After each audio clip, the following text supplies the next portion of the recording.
Chapter 551. Entering the Mythical Island. After leaving the ship's cabin, Kane finally had the chance to see the outside environment for the first time. The Team Rocket vessel was stranded in a location resembling a portal-like entryway. The ship's deck offered two very different views. When Kane stepped outside, the first thing he saw was a vast and endless ocean.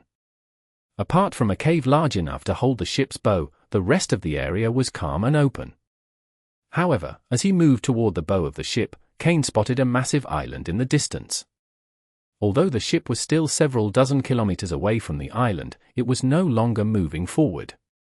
At the bow, a group of Team Rocket members with psychic powers, all concealed under long black robes, stood gathered in a circle. Just as Kane had experienced before on the trial island, these psychics were creating a temporary teleportation circle with the goal of sending people randomly onto the island. Did this mean that the exploration of this mysterious island would also be done separately? After thinking for a moment, Kane understood the situation. Would it be more efficient for everyone to split up? If they stayed together, they would likely end up fighting long before completing the exploration. Moreover, dispersing the participants could increase the area each person could explore on the island. Following the group's instructions, Kane walked slowly toward the teleportation circle. The psychics controlling the circle immediately sensed the psychic waves emanating from Kane. A fellow psychic? Together with their psychic Pokémon, the psychics regarded Kane with surprise. The leader of the group wasn't someone Kane recognized, it wasn't the same person he had encountered on the trial island. However, despite noticing that Kane was also a psychic, their surprise lasted only a moment. Soon, the teleportation circle activated, and under the combined power of the psychics and their Pokémon, Kane was sent to the island. Once Kane felt the teleportation had ended, he immediately released a Pokeball, summoning Honchkrow to accompany him. Fortunately, the teleportation had been favorable, and Kane didn't appear in the middle of a group of wild Pokémon. Honchkrow, alert, scanned the surroundings but detected no enemies. Only then did Kane take a moment to observe his environment. Whether it was due to the psychic sensing a connection with Kane or pure luck, the location where he landed was quite advantageous. Just 2 meters behind Kane was a cliff that dropped directly into the ocean, while in front of him stretched a dense forest of ancient, gigantic trees. The trees on this island seemed much older and sturdier than those on the trial island. This was a primeval island, untouched by development, with thick vegetation and massive trees hinting at boundless resources but also unknown dangers. After taking a moment to analyze the situation, Kane summoned Slowking from a Pokeball, instructing it to leave a psychic mark at the location. This would serve as a reference point to return to in case of danger. The specific objective of this expedition wasn't explained by Team Rocket.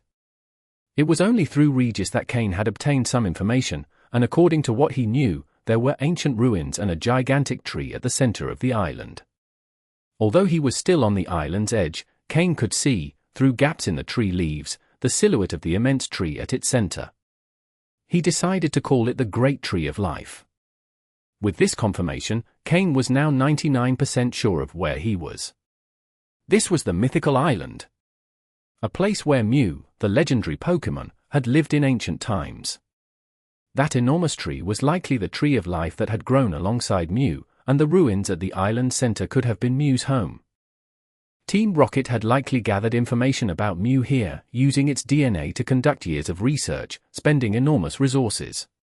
This eventually led to the creation of one of the most powerful Pokémon ever seen. Mewtwo. The pinnacle of scientific achievement in the Pokémon world, a legendary being created by humans.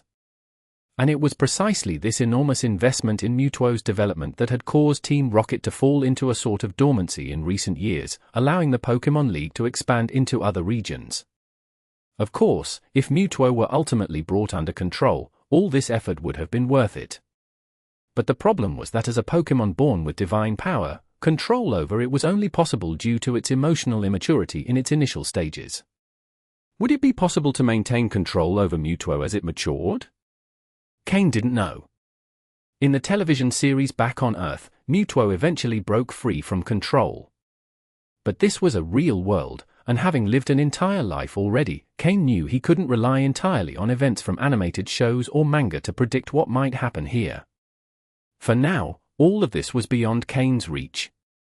Major decisions within Team Rocket weren't something he could influence in his current position.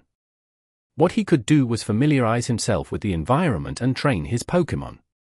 That was within his control for now. However, Kane had a plan in mind. If events unfolded as in the original plot and Mewtwo escaped Giovanni's control, it would likely return to this island. Both the League and Team Rocket would shift their focus here once again. Kane, seizing the opportunity, could explore the island while no one was paying too much attention and extract valuable resources. If he managed to obtain a sample of Mew's DNA from the ruins, Giovanni would surely reward him handsomely. The rewards for such a feat would far exceed any other trial he had faced so far. This would not only increase Giovanni's interest in Kane but also improve his standing within both Team Rocket and the Pokémon League. With Team Rocket's secret backing and the connections Kane had established within the League, perhaps one day he could hold a high-ranking position, such as one of the Elite Four. After all, Koga had managed to become a Poison-type Elite Four member this way. With Slowking leaving its psychic mark, Kane, accompanied by Honchkrow and Slowking, began to venture deeper into the island. The lack of signs of development on the island meant that the wild Pokémon there had never seen humans before. As a result, Pokémon with more aggressive instincts would likely see humans as their first targets for attack. This required Kane to be extremely cautious. After advancing a short distance into the forest, he didn't encounter any immediate aggression. Everything seemed calm. However, Kane didn't let his guard down. The fact that he hadn't encountered any wild Pokémon likely meant he was in the territory of either an extremely powerful Pokémon or a very strong group. And without data on the island's Pokémon, Kane couldn't assess just how dangerous the place was. It was after crossing a small part of the forest that Kane and his team finally faced their first attack. They had entered a bamboo forest. End of chapter. Chapter 552. Pangoro. The bamboo forest is vast, with the ground covered in scattered bamboo leaves. Small bamboo shoots also peek out from the earth here and there. Just after Kane entered the bamboo forest accompanied by his Honchkrow and Slowking, they were attacked. And who attacked them? A panda. A black and white panda. The first attack was blocked by Honchkrow. Is that a Pangoro? A Pokémon from the Kalos region, here too. Kane looked at the panda in front of him, its fierce expression accented by a bamboo stalk hanging from its mouth, with two bamboo leaves trembling slightly at the tip. Its black eyes were fixed on Kane, Honchkrow, and Slowking. Kane was slightly surprised. He hadn't expected to encounter a Pokémon from the Kalos region here. But after thinking for a moment, it made sense. After all, this isn't Kanto, they're on Mythical Island, and with Mew's mischievous personality, bringing Pokémon from any region to the island wouldn't be surprising, right? Pokémon. Pangoro, green. Gender? Male. Level. 39. Type. Fighting plus Dark. Ability. Iron Fist. Held item. None. Egg moves. Me First, Foul Play, Storm Throw. Basic moves. Bullet Punch, Hammer Arm, Low Sweep, Entrainment, Tackle, Leer, Arm Thrust, Work Up, Karate Chop, Comet Punch, Slash, Circle Throw, Vital Throw, Body Slam. Learned moves. Ice Punch, Snatch, Drain Punch, Knock Off. TM moves. None. This Pangoro is level 39, relatively high among wild Pokémon. But as the first wild Pokémon Kane has encountered, is he lucky to have found such a strong one, or are all wild Pokémon in this area at such high levels? After Honchkrow drove it back, Kane noticed three Pancham hiding behind some bamboo stalks, timidly peeking their heads out to observe him. It seems Kane had intruded on their territory, and this Pangoro believed him to be a threat to the three Pancham. If this is the only Pangoro in the bamboo forest, Kane has nothing to worry about. The concern lies in whether more Pangoro are hiding here. Kane threw a luxury ball and called out his Skorupi. At level 38, Skorupi should have no trouble facing Pangoro. Plus, it would be good training. However, when Pangoro saw Skorupi appear, then looked at the honchcrow that had driven it back earlier, and the imposing Slowking, its expression grew more serious. Even though it had never seen these Pokémon, their threat was evident. Roar!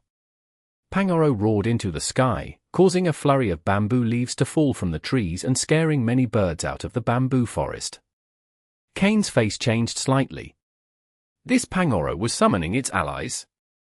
There's more than one Pangoro of this strength here. It's time for a quick battle. Skorupi, use agility and hone claws. Kane commanded immediately. Following the order, Skorupi began darting quickly on its full legs while sharpening its front pincers. Pangoro took a defensive stance, waiting for its allies to arrive, confident they could easily defeat these intruders together. Skorupi, close in and use Poison Fang and Venoshock. Moving at high speed, Skorupi shifted directions and charged straight toward Pangoro. As it approached, Pangoro braced itself to counter the attack. Skorupi's venomous fang sank into Pangoro's body. Bang! The Poison Fang move struck Pangoro square in the abdomen, pushing it back 2 or 3 meters. Pangoro's expression turned to one of surprise. Had it been pushed back? It's worth noting that Pangoro stands over 2 meters tall, and as a fighting-type Pokémon, it's naturally strong. But upon regaining its balance, it hadn't completely stopped Skorupi's charge. The Poison Fang had landed. However, just as Skorupi was about to use Venoshock, Pangoro reacted and grabbed its pincers. Vital Throw! But as Pangoro tried to lift Skorupi, something incredible happened. It couldn't lift it. Skorupi's forelegs were firmly anchored to the ground, and it stared at Pangoro with unyielding determination. Both Pokémon, renowned for their strength, were locked in a stalemate. With clenched jaws, Skorupi resisted Pangoro's move with all its might. Pangoro, red from the strain, exerted all its energy as well. Neither Pokémon could afford to relax, knowing that letting up would result in being overpowered, the loser would be thrown down, and the victor could strike. Kane observed the power struggle between the two Pokémon, impressed by Skorupi's strength. He knew Skorupi was powerful, but he hadn't expected it to hold its own like this against a level 39 Pangoro. But unlike Pangoro, Skorupi had more than just pincers. Skorupi, use Poison Tail! Right before Pangoro's eyes, Skorupi's tail struck directly into its chest. Struck once more, Pangoro faltered, and Skorupi broke free from its Vital Throw attempt. Weakened by poison, Pangoro could no longer resist, and Skorupi rammed it again with Venoshock. With the earlier poison still coursing through its body, the Venoshock attack proved devastating. The white fur on its chest showed signs of corrosion. Bang! Pangoro collapsed to the ground, unable to fight any longer. The 3 Pancham who had been watching from behind panicked and began tumbling across the ground in an attempt to flee. Their clumsy retreat made Kane chuckle. Pancham are some of the most adorable Pokémon. But as Kane laughed, the ground began to tremble slightly, and the thicker bamboo stalks in the forest started shaking. One by one, more Pangoro appeared, joined by the 3 little ones. Leading the group was a scarred Pangoro, biting down on a piece of bamboo as it glared furiously at Kane and Skorupi, who had defeated its companion. Kane grew serious and said, "Skorupi, absorb the poison from its body." End of chapter. Chapter 553. The Terrifying Mythical Island. Upon hearing Kane's command, Skorupi, though slightly puzzled, didn't hesitate to act. Skorupi used the stinger on its tail to extract the poison from Pangoro. It didn't keep the poison in its body but expelled it directly onto the ground, where it began to corrode the surface with a hissing sound. The Pangoro, who had lost its ability to fight, finally showed signs of recovery. Without Skorupi's intervention, the lingering poison in its body might have overwhelmed even Pangoro's physical endurance. This is how poison-type Pokémon assert themselves in nature. Once the poison was removed, Pangoro displayed its fighting-type resilience and soon regained consciousness. The leader of the Pangoro group, the one with a scar over its eye, seemed to relax slightly as well. Kane had Skorupi perform this act because he had learned some information about this leader Pangoro, who turned out to be of near-elite level. This revelation made Kane grow more serious. He had anticipated high levels among the wild Pokémon on this island but hadn't imagined that the very first group he encountered would include a near-elite level Pokémon. This made him wonder just how dangerous the island's deeper regions could be. With the leader Pangoro's gaze fixed on him, Kane and his Pokémon slowly retreated from the bamboo forest. The Pangoro group didn't pursue them. Kane had shown enough respect by removing the poison from the fallen Pangoro. Moreover, the Pangoro, who value strength, saw no reason for revenge since their companion had accepted its defeat. So the entire group simply watched as Kane and his Pokémon gradually moved away. Once Kane was at a safe distance, he let out a deep sigh of relief. He had barely set foot on the island and had already faced a significant trial. The pressure was immense. However, he now had a clearer idea of how the Pokémon levels were distributed on the island. A large group might have a near-elite or high advanced level leader, while the other members averaged around level 35 or 36. The island was teeming with incredibly powerful Pokémon. It wasn't surprising, after all, that years of living in an environment without external threats had allowed the island's Pokémon to reach such power levels. The only limitations these wild Pokémon faced were the lack of systematic training and organized combat methods, as well as their genetic constraints. Otherwise, Kane suspected the island would be crawling with near-elite level Pokémon. Kane decided not to re-enter the Pangoro's territory and carefully circled around the bamboo forest. While the forest's outer edges were still part of their territory, the Pangoro preferred staying close to their beloved bamboo and rarely ventured out. This made the path relatively safe. During the journey, Slowking left psychic markers at several points to remember the way. In this jungle, Kane felt as cautious as when he first arrived on the Island of Trials, as there were too many Pokémon stronger than him. It took Kane half a day to bypass the bamboo forest, encountering other Pokémon attempting to attack them along the way. From the Pokémon Kane encountered, it seemed that this island could house Pokémon from every region. The island was a true melting pot of species. Without worrying too much about direction, Kane headed toward the gigantic tree of life at the center of the island. After passing through a small section of forest, he found himself in a vast meadow filled with a variety of flowers, home to carefree Pokémon. Kane's arrival in this area didn't cause much disturbance among the Pokémon. He found a sparse patch of flowers, sat cross-legged, and took out medicines and Pokeblocks from his storage to heal his Pokémon and restore their energy. Even though he hadn't encountered another large group of Pokémon, those strong enough to hunt in the forest weren't weak. Kane had to call on Weavile and Gengar to join the battles as well, and as a result, all his Pokémon had suffered some damage. Slowking knew Heal Pulse but wasn't proficient enough to heal more than minor injuries. Kane felt fortunate to have purchased a large capacity backpack and stocked up on sufficient medicines and Pokeblocks before arriving. If other Team Rocket members had landed in the middle of a large territory without proper preparation, they'd likely have been torn apart immediately. Those who didn't bring enough supplies would probably last only 2 or 3 days before their exhausted and injured Pokémon fell. Indeed, this island was fraught with danger. Fortunately, Kane and his team weren't powerful enough to attract the attention of elite-level Pokémon. If an elite-level trainer recklessly entered, the Pokémon of that level and their allies would likely destroy them. After a brief rest, Kane and his Pokémon regained some energy and were ready to move again. The island was proving far more dangerous than he had imagined, so he would need a more cautious strategy to proceed. The best option would be to find a safe place to establish a base and then use Slowking's teleport to gradually explore the surroundings and gather more information about the island before venturing deeper. As he watched the Tauros, Rhyhorn, and Skiddo grazing peacefully in the meadow, Kane noticed how perfectly balanced the island's ecosystem was. Pokémon from all regions had managed to coexist here for years. The impact of Team Rocket's invasion on this environment would undoubtedly be irreversible. While scanning the meadow, Kane's gaze fell upon a Pokémon hidden among the flowers. What he saw pleasantly surprised him. This Pokémon was so well camouflaged among the flowers that, had it not been for his system scan while surveying nearby Pokémon, Kane wouldn't have noticed it. End of chapter. Chapter 554. Floette surrounded by giants. Pokémon. Floette, dark green. Gender? Female. Level: 30. Type: Fairy. Ability: Flower Veil. Held item: None. Egg moves: Copycat, Captivate, Camouflage, Tearful Look.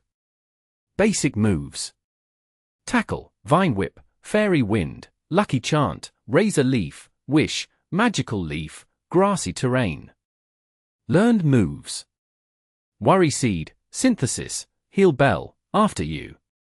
TM moves: None. Floette is a Fairy-type Pokémon. It evolves from Flabebe and, when exposed to a shiny stone, evolves into Florges, a highly useful Fairy-type Pokémon, primarily as a support in battles. This support-specialized Pokémon has a significant advantage against Dragon-type Pokémon due to its Fairy typing. However, since this type of Pokémon has not yet been officially introduced in certain regions, such as Kanto, finding a Floette here is quite a surprise, as they were first seen in the Kalos region. It was astonishing to encounter a Floette in such a place. These Pokémon usually live in flower fields, surrounded by blossoms and butterflies, which they love. After encountering a Pangoro and seeing a Skiddo grazing peacefully nearby, Kane began to think that stumbling upon a Floette here wasn't entirely impossible. Hidden among the flowers, Floette tried to quietly move away from Kane. However, when she turned to make sure he hadn't noticed her, she saw his eyes fixed on her with a smile that made her tremble. So startled was she that she almost dropped the flower she was holding. Floette, barely 20 centimeters tall, had stayed well hidden among the flowers, but now Kane had spotted her. Furthermore, since Kane was searching for a support Pokémon, he already knew what the outcome would be. Slowking, use your psychic powers to catch Floette, carefully so as not to harm her, Kane instructed Slowking. Yadentilda.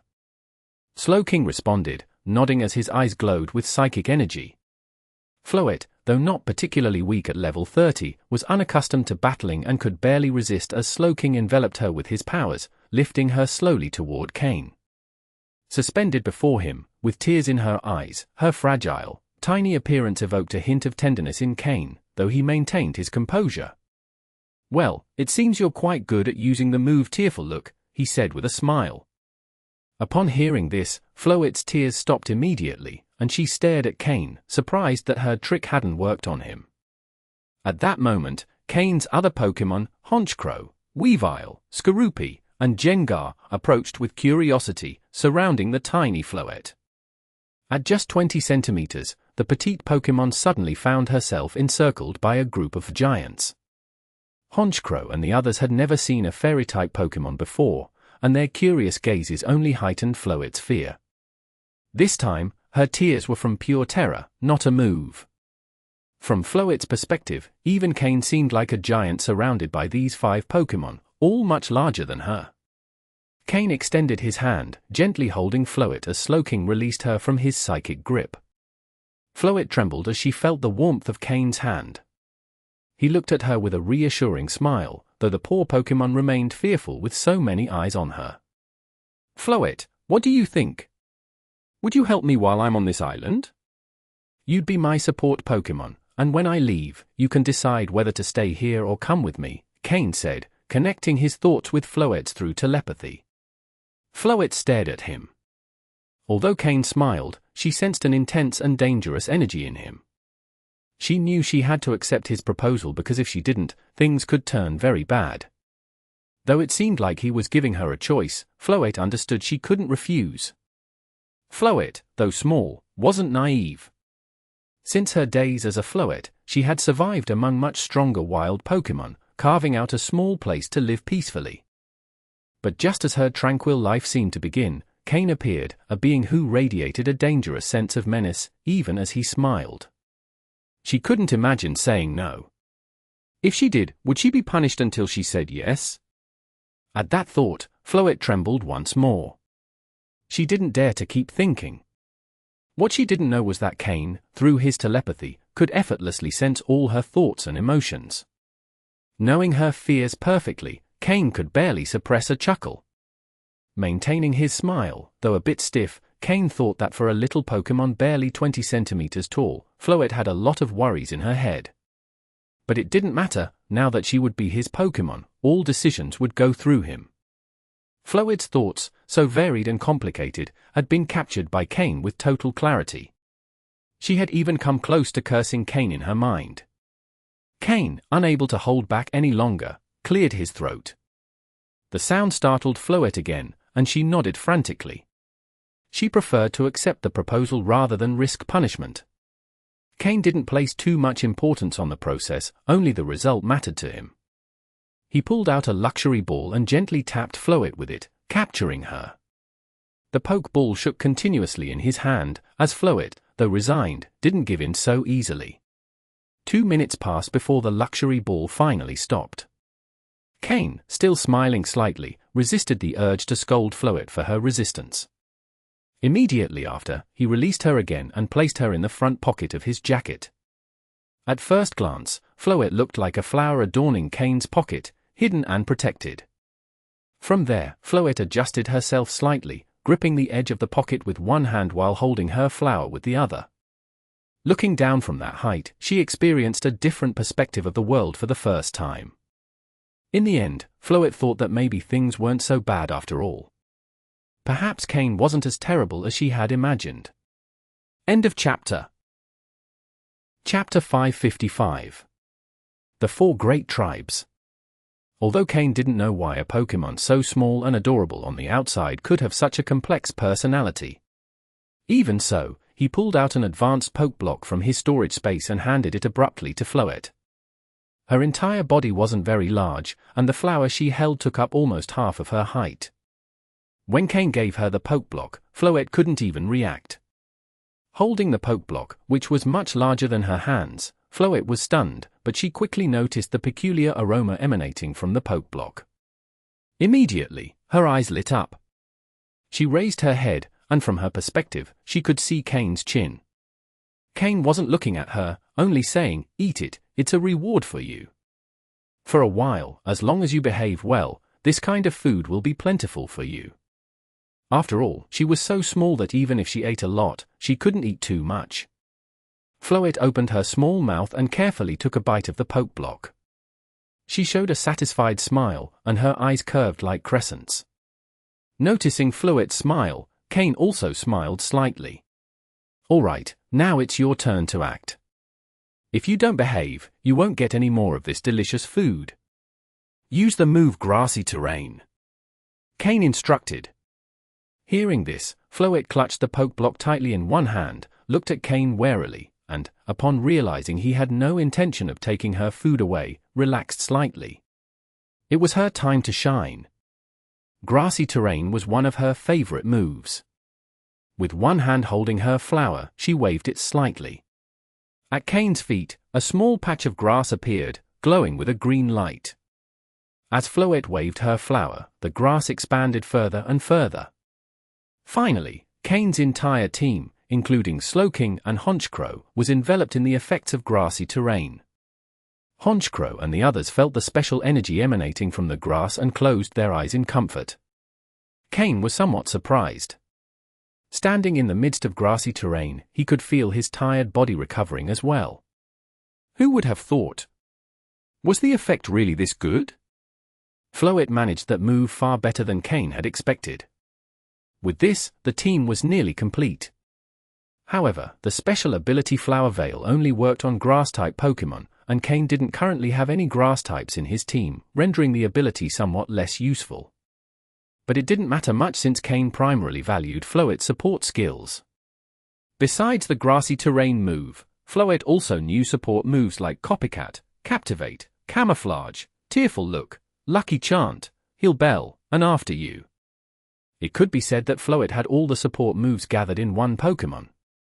Additionally, she also knew a few Grass-type moves, which helped cover the lack of Grass types in Kane's team. Coupled with her Fairy attribute, she would be incredibly useful in the future. As the Pokémon rested and healed their wounds in the grassy field, even their mental fatigue eased. This demonstrated just how effective Floette's Grassy Terrain was. And while hidden among Kane's team, Floette could also act as a temporary guardian for him, allowing Jengar to unleash its full power in battle. Though Floette's defensive capability wasn't as good as Jengar's, at least she wouldn't leave Kane completely vulnerable. Moreover, Kane possessed basic psychic abilities, meaning he wasn't entirely defenseless. The environment in this field was quite calm and peaceful, so after advancing a bit further, Kane decided to spend the night there. Before the sun set, he planned to do a brief survey of the surroundings. When the sun was about to set, Kane returned to the field with his Pokémon. He now had a basic understanding of the surrounding area. To the south, where the Pangoro bamboo forest lay, there was a Pangoro with the strength of a pseudo-elite, a formidable opponent. To the west, there was a dense forest full of hives. After a brief exploration, Kane was driven out by a large number of combi. That was the territory of the Vespiquen. Only female combi could evolve into Vespiquen, while males remained as combi. In the society of these Pokémon, females clearly held a higher status than males, so the combi that expelled Kane were all male. And their levels weren't low. Although these Pokémon didn't have great combat power individually, their numbers made them fearsome. They were even more terrifying than Beedrill, and when Kane saw the swarms of approaching combi, his face turned pale.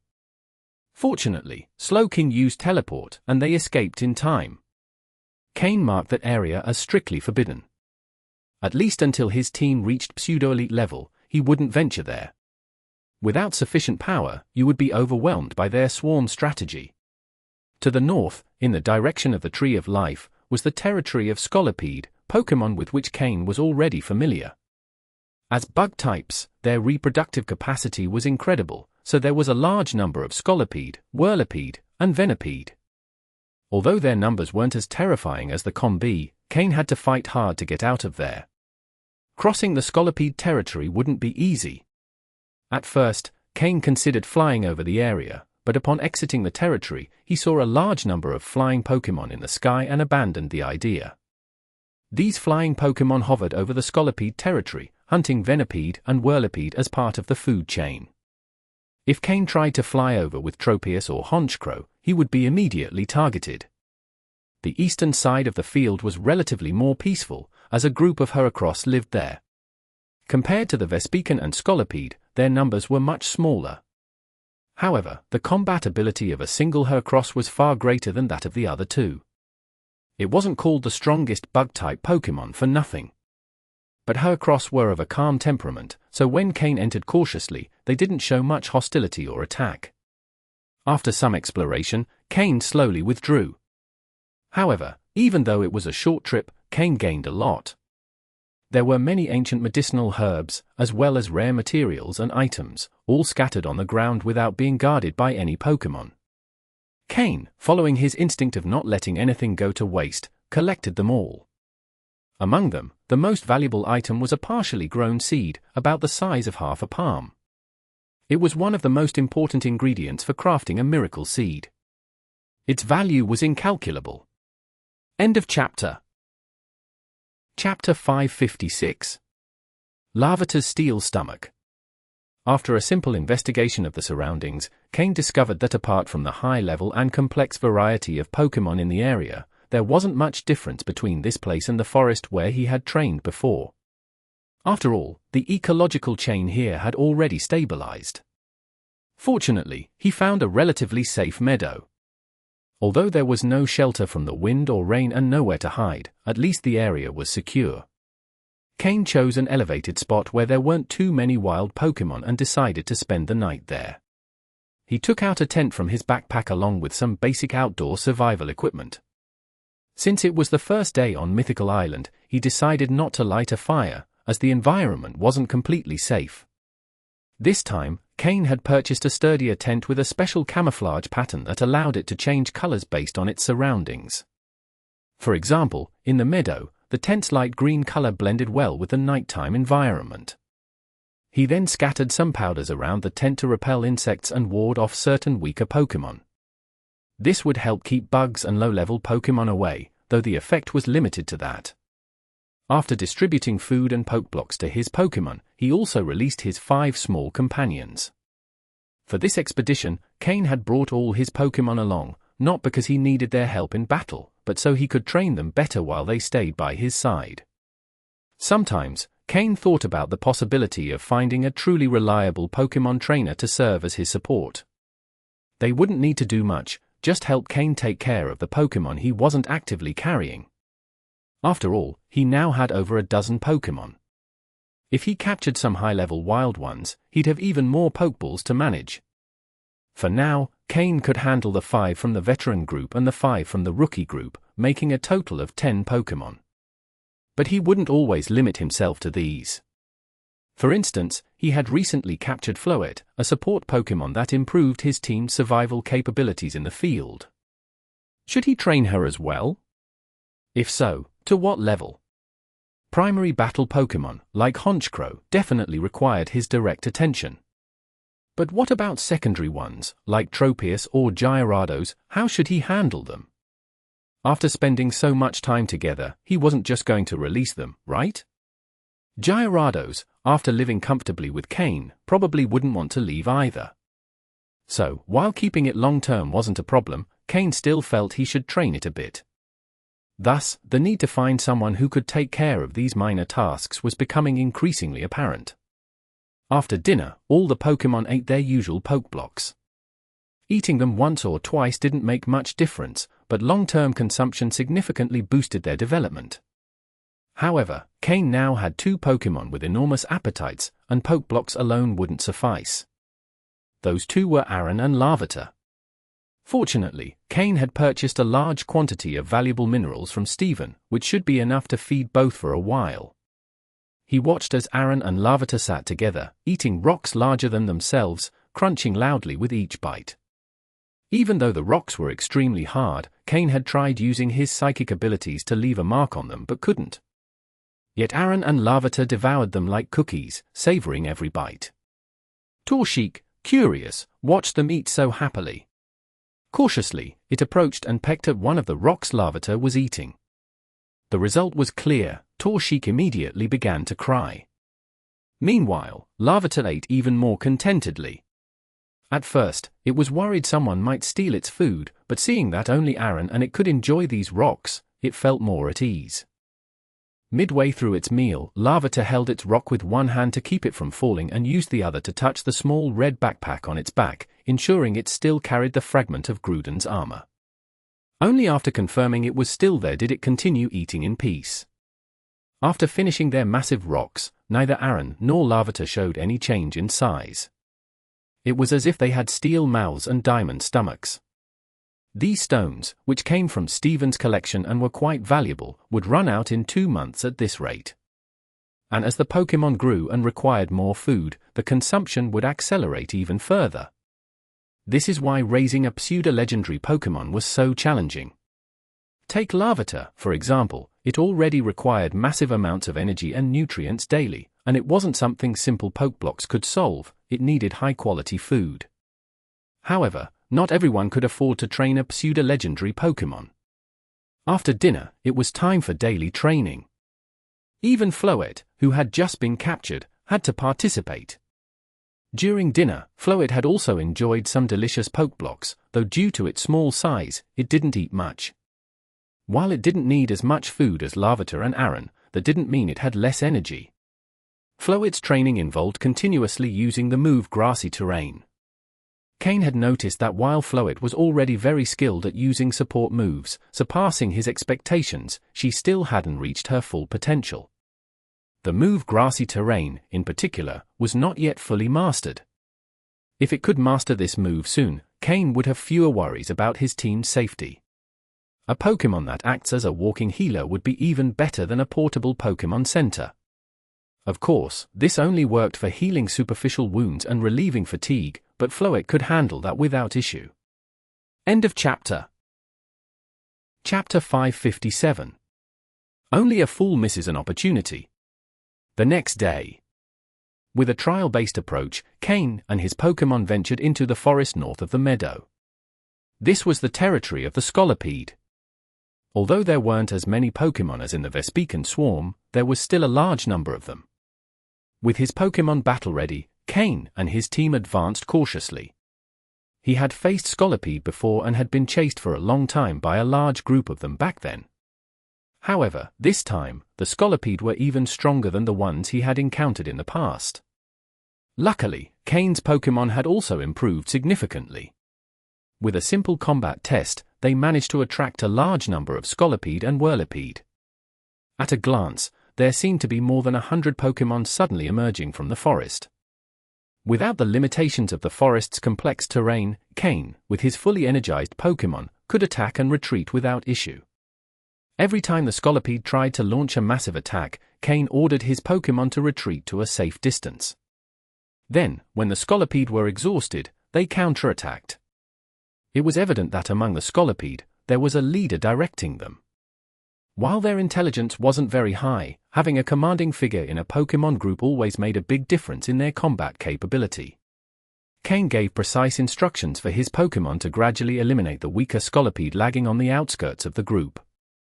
Fortunately, he had the help of Slowking and Honchkrow, who had a significant advantage over the Scolipede. Otherwise, the battle would have been much more difficult. When Kane and his Pokémon retreated a certain distance from the meadow, the Scolipede seemed to fear something. Although they could have reached Kane in seconds, they didn't dare advance further. Watching the Scolipede now lined up before him, Kane thought they had suddenly become easy targets.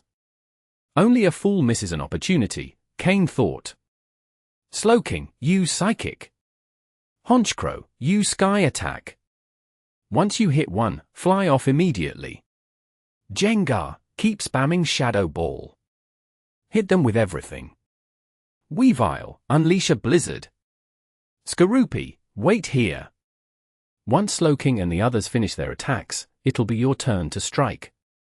Kane ordered all his Pokémon to attack without holding back.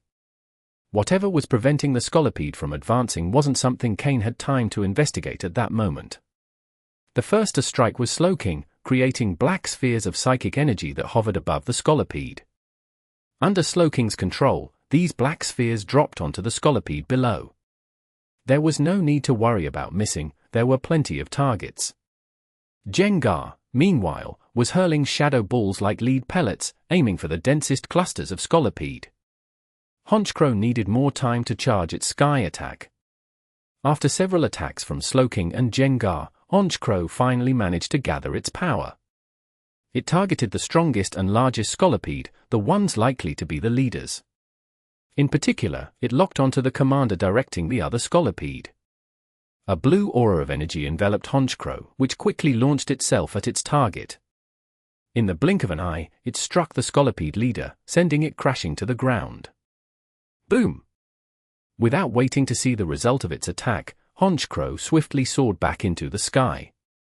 The remaining Scolipede were paralyzed with fear at the speed of Honchkrow's attack, unable to react.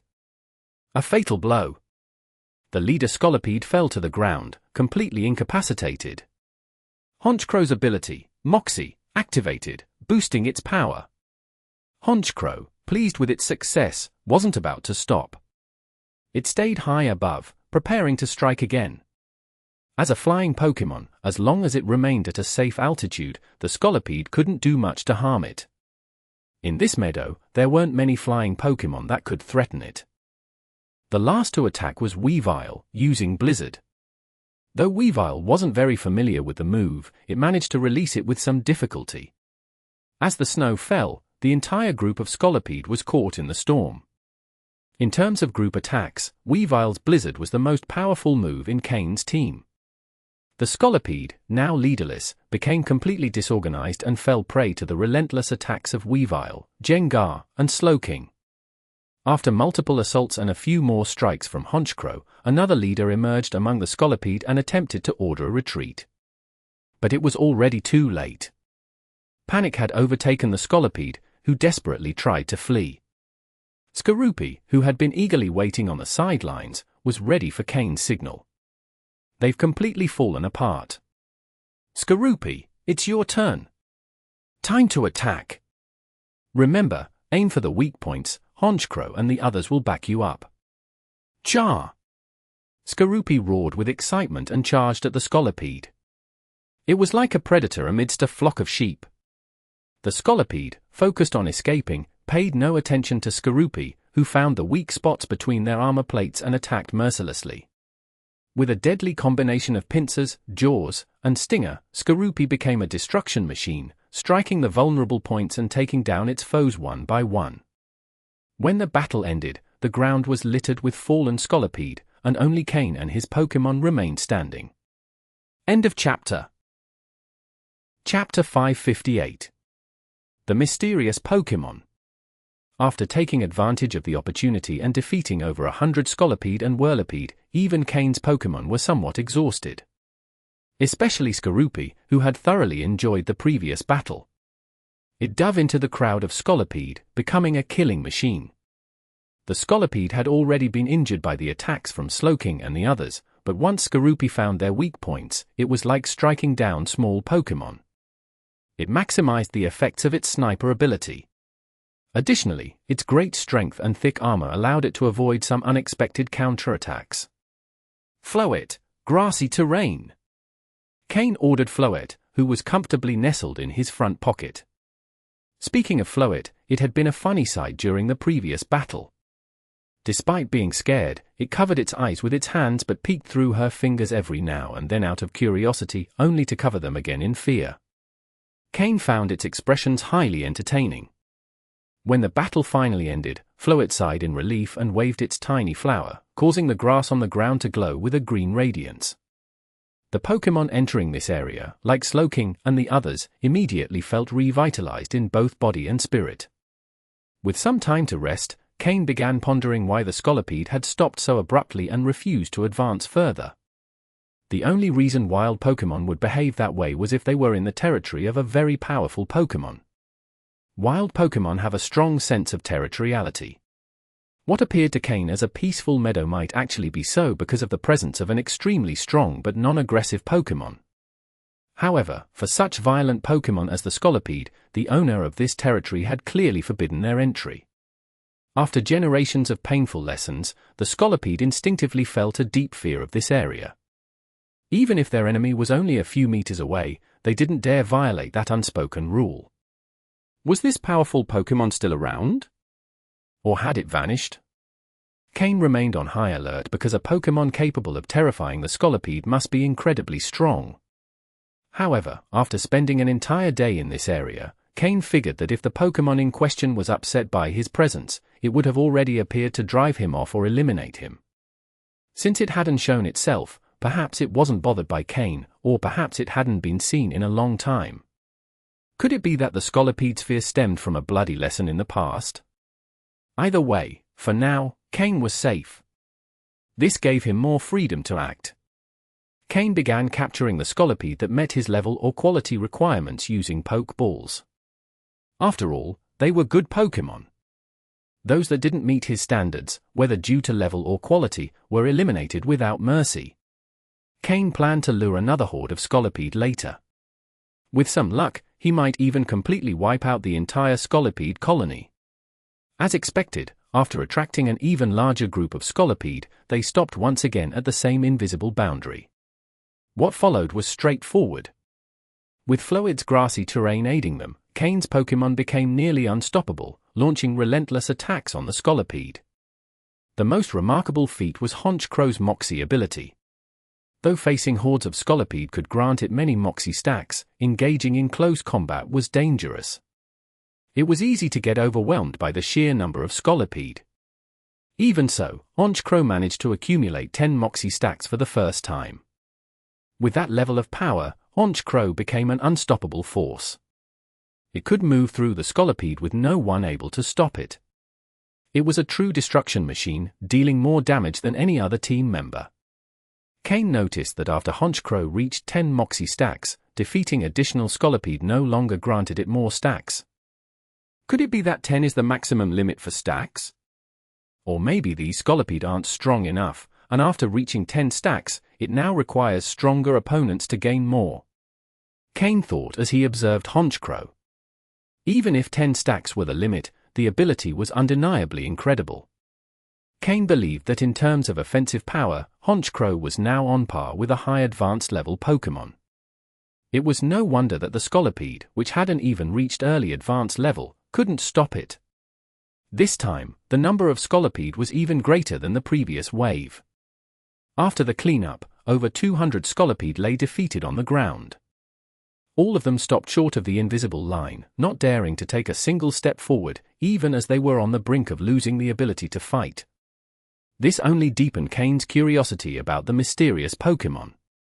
However, the Scolipede were craftier this time and tried to flee when they realized they couldn't win.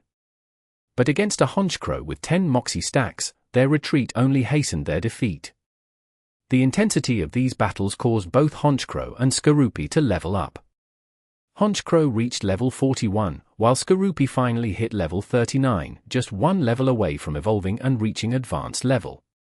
After feeding them some poke blocks and having Floette heal them with grassy terrain, Kane led his team back into the Scolipede forest. Using the same strategy, Kane eliminated 2 more groups of Scolipede, further increasing his Pokémon's levels. Slowking reached level 43, while Weavile and Jengar leveled up to 41. The training turned out to be extremely productive. Kane never imagined finding such a perfect place to strengthen his Pokémon. He decided that after attracting one last group of Scolipede, he would conclude the day's battles. Although his Pokémon were strong, they weren't machines.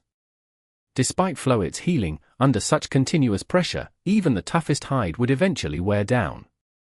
End of chapter. Chapter 559. Deadly Challenge. Originally, he only intended to attract a small group, but when Kane saw who was leading the Scolipede stampede, he knew the situation had escalated. A Scolipede much larger than the others was at the forefront, charging furiously toward them. After his system scanned the data on this Scolipede, Kane couldn't help but frown. Pokémon. Scolipede, light blue. Gender? Female. Level 52. Type: Bug plus Poison. Ability: Poison Point. Held item: None. Egg moves: Twineedle, Toxic Spikes, Take Down. Basic moves: Baton Pass, Iron Defense, Megahorn, Defense Curl, Rollout, Poison Sting, Screech, Pursuit, Protect, Poison Tail, Venoshock, Agility, Steamroller, Toxic, Venom Drench, Rock Climb. Learned moves: Iron Tail, Stomping Tantrum, Signal Beam. TM moves: None. This is a problem. Level 52, a quasi-elite level Scolipede. Have we defeated too many and attracted their leader? Kane thought to himself. However, his body didn't hesitate. He quickly called his Pokémon back, hoping that the meadow would also intimidate this quasi-elite level Scolipede. As quickly as possible, he retreated from the forest and ran toward the safe zone. Kane felt relieved that this Scolipede didn't have the speed boost ability, otherwise, he wouldn't have been able to escape in time. Once they crossed the safety line, Kane didn't stop. He ran another 30 meters before finally pausing. He didn't sense any movement behind him, and when he turned to look, he indeed saw the Scolipede halted at the safety line, not taking a single step forward. However, unlike the previous groups, they didn't seem as scared to the point of retreating frantically. This time, the leader Scolipede stood firm at the line, her sharp eyes fixed on Kane. She knew this human and his Pokémon were responsible for luring her herd out of the forest. As the leader of her clan, one of the largest in this area, she couldn't let Kane and his Pokémon escape without consequences. If she allowed it, her Scolipede herd would become the target of anyone looking to challenge them. Yet, the leader Scolipede was also filled with doubt because she was well aware of what place this was. Still, deep down, she felt profoundly frustrated. She could see her enemies just a short distance away but didn't dare move forward. Kane didn't approach too closely either. He knew the leader Scolipede's power was considerable and that she had no shortage of ranged attacks. Who knew how far her offensive reach could extend? He decided it would be safer to keep a 30-meter distance. The rest of the Scolipede formed an orderly line behind their leader, like soldiers awaiting orders. Despite being so close to the safety line, their innate fear of that place was still evident. The leader Scolipede patrolled the line, clearly irritated but unwilling to cross it. Meanwhile, Kane began to calm down. Now, two conflicting thoughts filled his mind. One hoped the leader Scolipede wouldn't cross that line and would return to her forest. If so, Kane could continue taking advantage of the Scolipede territory to train his Pokémon uninterrupted. But another part of him was curious to see what kind of Pokémon could inspire such fear in a group of powerful Scolipede. What kind of Pokémon could keep them from advancing even with their leader present? At the very least, the leader Scolipede was brave enough to stand right at the line. The others kept a 1 meter distance for safety. Kane, intrigued, instructed Slowking to use the move Teleport if the leader Scolipede crossed the line or came within 20 meters of them. If they maintained a distance of more than 20 meters, his Pokémon could still defend against attacks. But within that range, everything would be riskier. With the order given, Slowking activated his psychic powers, ready to use Teleport at any moment. Feeling more confident, Kane provocatively sat on the ground, pulled out some Pokeblocks for his Pokémon, and began eating some snacks calmly. He was playing with fire, flirting with danger. Yes, Kane was tempting fate. He knew he needed to find out what Pokémon inhabited that place and caused the Scolipede such fear. Otherwise, he wouldn't feel at ease. He hoped the leader Scolipede would draw the mysterious Pokémon out of hiding. And indeed, the leader Scolipede grew enraged at Kane's nonchalant attitude, as if nothing could harm him. Her eyes filled with fury. She let out growls as her hesitation grew. Kane smirked and decided to provoke her even more. Weavile, use Ice Beam on the leader Scolipede to help her make the right decision. Weavile responded instantly. It stayed in place and launched the Ice Beam move. From 30 meters away, the attack barely had any power when it hit the leader Scolipede, causing only a slight chill on her head. But instead of calming down, the Scolipede felt her rage intensify. Wow, she has incredible patience. Weavile, now use Icicle Crash. Under the stunned gaze of the leader Scolipede, a small icicle hit her face. Scolipede didn't feel pain, but her pride and authority as a quasi-elite level Pokémon were deeply wounded. Her anger was uncontrollable. She couldn't take it anymore. Under the astonished looks of the other Scolipede, the leader stepped past that crucial line. After taking that first step, the leader Scolipede paused for a second, surprised that nothing happened. Then, her fury unleashed fully. She charged toward Kane with a cold, murderous gaze. Kane watched closely as the Scolipede crossed the line, and seeing nothing unexpected happen, his expression turned serious. Slowking! At Kane's signal, Slowking amplified its psychic power, enveloping Kane and his Pokémon in its energy. The air around them began to distort from the power of the teleport move. But just before Slowking could use the move, and as the Scolipede was less than 10 meters away, a dark shadow suddenly appeared on the ground of the meadow. It looked like the outline of a bird, with wings spread wide, covering both Kane and the leader Scolipede. Wait! Kane abruptly shouted. End of chapter. Chapter 560. Altaria. Scolipede was less than 10 meters away from Kane, needing just a little more time to reach him. Upon hearing Kane say, "Wait a moment," Slowking did not hesitate to halt the instant move.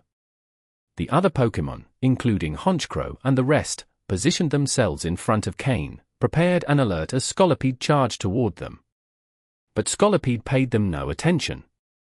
When a shadow appeared on the ground, it panicked and quickly turned around, trying to flee. It could feel the air currents around it starting to swirl, and the shadow cast from above growing smaller. Slowly, Kane lifted his head to look at the sky, finally managing to see the Pokémon that was causing such fear in Scolipede. The once aggressive Scolipede now looked like a mouse, desperate to escape. However, the Pokémon descending rapidly from the sky would not give it the chance.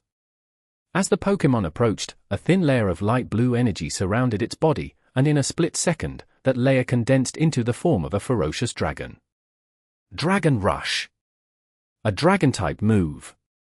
Kane watched as the wings, which once seemed soft like clouds, now radiated a powerful and imposing energy as they were enveloped by the aura. Yes, the Pokémon was Altaria, a dragon, and flying-type Pokémon. The very same Altaria that, upon Mega Evolution, becomes a dragon and fairy type, betraying the dragon clan. As Altaria drew closer, Kane received information about it and understood why Scolipede was so terrified. Pokémon. Altaria, dark blue. Gender? Female. Level 59. Type: Dragon plus Flying. Ability: Natural Cure. Held item: None. Egg moves: Agility, Dragon Rush, Roost, Steel Wing. Basic moves: Dragon Breath, Sky Attack, Pluck, Peck, Growl, Astonish, Sing, Fury Attack, Safeguard, Disarming Voice, Mist, Round, Natural Gift, Take Down, Refresh, Dragon Dance, Cotton Guard, Dragon Pulse, Perish Song, Moonblast. Learned moves: Draco Meteor, Outrage, Heat Wave, Defog. TM moves: None. With exceptional potential and level 59, it was evident that the presence of this Altaria filled even Scolipede, the leader of its group, with fear. This dark blue Altaria, at the peak of the quasi-elite level, was undoubtedly one of the most powerful Pokémon on this island. Looking at its moves, Dragon Rush, Draco Meteor, Outrage, and Dragon Dance, each was a highly powerful Dragon-type move that Altaria had learned and mastered. The speed with which it executed Dragon Rush made it clear it had reached a high level of proficiency with these moves. Upon seeing Altaria's arrival, Kane fully understood why Scolipede and its followers were so frightened. Altaria, being Dragon and Flying type, had a natural advantage over Buck types like Scolipede. Dragon-type Pokémon always exude a certain majesty, with a trace of dragon blood running through their veins. The concentration of this blood determines how well a Pokémon can master Dragon-type moves, or even if they can learn them at all. For instance, the little Larvitar in Kane's second team had inherited the moves Outrage and Dragon Dance. Does this mean Larvitar is a Dragon-type Pokémon? No. But it undoubtedly possesses strong dragon blood within, likely inherited from a pure Dragon-type parent. As for Kane's Tropius, his flying mount, it was merely a Pokémon whose name contained the word dragon, with very weak dragon blood inheritance.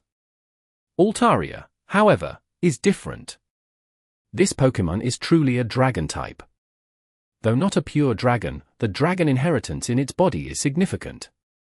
Especially this Altaria before Kane, its dragon talent is incredibly strong.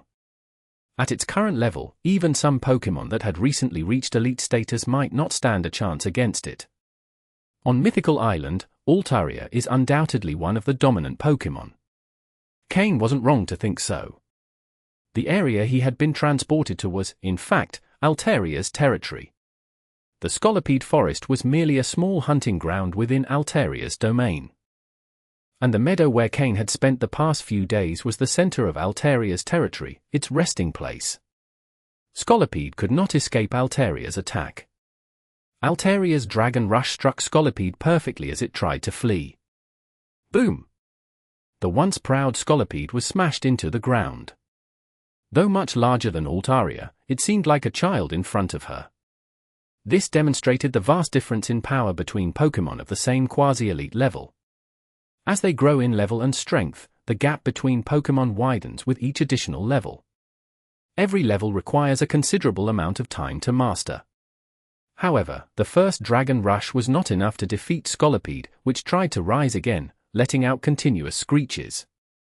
It was unclear whether it was pleading for its life from Altaria or calling its group for help.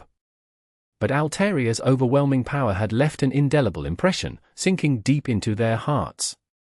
Even though they saw their leader being attacked, the other Scolipede did not dare to fight back. After Kane had eliminated several Scolipede groups, they wouldn't cross the line, which showed how terrified they were of Altaria. Altaria, with no visible emotion in her eyes, flapped her wings again and rose into the sky. This time, it wasn't Dragon Rush but Sky Attack, a move Honchkrow was very familiar with. Honchkrow, standing beside Kane, watched in awe as Altaria executed Sky Attack. It noticed the flaws in its own execution of Sky Attack by observing Altaria. At least, Altaria didn't need as much time to charge. Boom! As Scolipede screamed, Altaria, with a cold expression, unleashed Sky Attack upon the fallen Scolipede. Though Altaria appeared delicate and gentle, she showed no mercy when attacking. Scolipede was defeated instantly by Altaria. Altaria slowly descended from the sky, perching atop Scolipede's body, casting a distant gaze toward the remaining Scolipede. The majesty of a regional ruler was unquestionable. The Scolipede were utterly terrified. Trembling, they began to scatter. They didn't have the courage to avenge their leader. End of chapter. Chapter 561. Fondness for appearances. From Altaria's eyes, Cain could discern a few things. Food, in the end, is just food, no matter how powerful it might be, thought Altaria, eyeing the intruders. As prey, you should have a clear sense of yourself. Is it appropriate to enter my home uninvited? As for why other Pokémon could live in that meadow, it was simply because Altaria was capricious. Why are those Scolipedes so ugly? She mused disdainfully. If I don't beat them, who else would I target? After the Scolipede were driven away, Altaria's dominating presence began to slowly fade. She turned and glanced at Cain, who stood behind her, then at the Pokémon accompanying him, nodding slightly. Not bad, she thought. So I won't harm them. Besides, it seems they also attacked those ugly Scolipede earlier, meaning they share my aesthetic preferences. If Cain's Pokémon knew that this overwhelmingly strong Altaria was deciding whether to attack them based on their appearance, they would undoubtedly be speechless. Deciding whether to attack a Pokémon purely based on whether they looked pretty. Cain, after being scrutinized by Altaria, felt that she harbored no strong hostility toward his group. Nor did she seem angry about their trespass into her territory. What a strange character. Does she treat different Pokémon differently? Cain thought to himself. In that meadow, he had seen several Tauros, Rhyhorn, and Skiddo all living peacefully without any sign of fear. It seemed to be one of the few places on the island where life was tranquil. Of course, this only applied to Pokémon that Altaria didn't perceive as threatening. Slowly, Slowking lowered his psychic guard and stopped the teleport move. Maintaining that state of readiness without acting was also a demanding effort for him. Suddenly, Altaria let out a cry toward the sky. Under Cain's watchful gaze, two small fluffy Pokémon resembling cotton candy lazily flew down from the clouds. They were Swablu. Judging by the relationship between these two Swablu and Altaria, they were likely her children. Could it be that Altaria treats Pokémon differently for the sake of her two children? Cain speculated. Perhaps, if a Pokémon appears to threaten her offspring, Altaria drives them away. But if they don't, she leaves them be. Cain strongly believed in this hypothesis. Though in reality, he had no idea what Altaria was truly thinking. Since Altaria showed no intention of attacking, Cain relaxed a bit. This Altaria gave him the feeling that resistance would be futile. If, after killing the Scolipede leader, Altaria had turned against them, Cain probably would have had to summon Mismagus to resist briefly while Slowking teleported the group away. Although the plan had been to fight another battle, things hadn't gone as expected, and the Pokémon were tired. Moreover, the situation had been quite tense. While the sun still shone brightly in the sky, Cain ordered Skorupi and Honchkrow to hunt some wild animals. Since Altaria was present, it meant this place was likely one of the safest in the area. They could take advantage of it to enjoy a good dinner that evening. Altaria, standing in the meadow, played with her two offspring. With great care, she straightened the disheveled feathers on her children's soft wings. The two Swablu showed no sign of fear and didn't seem to mind Cain and his group's presence at all. After all, their mother was strong enough, and they had never encountered a Pokémon in the area more powerful than her. As a result, they lived peacefully. Being watched by other Pokémon was nothing new to them. After their mother finished preening them, the two Swablu resumed playing. Living a carefree life was quite enjoyable. Under Altaria's care, these two Swablu had never experienced danger or pain. This, however, could become a problem in the future. After briefly observing the young Swablu, Cain refocused on preparing the meal. Certain that Altaria bore them no hostility, he decided to release his 5 smaller Pokémon. The environment had been dangerous lately, and only during meals could they come out to play a bit, making these moments some of the few times they could enjoy themselves. This was the downside of carrying so many Pokémon. After leaving the island, Kane had decided that he would finally address this issue. The Pokémon, skilled in handling the meat they had caught, were preparing to enjoy the meal, while Kane worked on his special sauces and seasonings. He had developed these recipes based on studied combinations for Pokémon, so the roasted meat he prepared was unrivaled. It was one of his Pokémon's favorite dishes. Even Aaron and Larvitar, who typically preferred minerals, would set aside rocks when roasted meat was available. At first, Altaria hadn't paid much attention to what Kane was doing. But as the number of Pokémon around him grew and the setup expanded, she began watching with curiosity. In her life on the island, she had never seen a creature like Kane. He was clearly not strong, yet he was surrounded by decent Pokémon who followed his every order to the letter. Altaria was merely observing Kane, but the 2 Swablu flew directly over to them. Though they lived carefree lives, they usually played only among themselves. Seeing Kane's 5 little Pokémon having fun in the meadow piqued the Swablu's curiosity, prompting them to join in. They were all young and not very strong, so they soon began playing together. Kane's Pokémon didn't resist, especially knowing that the Swablu's mother was watching them. However, Larvitar and the others didn't pay them any special attention, especially Aaron, whose grandfather was a true elite-level Pokémon. The Swablu weren't bothered by the others' attitudes. Instead, they found it refreshing. Having never played like this with other Pokémon before, they were thoroughly enjoying themselves. Kane noticed the 2 Swablu joining the group but said nothing. However, the faint smile on his face revealed his internal satisfaction. Seeing his expression, Pokémon who knew Kane well, like Slowking, could tell he was up to something. End of chapter. Chapter 562. Swablu's Legacy. Soon, the characteristic aroma of Kane's roasted meat began spreading across the field. Kane's Pokémon, drawn by the scent, started to gather around him. The 5 little ones, in particular, abandoned whatever they were doing to rush to his side, watching his every move as they waited for the meat to be fully cooked. The 2 Swablu that had been playing with them also hurried over, captivated by the tempting aroma they had never encountered before. With a smile on his face, Kane continued putting the final touches on the meat. Even Altaria, who occasionally kept an eye on her 2 young ones from the corner of her eye, couldn't help but take notice. The 2 Swablu fluttered their cotton candy-like white wings as they hovered around Kane.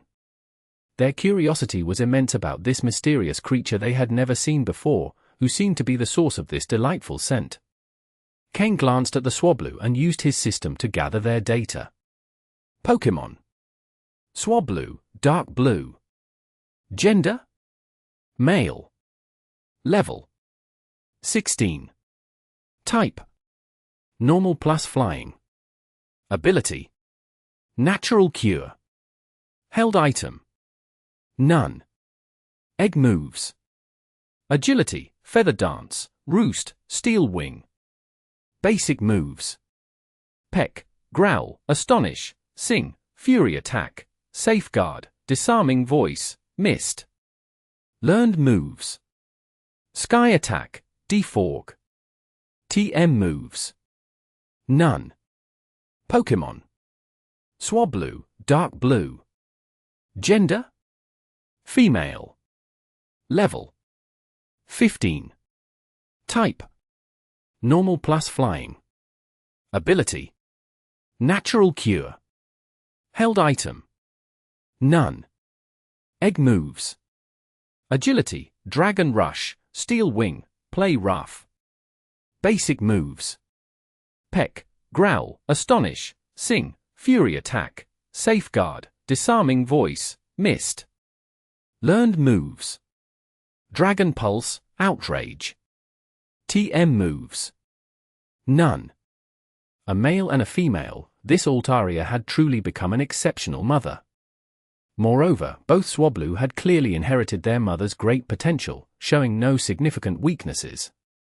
However, there were differences in the inheritance and lineage of the two Swablu. Although Kane didn't know who their father was, he assumed it must have been a high-quality flying-type Pokémon with strong abilities, given how distinctly different the two were.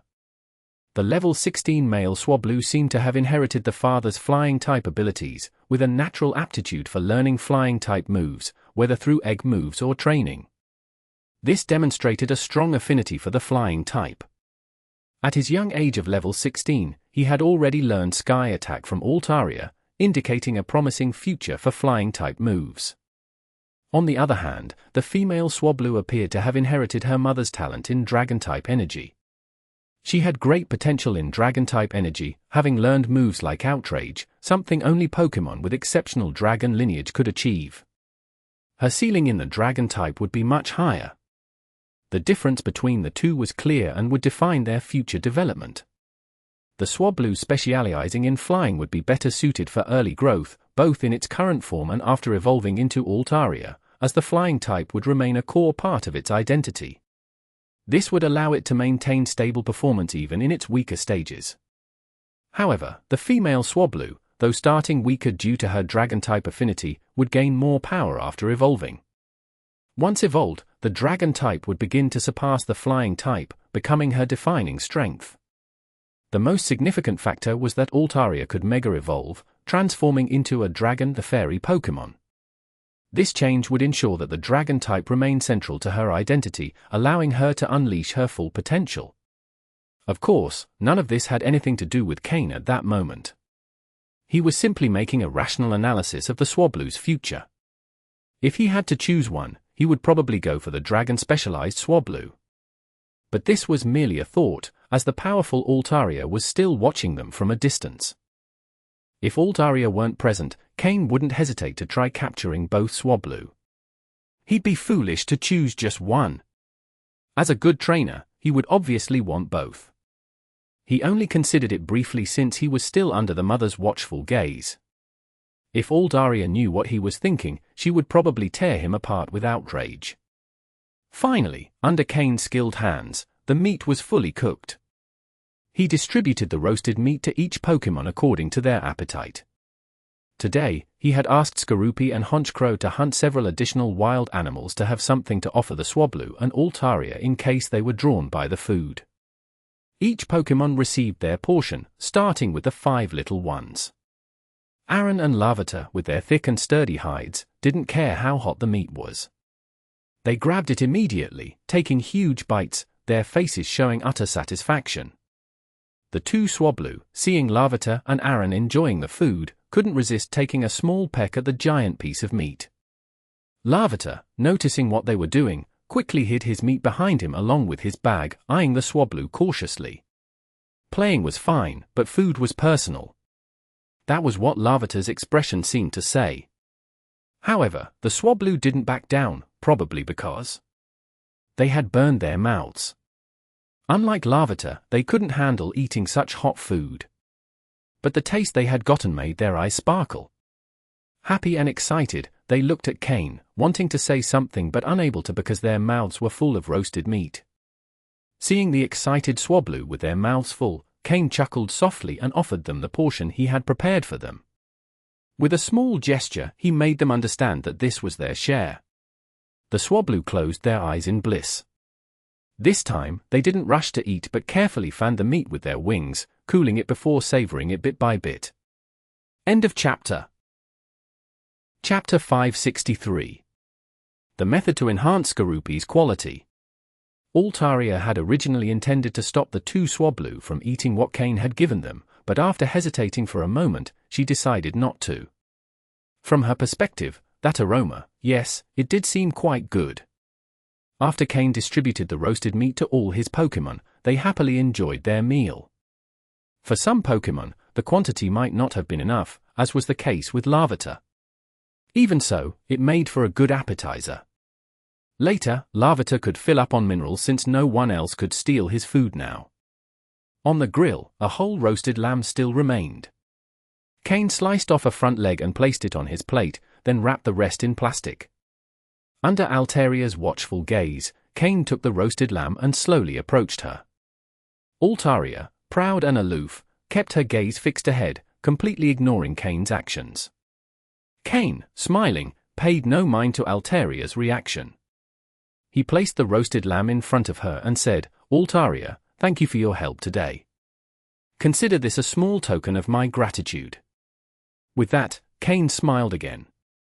Seeing that Altaria still didn't respond, he turned and walked away. Altaria's throat moved slightly as the irresistible aroma wafted toward her. It really smells delicious, Altaria thought. Would it be disgraceful to eat food given by someone else? But then she reflected, he said it was a gift of gratitude, and I am the sovereign of this area. After all, I just saved him and provided him protection. Wouldn't it be appropriate to accept his food? No, she told herself.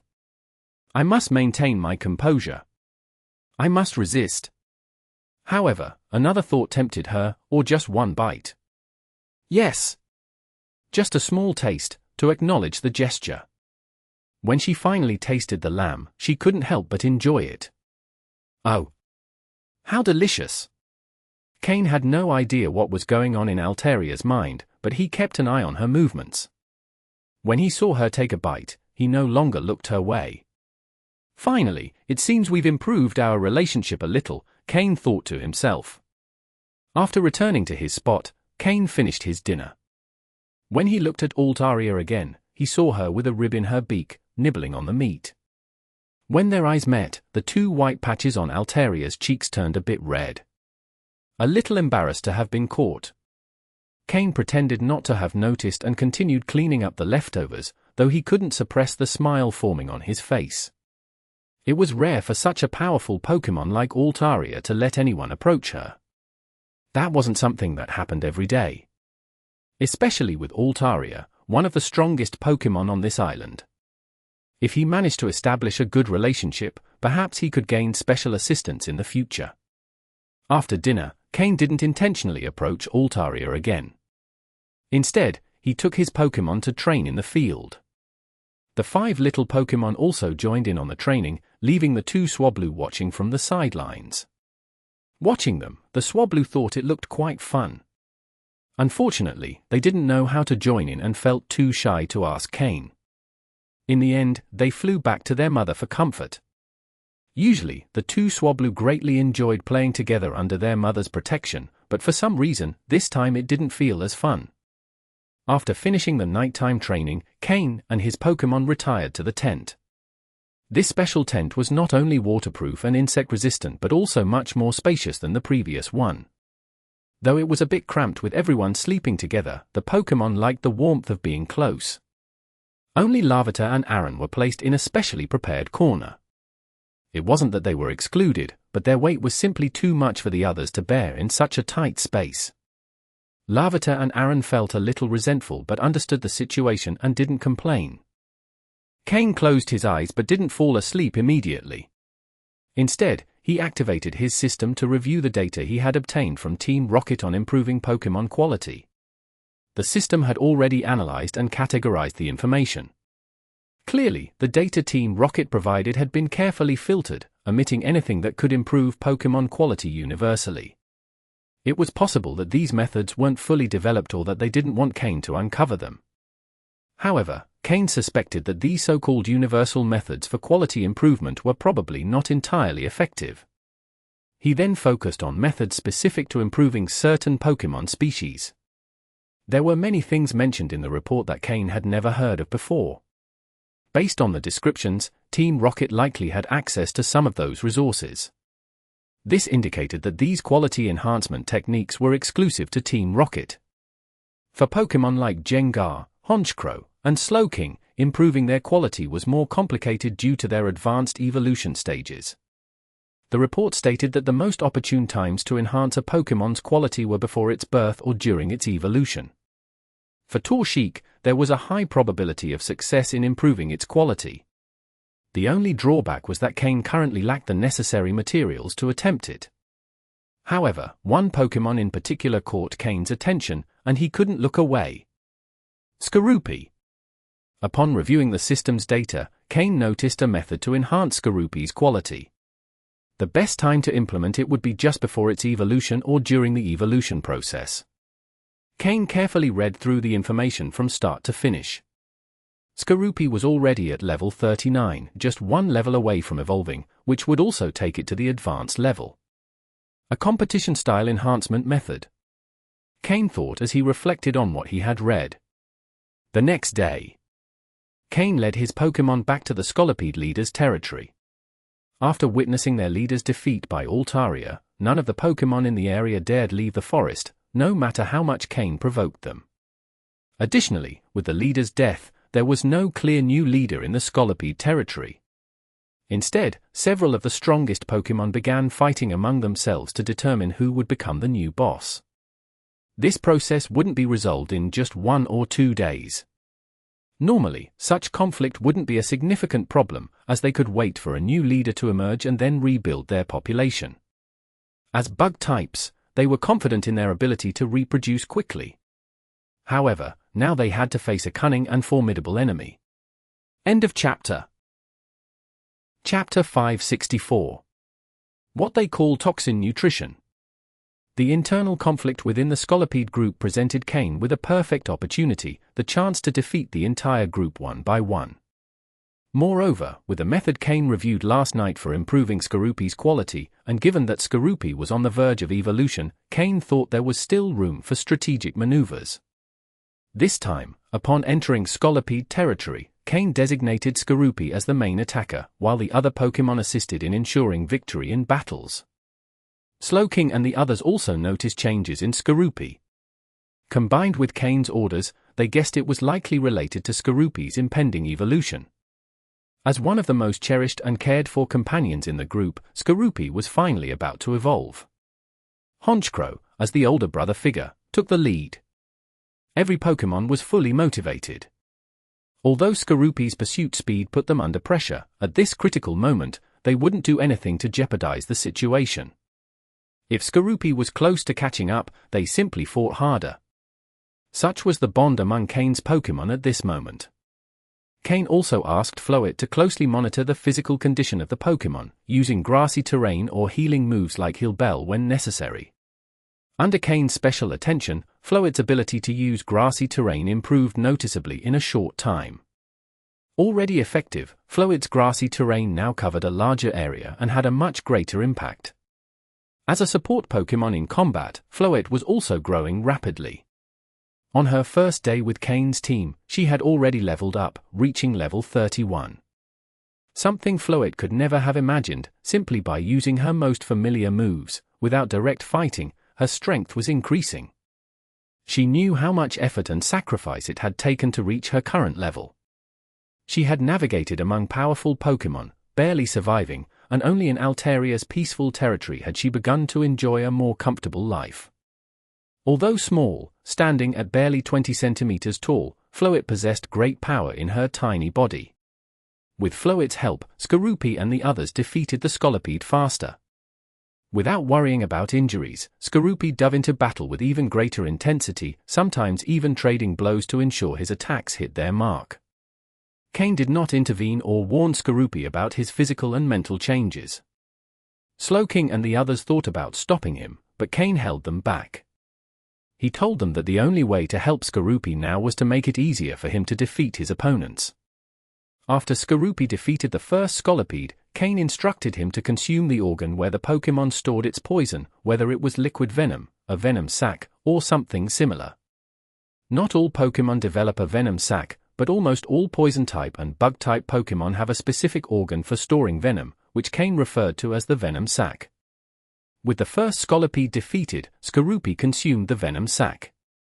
According to the information Kane had obtained from Team Rocket, this was the first step in improving Skorupi's potential using the Toxin nutrition method. The ideal method would have been to place several poison-type Pokémon in a confined space, letting them fight to the death. The last survivor would undoubtedly be the one with the greatest potential. Additionally, the experience could enhance their quality. However, Skorupi was his companion, and Kane wouldn't force him to go through such an ordeal. Instead, there was another way to achieve a similar effect, finding poison-type Pokémon territories and allowing Skorupi to consume their venomous essences. Though not as brutal as the toxin nutrition method, if done in sufficient quantities, it could yield similar results. The more intensely his opponents fought, the more venom they had. The fiercer the battle, the better the final results. So, while Kane deliberately led Skorupi into this type of training, Skorupi naturally began to change his mindset. Fight. Destroy. Devour. Grow. Skorupi's movements became more precise, and every part of his body seemed to transform into a lethal weapon. The more Scolipede Skorupi defeated, the more he consumed. Although Slowking and the others were worried, since Kane had ordered it, they focused solely on helping Skorupi defeat his opponents faster. Skorupi felt as if his blood were boiling, with endless energy coursing through his body. A voice in his mind constantly told him, "Just a little more. Defeat a few more. And you'll gain even more benefits." As a battle fanatic, Skorupi didn't reject this feeling at all. Each time he defeated a Scolipede, he felt his strength increase. Although the increments were small, they became more evident with each battle. Moreover, Skorupi began to deeply understand the Scolipede, where their weak points were, which areas were stronger, where to strike for maximum damage, and where attacks would have no effect. He learned all this through his battles. With his sniper ability, Kane always reminded Skorupi to pay attention to his opponent's weaknesses. Targeting weak points had become a habit for Skorupi during battles. Eventually, Skorupi faced two level 39 Scolipedes simultaneously. He skillfully evaded their attacks, and with a simple move of his pincers and tail, activated his sniper ability, defeating them both with a single strike. Quick and clean. Kane observed every one of Skorupi's movements while the system analyzed the data. Although others didn't notice, Kane could see that Skorupi's internal and external body temperature had already doubled from normal. End of chapter. Chapter 565. It's damn hot. Floette, use grassy terrain on Skorupi again, Kane said calmly, addressing the Floette nestled in his chest pocket. Fleet. Floette obediently nodded. With a wave of the flower in her hands, a green meadow appeared beneath Skorupi's feet, helping to mend the cracks in its armor. The fissures in Skorupi's armor began to heal at a visible pace, thanks partly to Floette's grassy terrain move and partly to Skorupi's regenerative ability. After absorbing so much energy, Skorupi's recovery system was already at its peak. Additionally, whether due to the training method called toxin nutrition or something else, Skorupi's body seemed to have grown significantly. Its armor, which originally had a bluish-purple hue, now showed a dark red or reddish-purple tint. It was completely covered in toxins. At this point, stopping was no longer an option. In its current state, Skorupi didn't need help from the other Pokémon to face opponents below the advanced level. Even if confronted by 3 or 5 lower-level Scolipede, Skorupi could defeat them with ease and speed. The reckless slaughter of Scolipede by Kane hadn't gone unnoticed by the rest of the colony, even though they were caught up in a civil war. This time, Skorupi's opponent was a Scolipede with standout qualities, level 44, and green tier potential. This Scolipede was one of the strongest in its colony. Slowking and the others immediately noticed the appearance of the Scolipede, knowing it wouldn't be easy to defeat, and tried to intervene. CHA. Skorupi let out a cry, stopping Slowking in its tracks. Kane felt the intense combat desire radiating from Skorupi. Raising a hand, Kane halted the other Pokémon and said, "Let Skorupi handle it alone. Make sure no other Scolipede interferes with the fight." Honchkrow and the others nodded seriously. "Skorupi, if you're going to face it alone, then show your presence," Kane said calmly. CHA. Skorupi roared again, its aura even more intimidating as it directed all its fury toward the Scolipede in front of it. Good. Use agility to close the gap. Engage in close combat and show it true power, Kane commanded. At Kane's signal, Skorupi charged at high speed. Skorupi was so hyped that the heat emanating from its body created a thin mist of white vapor when it stood still. As it ran, a faint corrosive atmosphere could be felt in the air. The Scolipede watched Skorupi approach rapidly, its expression grave. This was the Skorupi that had killed many of its companions and devoured their toxins. It was a deadly provocation. SSSSSS. The Scolipede hissed furiously, lunging at Skorupi. Boom! Unfazed, the two Pokémon clashed head-on in the open field. To Scolipede's astonishment, Skorupi pushed it back with overwhelming strength, and the rate of its retreat quickly increased. It was a clear difference in physical power. At the point of contact, Scolipede could feel the searing heat emanating from Skorupi. It was damn hot. Despite the high temperature, Skorupi seemed unfazed. Boom! Before Scolipede could process its shock, it was violently slammed against a tree. The impact shattered the tree's bark, and Scolipede couldn't help but cough up green blood. Its eyes widened as it felt the damage to its abdomen. It was hard to comprehend how such a small Pokémon could possess such immense strength. It was terrifying. Despite being an advanced-level Pokémon, Scolipede couldn't even withstand Skorupi's onslaught. Skorupi, use Bug Bite, Poison Jab, and Poison Tail. All three together. Kane ordered, assessing Skorupi's strength. Skorupi's power today was awe-inspiring, a result of absorbing large amounts of toxic energy, its exalted physical state, and the effects of the toxin nutrition method. All these factors combined had granted it incredible strength. Although the average height of a Skorupi was around 80 centimeters, Kane's Skorupi had grown over a meter and now stood at over 1.5 meters tall. This was confirmed by Kane's system analysis. However, Scolipede measured 2.5 meters. The size difference was impressive, but in this case, Skorupi's overwhelming strength made it even more shocking. A Pokémon visibly half its opponent's size had pinned down the giant and was brutally slamming it against a tree. The Scolipede, initially confident in their leader, began to shudder as they observed the fight. Unconsciously, some trembled in fear.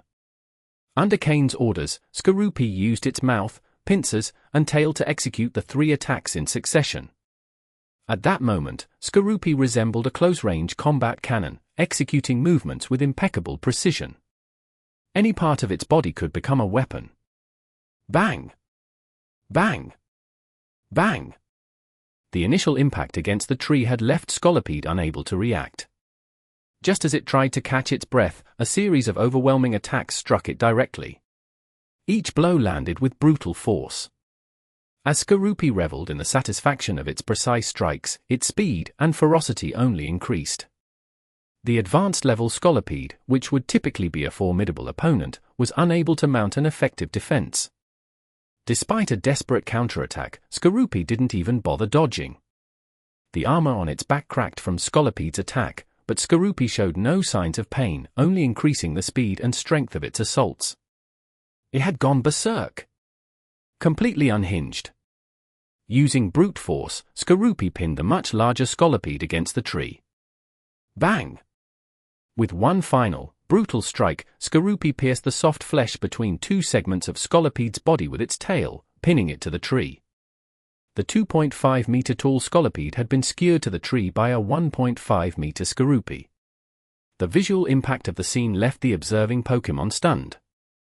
Skorupi's body was covered in green fluids, the blood flowing from Scolipede. CHA! Skorupi roared arrogantly at the nearby Scolipede. Immediately, the more cowardly Scolipede trembled in fear. This time, without the use of grassy terrain, the cracks on Skorupi's back began to heal visibly. Its body temperature continued to rise. End of chapter. Chapter 566. The Killing Machine. Skorupi had fully entered its peak state. At this moment, with the build-up of energy within its body and the frenzy of combat, it launched itself directly into the group of Scolipede. Upon witnessing how Skorupi had brutally and swiftly taken down one of their companions, the Scolipede had no intention of facing it, scattering in all directions. After eliminating several more Scolipede, Skorupi's body temperature continued to rise. SSSSSS. Skorupi stood on the damp earth, the contact of its feet with the ground producing a hissing sound. Kane had been closely observing Skorupi's condition. As described in the reports, when the body absorbs this much energy, it grows in size and its body temperature rises to varying degrees. The higher the temperature, the more energy was within it, indicating that this process of toxin nutrition had been a success. You're almost there, Skorupi.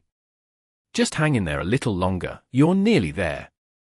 Kane thought silently. At this point, if Skorupi failed to evolve, it would be impossible to stop the process. Kane and his team ventured deeper into enemy territory. Finally, after Skorupi defeated another advanced level Scolipede, its temperature reached its peak. Steam rose freely from its body, which seemed to be cooking itself. CHA. Skorupi roared mightily, crushing a Scolipede under its feet and intimidating all the others around it.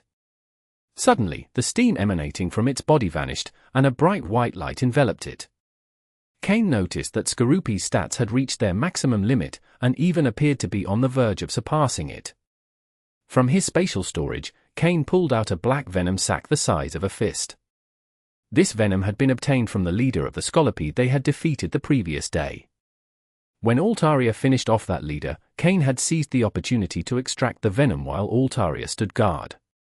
This venom sac was key in Kane's decision to use the method described in the Team Rocket reports. Skorupi, eat it, Kane commanded, using his psychic powers to send the venom sac toward the light-wrapped Skorupi. Without hesitation, fully trusting Kane, Skorupi swallowed the venom in a single gulp. Instantly, the light that had previously seemed faint intensified and completely engulfed it. Kane's other Pokémon, familiar with this process, surrounded Skorupi and their trainer, remaining vigilant against any threats from the Scolipede. However, the Scolipede were so terrified of Skorupi that they dared not approach, let alone attack. Evolve. Skorupi. The intense white light covered Skorupi, obscuring it from view, but Kane could still monitor Skorupi's changes through his system. The most notable change was that the limits Skorupi had reached were now expanding. It was like a jar filled to the brim with water, now being enlarged to hold even more. That was Skorupi's current state. Perhaps due to the sheer amount of accumulated energy, Skorupi's evolution lasted a full 20 minutes, the longest evolution Kane had ever seen among his Pokémon. Interestingly, Skorupi was the only one of Kane's main 5 Pokémon that didn't require special conditions to evolve. Honchkrow needed the Dusk Stone, Slowking required a King's Rock and a Sheldur, Weavile needed a Razor Claw, and Jengar needed sufficient concentrated ghost energy. However, Skorupi only needed to reach the proper level. Of course, Kane's process wasn't simply for Skorupi to evolve in an ordinary way. During evolution, any improvements to a Pokémon's capabilities were maximized. When the light began to fade, the blue-purple Skorupi Kane knew was gone. In its place stood an imposing Drapion, purple with pinkish tones. It was a fully evolved Drapion. Its height had increased dramatically, reaching 2.5 meters, almost double its previous size, now comparable to the Scolipede. It was practically an unstoppable killing machine. Before its evolution, Drapion had already been capable of using every part of its body in battle. Now, its joints were more flexible, its armor tougher, and its pincers and stinger sharper. CHA. Drapion opened its mouth and let out a powerful roar that echoed throughout the forest. This was its cry of triumph after evolving. Now, standing at 2.5 meters tall, Drapion had become the largest Pokémon on Kane's team, capable of providing a tremendous sense of security to everyone. With such a large, strong, and combat-capable Pokémon by his side, anyone would feel safer. Kane approached Drapion, raising his hand to touch the highest joint on its chest. Drapion, seeing Kane approach, obediently knelt down so its trainer could pat its head. Kane smiled, stroking its head and feeling its sharp spikes. "You finally evolved. Congratulations, Drapion." From the moment Drapion had hatched, Kane had invested heavily in its growth, watching it develop into a formidable fighter who relished battle and intensity. Whether facing powerful foes or playing during breaks, Drapion had always displayed relentless determination. Now, it had finally evolved. Drapion closed its eyes and smiled, feeling the warmth of Kane's hand on its head. Since birth, Drapion had seen Kane as a father figure, and Kane had fulfilled that role by guiding and training it.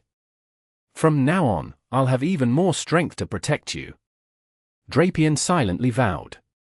Kain was thoroughly satisfied with Drapion's current state. The evolution method based on the Toxin nutrition obtained from Team Rocket, while not followed exactly, had proven incredibly effective.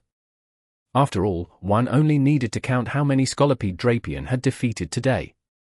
Of course, it worked. He had practically used half the Scolipede colony as stepping stones for Drapion's evolution. Hundreds of them, including many advanced-level Scolipede and one quasi-elite. Success was inevitable. End of chapter. Chapter 567. Ground Mount. Pokémon. Drapion, dark blue. Gender? Male. Level: 42. Type: Poison plus Dark. Ability: Sniper. Held item: None. Egg moves: Screech, Agility, Poison Tail, Pursuit. Basic moves: Bite, Poison Sting, Leer, Knockoff, Pin Missile, Acupressure, Bug Bite, Poison Fang, Venoshock, Hone Claws, Toxic Spikes, Night Slash, Thunder Fang, Ice Fang, Fire Fang. Learned moves: Snore. Combined moves: Poison Tail Impact, Poison Tail plus Venoshock. TM moves: Protect, Hidden Power, Rock, Taunt, Shadow Ball, Poison Jab. This is Drapion after its evolution, according to the system's data. It is evident that Drapion's quality has reached the dark blue level. However, even within the dark blue category, there are differences. For example, Gengar is also of dark blue quality, but it's a lighter shade, barely reaching this level. On the other hand, Drapion is different, similar to Slowking. Its dark blue hue is deeper, with a slight light purple sheen in some areas. This indicates it's right on the threshold between dark blue and light purple. If we were to make a more precise classification, we could call it quasi-purple. Even so, the system still considers Drapion as dark blue quality. Nevertheless, its quality is truly remarkable. With a size nearly twice as large as an average Drapion, overwhelming strength, and weapons like its pincers, fangs, and tail, this Pokémon is a true colossus. Its flexible body with agile joints, combined with its heavy armor and sniper ability, makes both its strength and quality exceptional.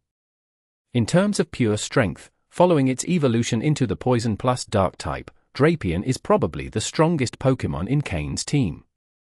Kain hadn't expected that after absorbing so much energy and consuming the Scolipede leader's venom sac, Drapion would reach level 42, surpassing Honchkrow to become the second strongest after Slowking. This fact surprised Kain, but the outcome was excellent. Another key point is the change in Drapion's type.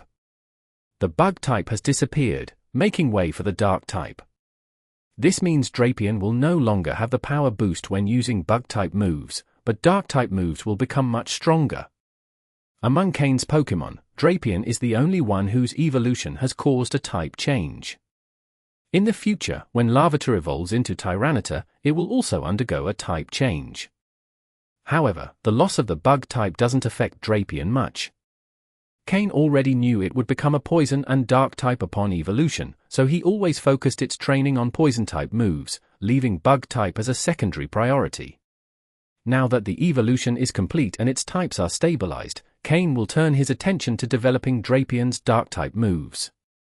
Considering Kain's Dark-type Pokémon, there are Honchkrow, Weavile, and now Drapion. Eventually, Tyranitar will join the roster after its evolution, forming a team of 4. Kain might even consider specializing in Dark-type Pokémon in the future. Of course, that's just a passing thought. Kain doesn't want to specialize in just one type, as this would leave him vulnerable to certain opponent strategies.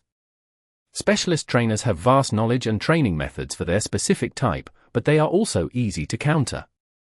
For example, in the Kanto region, Lance, the Dragon Master, was repeatedly defeated by Lorelei, the Ice-type expert, preventing him from becoming champion. He had to move to Johto to fulfill his dream of becoming champion. Fortunately, Drapion has 2 older brothers, Honchkrow and Weavile, to guide it in mastering its Dark-type moves, so Kane has nothing to worry about. So far, after sacrificing nearly half the Scolipede clan, Kane has helped Skorupi complete its evolution. Additionally, he has improved its quality to the dark blue level. In reality, getting Skorupi to evolve wasn't difficult, but enhancing its quality during evolution was the main reason Kane wiped out nearly the entire Scolipede clan. In summary, the outcome was very positive. Honchkrow and Slowking were proud to see that the once small Skorupi had grown to a towering 2.5 meters. The small Pokémon that used to hide behind them, yearning for battles, had finally surpassed them. To Honchkrow, Slowking, Jengar, and Weavile, Drapion was like a younger brother they had watched grow up. The Pokémon began to relax and approached Drapion, touching it to feel its changes. Drapion didn't dare resist. Despite its newfound strength, it was always mindful of the care its older siblings had given it. It still has much to learn. Kane looked at Drapion and estimated that, with its new size, he could probably stand on its back. Moreover, with Drapion's strength, his weight wouldn't be an issue. Does this mean he now has a ground mount? Though it might not be very comfortable to sit on. Its armor is a bit uneven and uncomfortable. But that wouldn't stop Kane from standing on it. Without further thought, Kane climbed onto its back. Drapion looked at Kane in surprise, watching him try to find the most comfortable spot to stand. Being quadrupedal, Drapion could easily traverse rough terrain, making it quite convenient to be on its back. Kane nodded in satisfaction. With the Pokémon watching, Kane slowly dismounted. Ahem, Drapion, now that you've evolved, show me your strength. I want to see if you're familiar with your new body, Kane said. Upon hearing this, the Pokémon turned their attention to the nearby Scolipede. There was still a pack of intruders. The Scolipede almost cried. They're the invaders. Evil invaders. They've already destroyed half our clan, isn't that enough? The truth is, many of the Scolipede clan's strongest Pokémon were injured after battling for leadership, allowing Kane to act without fear. Of course, Kane knew nothing about this. He simply thought the Scolipede were easy prey today since none of the stronger ones showed up. So he took the opportunity to eliminate as many as possible. The sounds of battle once again echoed through the forest. End of chapter. Chapter 568. What to do if you have no money to buy food. In the meadow outside the forest, Altaria was basking in the sun with her 2 offspring. Surprised, Altaria glanced toward the Scolipede forest, where the sounds of battle could be heard from within. There had just been a brief pause. How had the fighting started again? By dusk, Kane emerged from the forest with his Drapion and the rest of his team, having concluded the battle. In the end, Kane didn't completely wipe out the entire Scolipede tribe. The remaining high-level Scolipede had banded together to defend themselves. However, by then, most of the tribe had already been annihilated. But thanks to the Scolipede's ability to reproduce, their numbers would recover in a year or 2. Although, the combat strength of the tribe as a whole would be nowhere near what it once was. Regarding top-tier fighters, aside from the Scolipede leader defeated by Altaria, there weren't many losses. Now, walking through the Scolipede forest, Kane felt as if he were strolling through his own backyard, with no pressure at all. After losing their leader and their overwhelming numbers, Kane no longer had to worry about them. It was like walking down a peaceful street at dawn, with no urgency whatsoever. Kane wasn't in a hurry to cross the Scolipede's territory and continued to make his way slowly toward the interior of Mythical Island. He had only traveled a short distance and had already encountered such powerful Pokémon, making him wonder what else lay ahead deeper inside. The duration of this mission was 15 days, and only 2 had passed, so there was no need to rush. When he returned to Altaria's meadow, Kane began preparing dinner again. By now, the 2 Swablu were very accustomed to playing with Kane's 5 little companions, and after playing, they enjoyed the delicious food he prepared. Today, in addition to grilled meat, Kane also prepared some pokeblocks for the Swablu. Although they were the most common type, today had been a good day. Aside from the noise in the forest during the day, everything else was perfect. Seeing that Altaria had finished eating, Kane didn't say much more. He brushed off the grass from his clothes and slowly returned to his shelter. Then, he began training with his Pokémon again. Drapion had completed its evolution, and its strength had increased significantly. Although the change wasn't as drastic as Janga's, who had to familiarize himself with his new body after evolving, Drapion couldn't achieve the same level of control over his body as he had as a Skorupi. Regaining that dexterity would take a considerable amount of training. Training each joint of his body to move at will wouldn't be an easy or quick task. Today, Altaria didn't take her 2 offspring to play as usual. Instead, she silently observed as Kane trained Honchkrow and the others. Midway through the training, Altaria suddenly flew straight toward Honchkrow. Kane, surprised, didn't know what she intended. Altaria flew toward Honchkrow without slowing down, even accelerating. Honchkrow, seeing Altaria flying toward him as if to attack, prepared to defend himself. Slowking and the others, seeing Altaria seemingly attacking Honchkrow, were about to counterattack. But Kane raised his hand to stop them. The fierce attack Kane had expected from Altaria never happened. Instead, the 2 Pokémon intertwined in the air. Kane, watching the interaction between Altaria and Honchkrow, gradually understood what was happening. Altaria is teaching Honchkrow how to use flying-type moves and master aerial combat. Kane observed how, although it seemed like Altaria was attacking Honchkrow, she was actually correcting some of his habits and flaws. Although Kane had trained Honchkrow quite well, there were certain things that couldn't be noticed just by watching. Only an expert in flying-type energy like Altaria could point out those details. Of course, even if Altaria didn't do this, Honchkrow would eventually realize them himself. But it would take a long time and might even require losing a battle to recognize his weaknesses. Although Altaria didn't teach Honchkrow any new moves, she helped reinforce his fundamentals. These 2 meals didn't go to waste, Kane thought, nodding to himself. This kind of direct guidance was already a big gain for Kane. When Honchkrow, exhausted, finally landed, Altaria casually returned to her shelter. Before leaving, she glanced at Kane, as if to say, the food's paid for. Honchkrow, on the other hand, was deep in thought, clearly reflecting on the lessons from the training. End of chapter. Chapter 569. The Pokémon with a steel gate on its head. Another day had passed. It was the 4th day since Kane had arrived on the island. When he woke up in the morning, he no longer saw Altaria or her 2 offspring. He didn't give it much thought. When he had arrived here, Altaria and her family were already gone, so they had likely gone out again.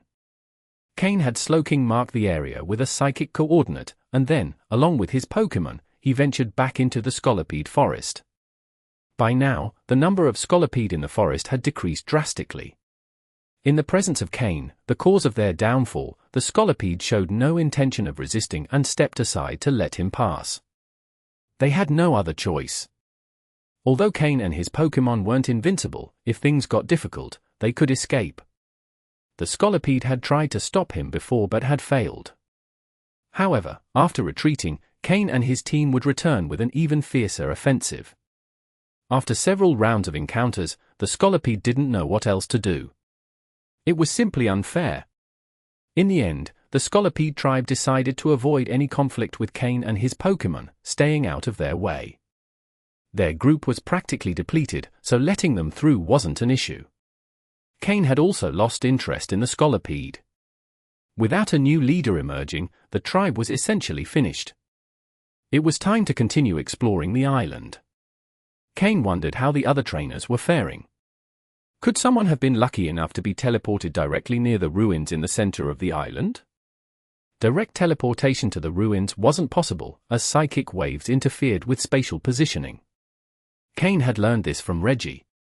If not for this interference, Team Rocket would have sent a large group of people directly to the ruins, without the need to explore the island. After passing through the Scolipede forest, Kane encountered a new landscape.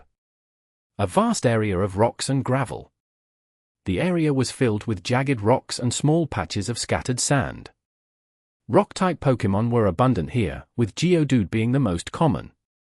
However, these Pokémon weren't particularly aggressive, and due to their rocky bodies, few Pokémon dared to bother them, so they lived in peace. They spent their days basking in the sun, and when hungry, they would simply eat nearby rocks. If no rocks were available, the sand on the ground would suffice. Kane wasn't particularly interested in these Pokémon. Even if Geodude evolved into Golem, it wasn't what Kane was looking for. The transition between the forest and the rocky terrain was surprisingly seamless, without feeling out of place. There was no doubt that the Mythical Island was unique, a place where any type of Pokémon could appear. Besides Geodude, there were quite a few Roggenrola. Compared to Geodude, Roggenrola were even more timid. When they saw Kane and his Pokémon approaching, they would quickly flee. On the surface, there didn't appear to be any tribal divisions in this rocky and sandy area. Geodude and Roggenrola coexisted in the same habitat. However, that could have been because Kane had only encountered more peaceful Pokémon like Geodude and Roggenrola. In addition to them, there were several Boldore and Graveler. However, Golem and Gigalith were much rarer, almost non-existent.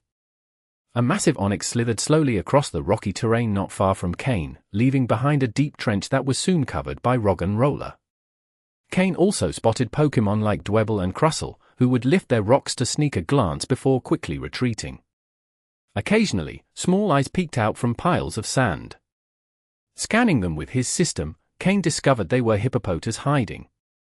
It was likely that Hippowdon could also be found in this area. Kane joked with Slowking, "Look, Slowking, it seems you found your relatives. Both of you are hippos. Want to say hi?" Slowking showed some interest but ultimately didn't get the chance. That was because as soon as the Hippopotas sensed Slowking's presence, they felt threatened and quickly buried themselves in the sand. As ground-type Pokémon, they naturally avoided water types like Slowking. Both were hippos, but Slowking was a water-dwelling hippo, while Hippopotas lived in the sand, as their name implied. This place was truly a haven for rock and ground-type Pokémon. Kane had been on the Mythical Island for quite a while and had already encountered Pokémon from the first 6 regions discovered by the League, except for those from the 7th region, Alola. Has Mew never been to Alola? Or could it be because of the Ultra Beasts? Kane vaguely recalled that those were the correct words. However, this wasn't particularly relevant to his current situation. After walking a while longer, Kane realized that this rocky and sandy expanse seemed endless. From outside the island, it hadn't been obvious, but now that he was inside, Kane was surprised by the area's vastness. Luckily, he didn't have to worry about getting lost, as he could always orient himself by the direction of the Tree of Life at the center of the island. "Whoa!" Kane exclaimed upon seeing a group of Pokémon running ahead of him. It was a group of Pokémon running with something resembling a steel gate on their heads. The rhythmic pounding of their footsteps made the ground tremble slightly.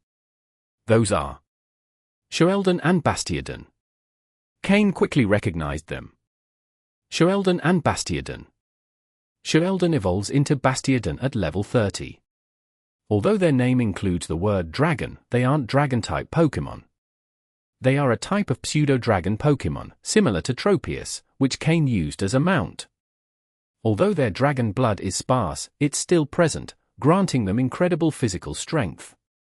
As rock and steel-type Pokémon, Bastiodon possesses extraordinarily high physical and special defense, with its physical defense being especially terrifying. That's why they are called Guardians.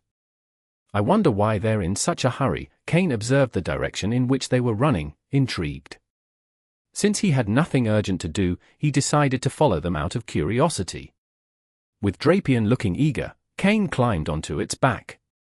In this rocky terrain, Drapion could move much faster than Kane could on foot. Gathering Slowking and the others, along with Honchkrow, Kane set off in pursuit of the retreating Bastiodon. End of chapter. Chapter 570. The Duel Between Spear and Shield. The Bastiodon weren't very fast, but moving across the sandy terrain, they kicked up a huge cloud of dust. Trailing a considerable distance behind them, Kane couldn't help but put on a mask to cover himself. There was just too much dust. Observing the urgency of the Bastiodon, it was clear that something had happened. After running for about half an hour, they arrived at a depression in the terrain. Although still a rocky area, this place had much more sand than rocks, almost forming a small desert. Two groups of Pokémon were facing off in this area. It turned out that conflicts did occur here, only that earlier, there hadn't been enough of a reason. In this sandy area, Kane noticed some metallic glints, as if reflecting fragments of rare minerals. The two groups of Pokémon in the standoff, one was the group of Bastiodon that Kane had been following. Tightly packed into a line, with their faces resembling iron barriers, they stood firmly united, forming something like a wall. And in front of them was a group of fierce-looking crocodiles wearing what looked like sunglasses. They slammed the ground with their red and black tails, stirring up dust with every strike. Crocodile? Kane recognized these Pokémon immediately. He was quite familiar with Crocodile, especially due to one of their most peculiar abilities. Moxie. Yes, the same ability his Honchkrow possessed, Moxie. This ability could give a Pokémon limitless potential. Although he didn't see any Sandile, there were only Krokorok and Crocodile, probably because the Sandile were of lower levels and didn't participate in such situations. As ground or dark types, Crocodile didn't have a vast set of resistances. While they could face many types, they were also vulnerable to several others. With double resistances to poison, rock, ghost, and dark types, and immunities to electric and psychic types, they had some advantages. However, they were weak against fighting, bug, water, grass, ice, and fairy types. This set of typings could be considered fairly standard. Crocodile were desert bullies, especially when acting in groups. But Bastiodon, or barrier dragons as they were also known, could also be devastating in teams due to their extraordinary defensive capabilities. This was a classic confrontation between spear and shield. The reason for the clash was a small cluster of shiny minerals reflecting a metallic light at the center. For ground or rock-type Pokémon, these minerals were vital for their growth. While not all Pokémon could consume minerals directly like Larvitar and Aron, many could absorb them to grow stronger. Kane didn't dare get too close, so he couldn't determine exactly what type of mineral it was. At the center of it all, the leaders of the Crocodile and Bastiodon were arguing. Both seemed very tense, unable to reach an agreement. Kane noticed that his system couldn't scan these Pokémon's data. He estimated that they were at least at the same level as the Skorupi leader. To dominate a territory on Dream Island, or lead a large group, a near-elite level seemed to be the minimum requirement. Drapion, with its excellent camouflage in sandy and rocky areas, allowed Kane to remain hidden without being detected by any Pokémon. Honchkrow continued circling above, keeping an eye from the sky, only descending if necessary. From his position, Kane watched as the Crocodile leader opened its jaws wider, adopting a threatening stance. But the Bastiodon leader didn't back down an inch, moving its armored head right in front of the Crocodile, daring it to try breaking through its shield. After a few minutes of tension, the two leaders finally began to fight. The Crocodile struck first, slashing at the Bastiodon with its sharp claws, but the Bastiodon faced it head-on, using its armored head for defense. Seeing their leaders start fighting, the other members of both groups quickly followed suit. The Crocodile launched all kinds of attacks, while the Bastiodon simply defended, advancing slowly like bulldozers. It was clear that the Bastiodon had better teamwork. They knew their strengths and how to use them together. On the other hand, the Crocodile tended to fight more individually. In a one-on-one battle, a Crocodile could probably wear down a Bastiodon slowly thanks to its speed. But when the Bastiodon united, their collective defensive power far surpassed the Crocodile. Slowly, the Bastiodon began pushing the Crocodile back. The minerals became more exposed, catching Kane's attention. Kane couldn't help but feel tempted. If those minerals were valuable enough to provoke such a fierce battle between the Crocodile and Bastiodon, they must be worth a lot. Kane hadn't forgotten that he had Larvitar and Aron, two Pokémon that could devour large quantities of minerals. And the better the quality of the minerals, the faster and stronger they would grow. Kane pulled Slowking's Pokeball from his belt. If the right opportunity arose, he could have Slowking teleport directly to the minerals. But he had to wait for the Bastiodon to advance far enough. He didn't want to face that impenetrable tank formation. If the Bastiodon noticed him, he could be crushed in an instant. However, just as Kane was about to act, his Honchkrow, which had been circling above, descended and landed next to him, hiding behind a rock. Noticing Honchkrow's cautious behavior, Kane immediately signaled Drapion to hide more effectively. Drapion nodded and obeyed silently. Kane used telepathy to connect with Honchkrow.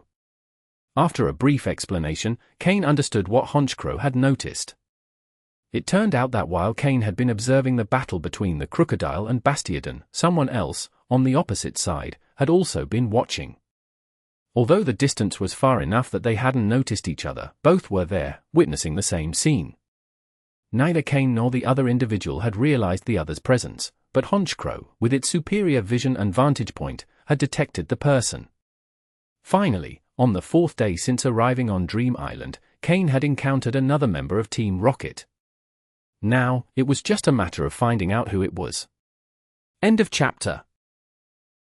Chapter 571. Turning the Mantis into bait. With this, Kane, who was about to act, slowly lowered the Pokeball in his hand. If someone else wanted to play the Mantis, he had no problem being that Sparrow to catch the prey. So, he decided to exercise patience and wait. Kane still had a list of Team Rocket members' information that he had obtained from Reggie. Although he wasn't sure if the other person also had something similar, Kane estimated they probably didn't. Even if they did, it wouldn't be as detailed as what Reggie had compiled. He decided to wait for the other person to make the first move. Once he confirmed their identity and skills, Kane would have an even greater advantage. He waited in silence for another half hour. During that time, the Crocodile had already been pushed to the edge of the sunken zone by the Bastiodon. However, that was as far as the Bastiodon could manage. After all, their advantage lay in their incredible defense, but they lacked offensive power. The reason the Crocodile had been pushed back was simply a strategic retreat, not fear. Now that they were at the edge, retreating further would mean leaving the sunken zone, and clearly, that wasn't what the Crocodile wanted. So, they launched a fierce counterattack, and the two sides became deadlocked once again. It was at that moment that Kane, who had been watching the Team Rocket member on the other side, noticed them start to move. Amidst the vast yellow desert, a cloth appeared, and from beneath it emerged a Team Rocket member dressed in a form-fitting black suit. The disguise they had used earlier was that yellow cloth that had covered their body. In the desert, the black suit was quite visible, but once inside the sunken zone, it became harder to detect due to the shadows created by the sunlight. Kane carefully observed their movements, frowning. This individual clearly possessed strong camouflage and survival skills in the wild, essential traits for a Team Rocket officer. Kane still didn't move. Until he confirmed the opponent's identity, he decided not to act hastily. The Team Rocket member moved swiftly across the sandy terrain, as if experienced in desert living. Those boots? Is that why they move so well on the sand? Clearly, no one on this expedition to Mythical Island is a novice, Kane thought, following their every movement. 3 minutes later, the man reached the area of exposed minerals without the Bastiodon or Crocodile noticing. It's time, Kane said calmly. Drapion, alert the Bastiodon and Crocodile. Use Shadow Ball to attack the mineral area. Following Kane's orders, Drapion extended a pincer and began forming a ball of dark energy. While Jengar was the most skilled at using Shadow Ball, Drapion had learned a few tricks from it. Although not yet at Jengar's level, attacking an immobile target like a rock was not a significant challenge. 2 dark balls were launched, one aimed at the mineral area and the other at the Team Rocket member. After firing the attacks, Drapion concealed itself again. The Team Rocket member, who had just smiled upon reaching the mineral area, sensed danger behind them. Quickly rolling to the side, they avoided Drapion's Shadow Ball. Boom! Boom! The 2 shadow balls exploded in the mineral area and on the sand, missing the Team Rocket member. However, hitting them wasn't necessary, the desired effect had been achieved. The Crocodile and Bastiodon heard the explosions. Both groups, which had been fiercely fighting, stopped their combat. After all, the entire confrontation was over those precious minerals. Someone had tried to take advantage of their distraction to steal them. That was unacceptable. The Bastiodon turned and rushed toward the mineral area, fixing their gaze on the Team Rocket member. The crocodile, on the other hand, took advantage of their greater speed. Without the Bastiodon's barrier, they moved nimbly through the sand, outpacing the Bastiodon on their way to the minerals. Kane couldn't see the man's expression, but his face was surely as dark as his form-fitting suit. Despite everything, the speed with which this individual reacted impressed Kane. Knowing the situation was slipping out of their hands, they released 2 Pokeballs. Finally, Kane saw what Pokémon the enemy was using, an Excadrill and an Onix. Upon seeing them, Kane confirmed the man's identity. However, now wasn't the time to dwell on that. If he wanted to be the Sparrow, he needed the Mantis to put in a bit more effort. The man jumped onto the Onix, while Excadrill quickly burrowed into the sand. Onix moved swiftly through the sunken zone, and although it was usually slow, in this sandy environment, its speed was surprising. But the crocodile were even faster, especially their leader, who was quickly closing in on the Onix. Just when it seemed they would catch it, Excadrill emerged from the ground, launching attacks that slowed the crocodile. Onix also sought areas filled with rocks to pass through. Due to its massive size, the rocks posed no obstacle, but the crocodile had to go around them, increasing the distance between them. Now that the time was right, Kane also prepared to act. But first, he had something else to do. Honchkrow, follow him from the air. Stay high and avoid being attacked. Make sure the crocodile and Bastiodon don't lose track of the man, Kane ordered. Honchkrow nodded and flew toward the Team Rocket member, occasionally launching attacks to prevent Onix from fully escaping and to guide the crocodile and Bastiodon in their pursuit. Slowking, teleport us to the mineral area, Kane said, releasing a Pokeball. Yadon. Slowking activated its psychic power, distorting space. In an instant, they appeared in the mineral area.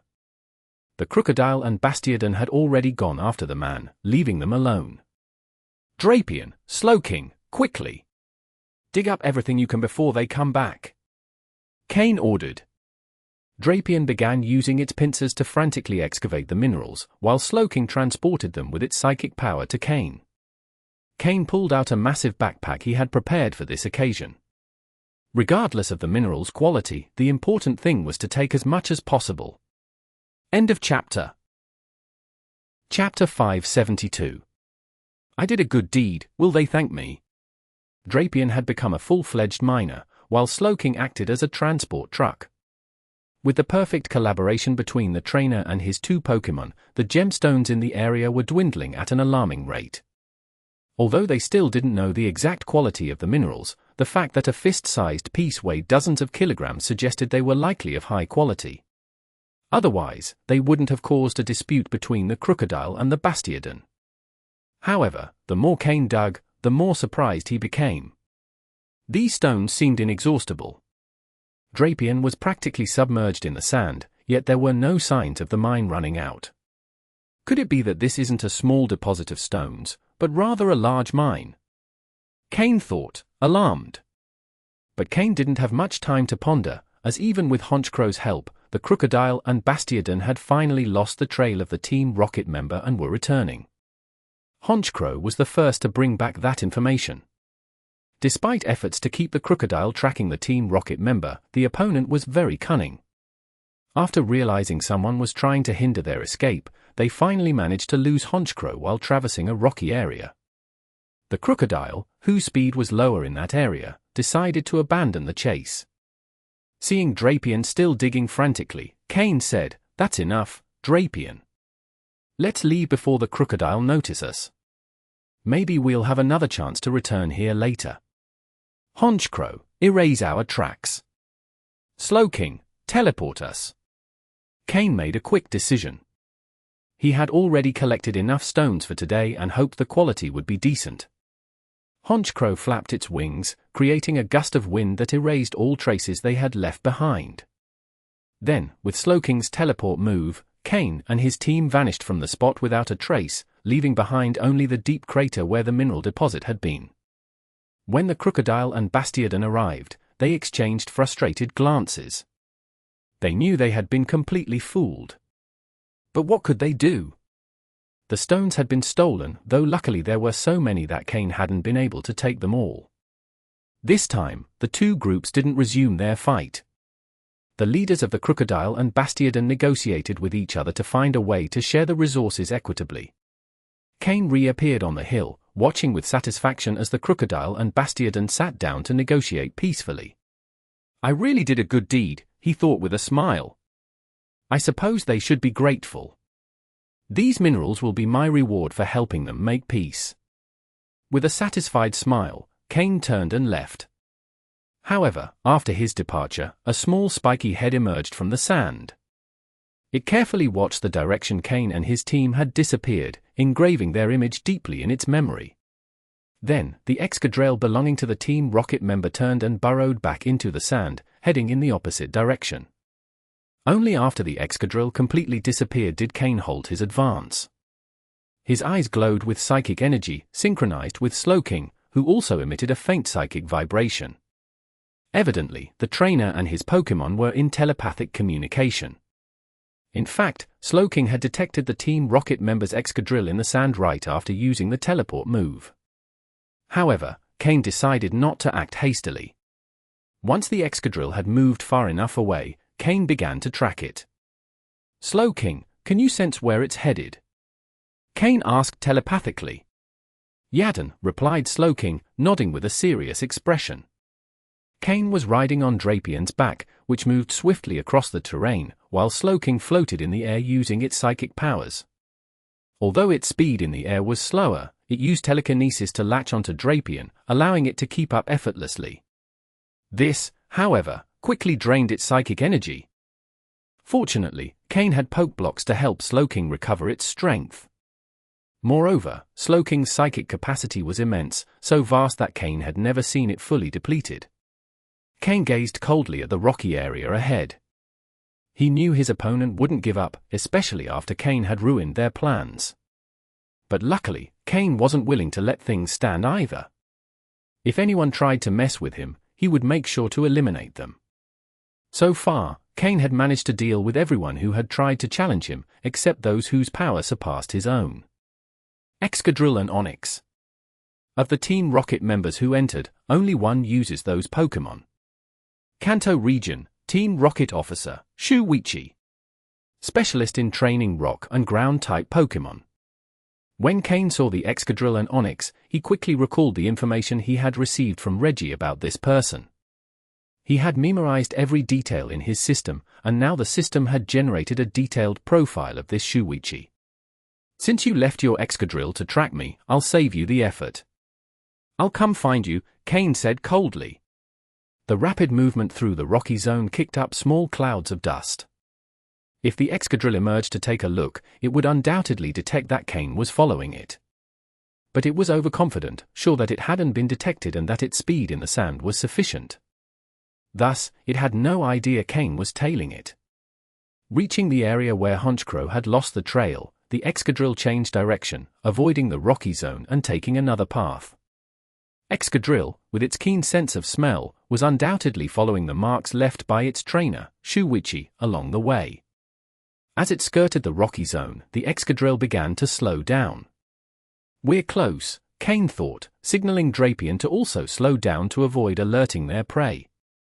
Slowking understood the situation and immediately enveloped Drapion's legs with psychic energy, allowing it to move silently and leave no tracks. This, however, increased Slowking's energy expenditure, though it wasn't a major problem. Everything was going according to plan. End of chapter.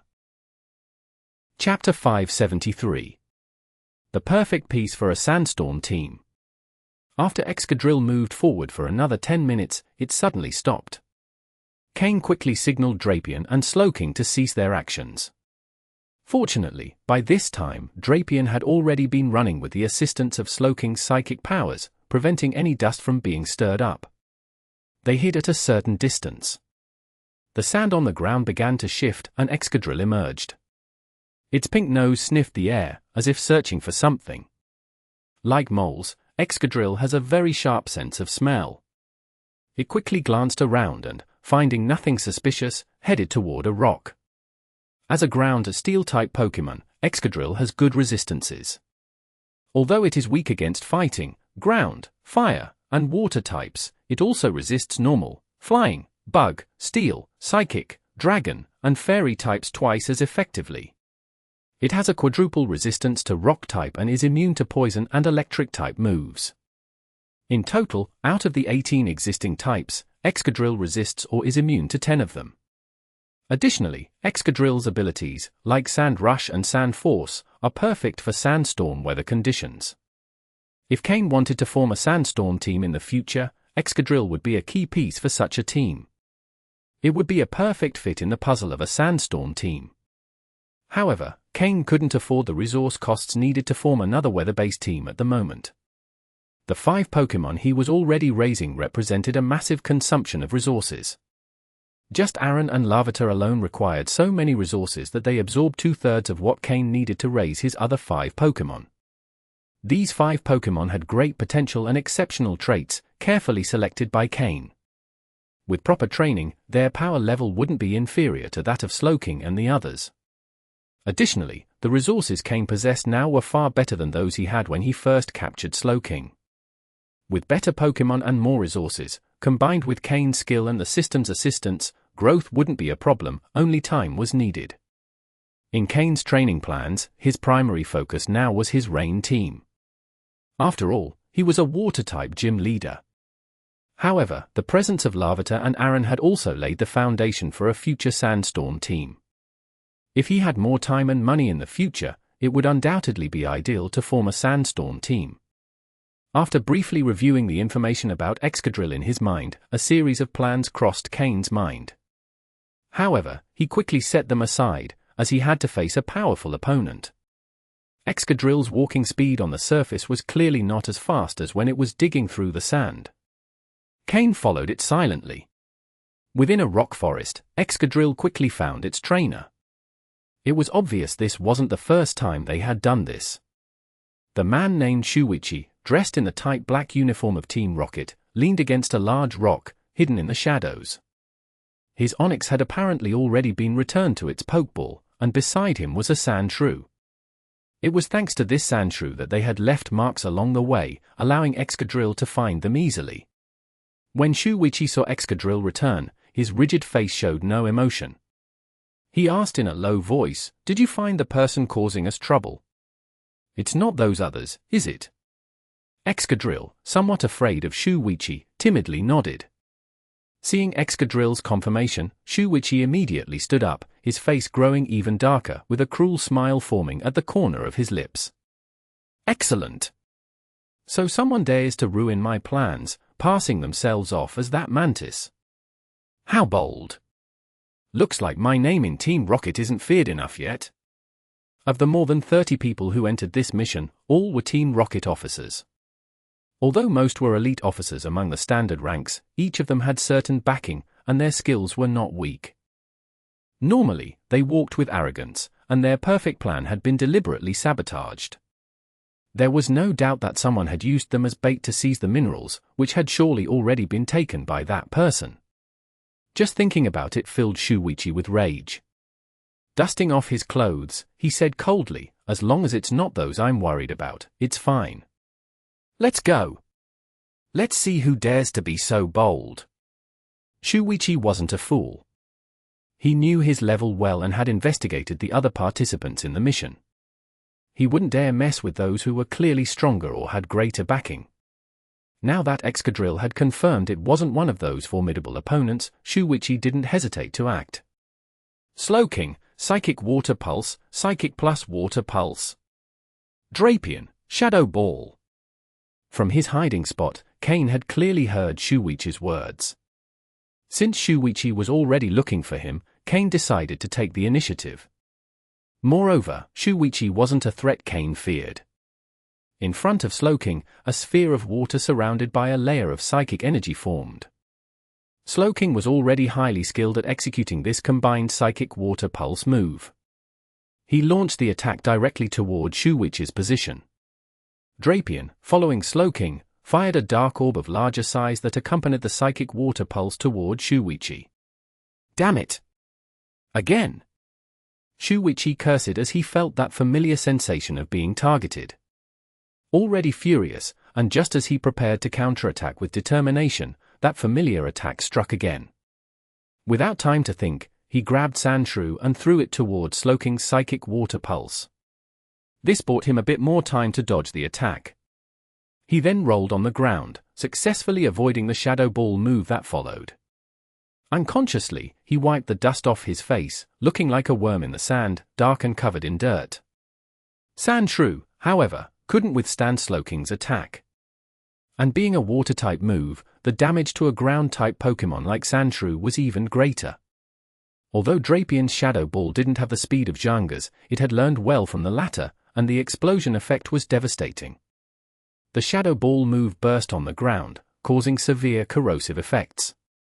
Excadrill watched as its companion was thrown by its trainer, unable to bear it in its heart, but it also didn't dare to resist or make any noise. It quickly positioned itself in front of Shuichi, searching for the direction of the attacks. "Damn it, who's there?" Shuichi shouted, visibly shaken. "Weren't you looking for me all this time?" "Well, here I am." Kane slowly appeared, riding Drapien, emerging from behind the rocks. "It's you." End of chapter. Chapter 574. The Terrifying Reputation. After Kane's first surprise attack failed, he didn't rush to strike again. This situation was different from the Trial Island. On the Trial Island, Kane didn't know the other Team Rocket members who arrived later. Thus, in every battle, he needed to act decisively and quickly, no matter how strong the opponents were. Only by taking the initiative could he ensure victory step by step. But this time, on Mythical Island, thanks to Reggie, Kane had information about some of the people who had ascended the island, one of them being Shuichi, his current opponent. Kane was confident he wouldn't be defeated. Even if he couldn't win, he always had an escape route with Slowking by his side. So, with the option to attack or retreat, he had nothing to fear. However, something in Shuichi's tone suggested he recognized him. Even though Kane was also a Team Rocket officer, he wasn't as well known as others. His work in the Hoenn region and his direct connection with Umbra and Giovanni kept him separate from ordinary officers, who knew little about him. Even Reggie knew little about Kane, but this Shuichi, upon seeing him, seemed to recognize him immediately. Kane smiled and said, "What's this? Do you seem to know me? I don't remember seeing you before." Now that Shuichi knew who had ruined his plan, he wasn't as angry as before. An enemy in the shadows is far scarier than one in plain sight, and now that Kane had emerged from hiding, Shuichi felt more confident. Without even glancing at his Excadrill lying not far away, Shuichi spoke sarcastically, the famous first place in Team Rocket's special trial, the young prodigy of Team Rocket, Kane. "Who doesn't know you?" Kane frowned upon hearing this. "First place on the Trial Island? Did anyone actually care about that within Team Rocket, apart from the officers and captains? After all, what did performance on the island have to do with Team Rocket officers? Why would anyone pay attention to a rookie fresh off the island?" The name Xenon crossed Kane's mind. The second name he thought of was Lucius, an executive of Team Rocket. Kane had killed Vexor, one of Lucius's men, with his own hands. Although that information shouldn't have leaked, the sharpest minds could have deduced the truth. With Vexor's strength, apart from Kane and Reggie, who else could have killed him on the island? Both individuals, Xenon and Lucius, had the means to know what had happened. Xenon, though an officer, was considered a senior officer, a step above the other officers. Kane decided not to respond since either hypothesis was plausible. All he had to do was defeat Shuichi and then get the answers he sought. As Kane's eyes grew sharper, Shuichi didn't take a single step back. "Although you may have managed to foil my plan and take those minerals, now I just need to kill you to get them back.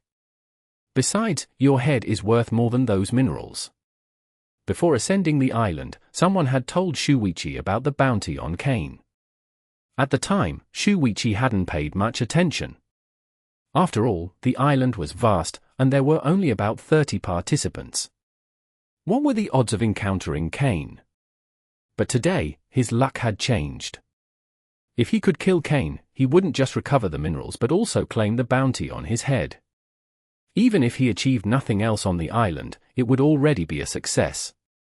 Both of them smiled. Each thought the other would be the key to their own success. I never imagined my head was worth so much.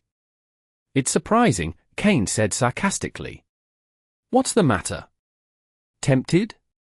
Why don't you give it a try? Kane tapped his forehead mockingly, challenging Shuichi to attack him. Shuichi, far from getting angry, believed Kane was already in the palm of his hand. Sure, Shuichi replied, pulling out a pokeball and tossing it to the ground. A golem appeared next to Excadrill. Shuichi, specialized in rock and ground type Pokémon, always preferred to attack from the ground with Pokémon like Excadrill, Onix, Golem, Sandslash, and Marowak. Excadrill and Golem were his star Pokémon.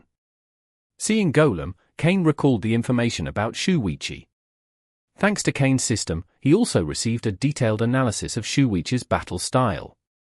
The system, combined with the data provided by Reggie, generated fairly accurate predictions, with at least 50% accuracy.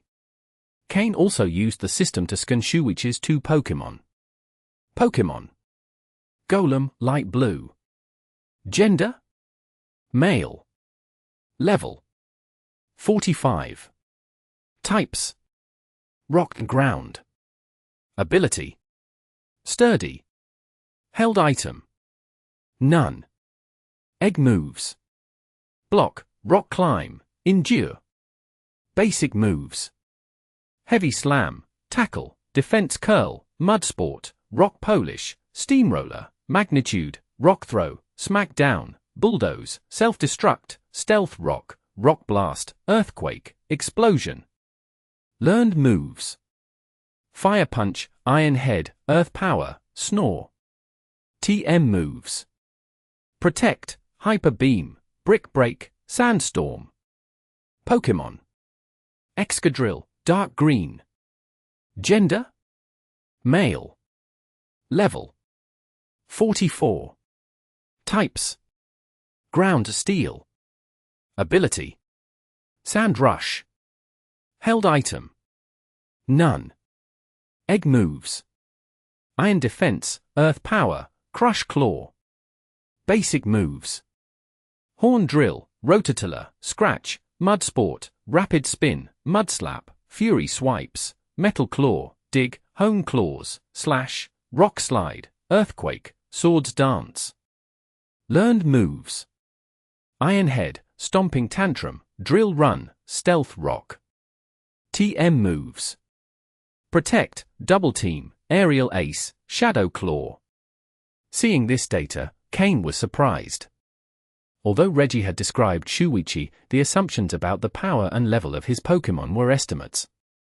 Now it was clear that both Pokémon were at mid-advanced levels, while most of Kane's Pokémon had just reached the advanced level. However, Kane had an advantage, Slowking and its water type, which completely countered Shuichi's Pokémon, especially Golem, which had a quadruple weakness to water. A good opportunity for victory lay before him. End of chapter. Chapter 575. Prototype of a Sandstorm team. Kane didn't summon any more Pokémon.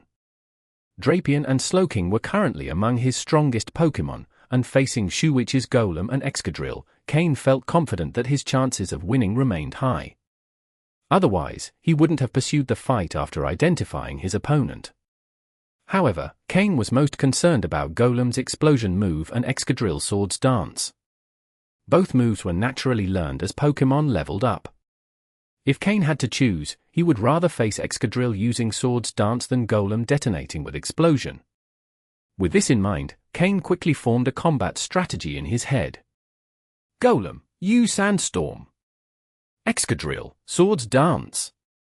As the trainer of Golem and Excadrill, Shuichi knew his Pokémon's abilities perfectly.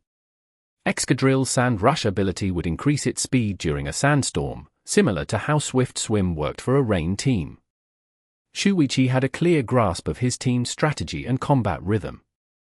Golem was responsible for creating the sandstorm, while Excadrill, as the main attacker, boosted its physical power with swords dance. Excadrill, with its outstanding physical power, boasted an attack stat of 135, making it one of the most powerful among all Pokémon.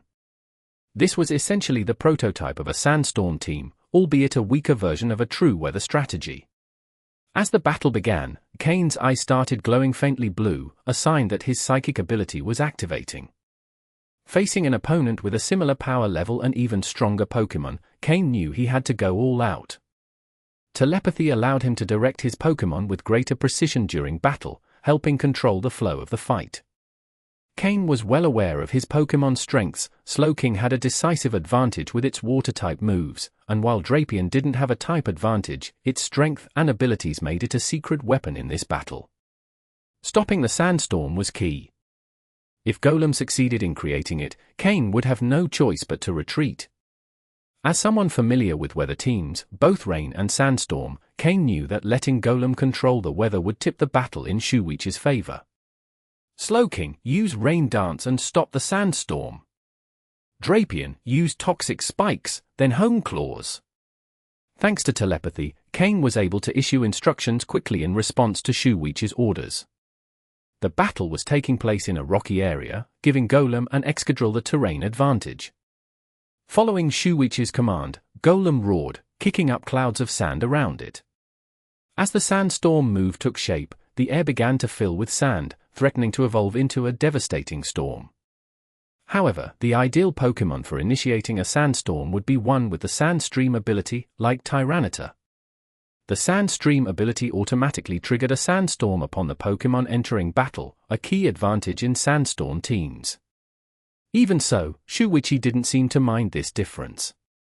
While Golem could also create sandstorms with its Sandstorm move, the process was slower and less effective. Therefore, just as Golem started summoning the Sandstorm, Kane had already instructed Slowking to use Rain Dance. When it comes to countering weather, there's nothing better than another weather move. As the first grains of sand began to rise, dark clouds gathered in the sky as if a storm were about to break. Excadrill, undeterred by the changing weather, began executing Swords Dance from its position as per Shuichi's orders. Swords Dance, one of the most powerful moves for boosting physical attack, had always been a move Kane wanted. However, the TM needed to teach it was extremely rare and expensive. Despite his wealth, Kane hadn't been able to obtain it. Only trainers like Steven, an extraordinarily wealthy individual, could afford to teach Swords Dance to all their Pokémon, making them terrifyingly powerful. Meanwhile, Drapion followed Kane's orders, scattering toxic spikes around Golem and Excadrill. Though the poison was less effective against Golem's rock and ground types and null against Excadrill's steel type, Drapion carried out its mission. After spreading the toxic spikes, Drapion sharpened its claws and stinger, emitting a metallic sound. The battle was about to erupt. Shuichi, seeing the dark clouds and toxic spikes, was taken aback. How was Kane's Pokémon able to act without receiving verbal instructions? Before Shuichi could react, the first raindrops began to fall. Golem's Sandstorm had barely begun but was quickly suppressed by the rain, and the dampened sand couldn't rise again. When two weather conditions clash, the last move used typically has the advantage. Slowking, use Surf. Drapion, go after Excadrill. Use Fire Fang. While Shuichi was still processing what had happened, Kane continued giving orders to his Pokémon. Surf was a move Kane had recently taught Slowking using a TM. With a roar, Slowking summoned a massive wave of water that surged toward Golem and Excadrill. At the same time, Drapion charged toward Excadrill, a towering beast of 2.5 meters facing a Pokémon less than a meter tall. It was the first time Drapion faced such a small opponent, which only made it more enthusiastic about the fight. Upon evolving from Skorupi to Drapion, it had automatically learned Fire Fang, Thunder Fang, and Ice Fang. After brief training with Kane, Drapion had managed to use them, though not yet perfectly. Excadrill, being a steel type, was vulnerable to fire-type moves like Fire Fang. Shuichi, finally recovering from the shock, saw the massive wave and toxic spikes around him and grew serious. Despite the unexpected turn of events, he couldn't let his combat rhythm be disrupted. The sandstorm had been interrupted, and the rainy weather now favored his opponent. Neither Golem nor Excadrill enjoyed battling in the rain, as water was their worst enemy. Golem, use Heavy Slam on Slowking. Excadrill, use Metal Claw. Resolute in facing the wave head-on, Shuichi opted for a direct offense. Although Golem was slow on foot, it could roll at high speed. Ignoring the wave of water, Golem rolled towards Slowking. Though it took damage, Golem's speed didn't diminish, it even increased. The Heavy Slam move grows stronger the greater the weight difference between the two Pokémon, and Golem, with its rocky body, was much heavier than Slowking. Shuichi planned a direct damage trade-off, hoping to disrupt Slowking's weather control. End of chapter. Chapter 576. Great Explosion. Although Excadrill was small, it showed not the slightest hint of intimidation as Drapion charged toward it. The Metal Claw move, enhanced by Sword's Dance, had considerable power. Boom! The first clash occurred between Drapion and Excadrill. Drapion's two pincers met Excadrill's two claws in a fierce battle. Just as Shuichi was about to smile, he noticed the corner of Kane's lips curl upward. Suddenly, something felt off. Despite resisting Drapion's pincers, Excadrill couldn't stop its advance. A 2.5-meter-tall Skorupi doesn't have much resistance against Drapion in its Skorupi stage, so Excadrill, with its small size, was at a clear disadvantage. Drapion lifted Excadrill, and under its stunned gaze, its fiery fangs bit down fiercely. Excadrill tried to free itself from the pain, but suspended off the ground, its strength was insignificant against Drapion, like a baby against a giant. Meanwhile, Golem began rolling directly toward Slowking. It seemed like a direct collision was inevitable, but instead of the softness it expected, Golem slammed into solid rock. Slowking had used Teleport to evade the Heavy Slam move, leaving Golem to crash into a rock behind it. Excadrill, use Aerial Ace. Golem, abandon Slowking and use Earthquake on Drapion. Shuichi reacted swiftly upon seeing Slowking use Teleport, realizing that Golem, with its slowness, wouldn't reach it. He decided to focus on attacking the massive Drapion first. Eliminating one threat would simplify the battle. Drapion, hang in there. Use Fire Fang again. Slowking, no one can interrupt you now. Attack with all your might, use Psychic Water Pulse on Golem. Kane also issued his command swiftly. Golem's quadruple weakness to water was the key to victory. Boom! Boom! Boom! Excadrill used Aerial Ace and managed to free itself from Drapion's grasp. Fortunately, Drapion was no longer Bug-type, so the damage it suffered was limited thanks to its tough armor. Still, the Fire Fang move had left burn marks on Excadrill, showing that the attack had inflicted significant damage. Following Kane's orders, Drapion pursued Excadrill again. Just as Drapion managed to catch Excadrill once more, Golem was already closing in. Waves of energy from Golem's Earthquake began spreading toward Drapion. At that moment, Drapion was about to use Fire Fang again on Excadrill. Slowking, using its Psychic Water Pulse move, attacked Golem with incredible speed, aided by its psychic abilities. Boom! Boom! Boom! The three attacks landed almost simultaneously. Slowking's attack inflicted quadruple damage on Golem, forcing it to shut one eye in pain and kneel on the ground. Water-type moves had always been a significant weakness for Golem. However, Golem's Earthquake also struck Drapion hard. Standing on the ground, Drapion took the full brunt of the earthquake, with two of its legs falling into cracks created by the attack. But that didn't stop Drapion's offensive. It used Fire Fang again, biting down on Excadrill. Despite the damage Drapion suffered, Kane remained calm and ordered, Slowking, attack Golem again with Psychic Water Pulse. Finish it quickly! Drapion, hold on and use Fire Fang once more. Excadrill, with its natural defensive resistances, gave the impression of being a hedgehog with no clear points of attack. Drapion had little choice but to repeat Fire Fang to inflict effective damage. Golem, charge at the trainer. Eliminate any obstacles and use Explosion. Excadrill, burrow underground and use Earthquake. Shuichi made a quick decision, seeing that Golem could no longer continue fighting. He commanded it to use Explosion, an incredibly powerful move but at the cost of the user. Kane's face darkened. What he feared most had happened. Shuichi, as a Team Rocket member, was willing to use desperate tactics, ignoring battle rules. Slowking, attack Golem and come to my side. Drapion, don't let Excadrill escape. Slowking launched its Psychic Water Pulse move at Golem again. Although it caused significant damage, it wasn't enough to stop Golem, who was determined to sacrifice itself. However, as Golem charged toward Kane, Slowking teleported in front of him, shielding its trainer. But there was no time to use teleport again. Slowking, use Protect. Jengar, strike from the shadows. Go straight for Shuichi. Kane's face was stern. He wasn't the only one whose trainer could be attacked. He had his own methods. Although Jengar had been hidden until now, it was always ready to act. Floette, use grassy terrain beneath Drapion. Kane's orders were executed rapidly. Although only Slowking and Drapion were visible, Kane had more Pokémon ready to intervene. Boom! Everything happened in mere seconds. Slowking, with its towering 2-meter figure, shielded Kane using Protect, blocking the first wave of Golem's explosion. Although some shockwaves hit Slowking directly, its psychic abilities mitigated most of the damage, leaving only minor injuries. However, the explosion left a massive crater in front of Slowking.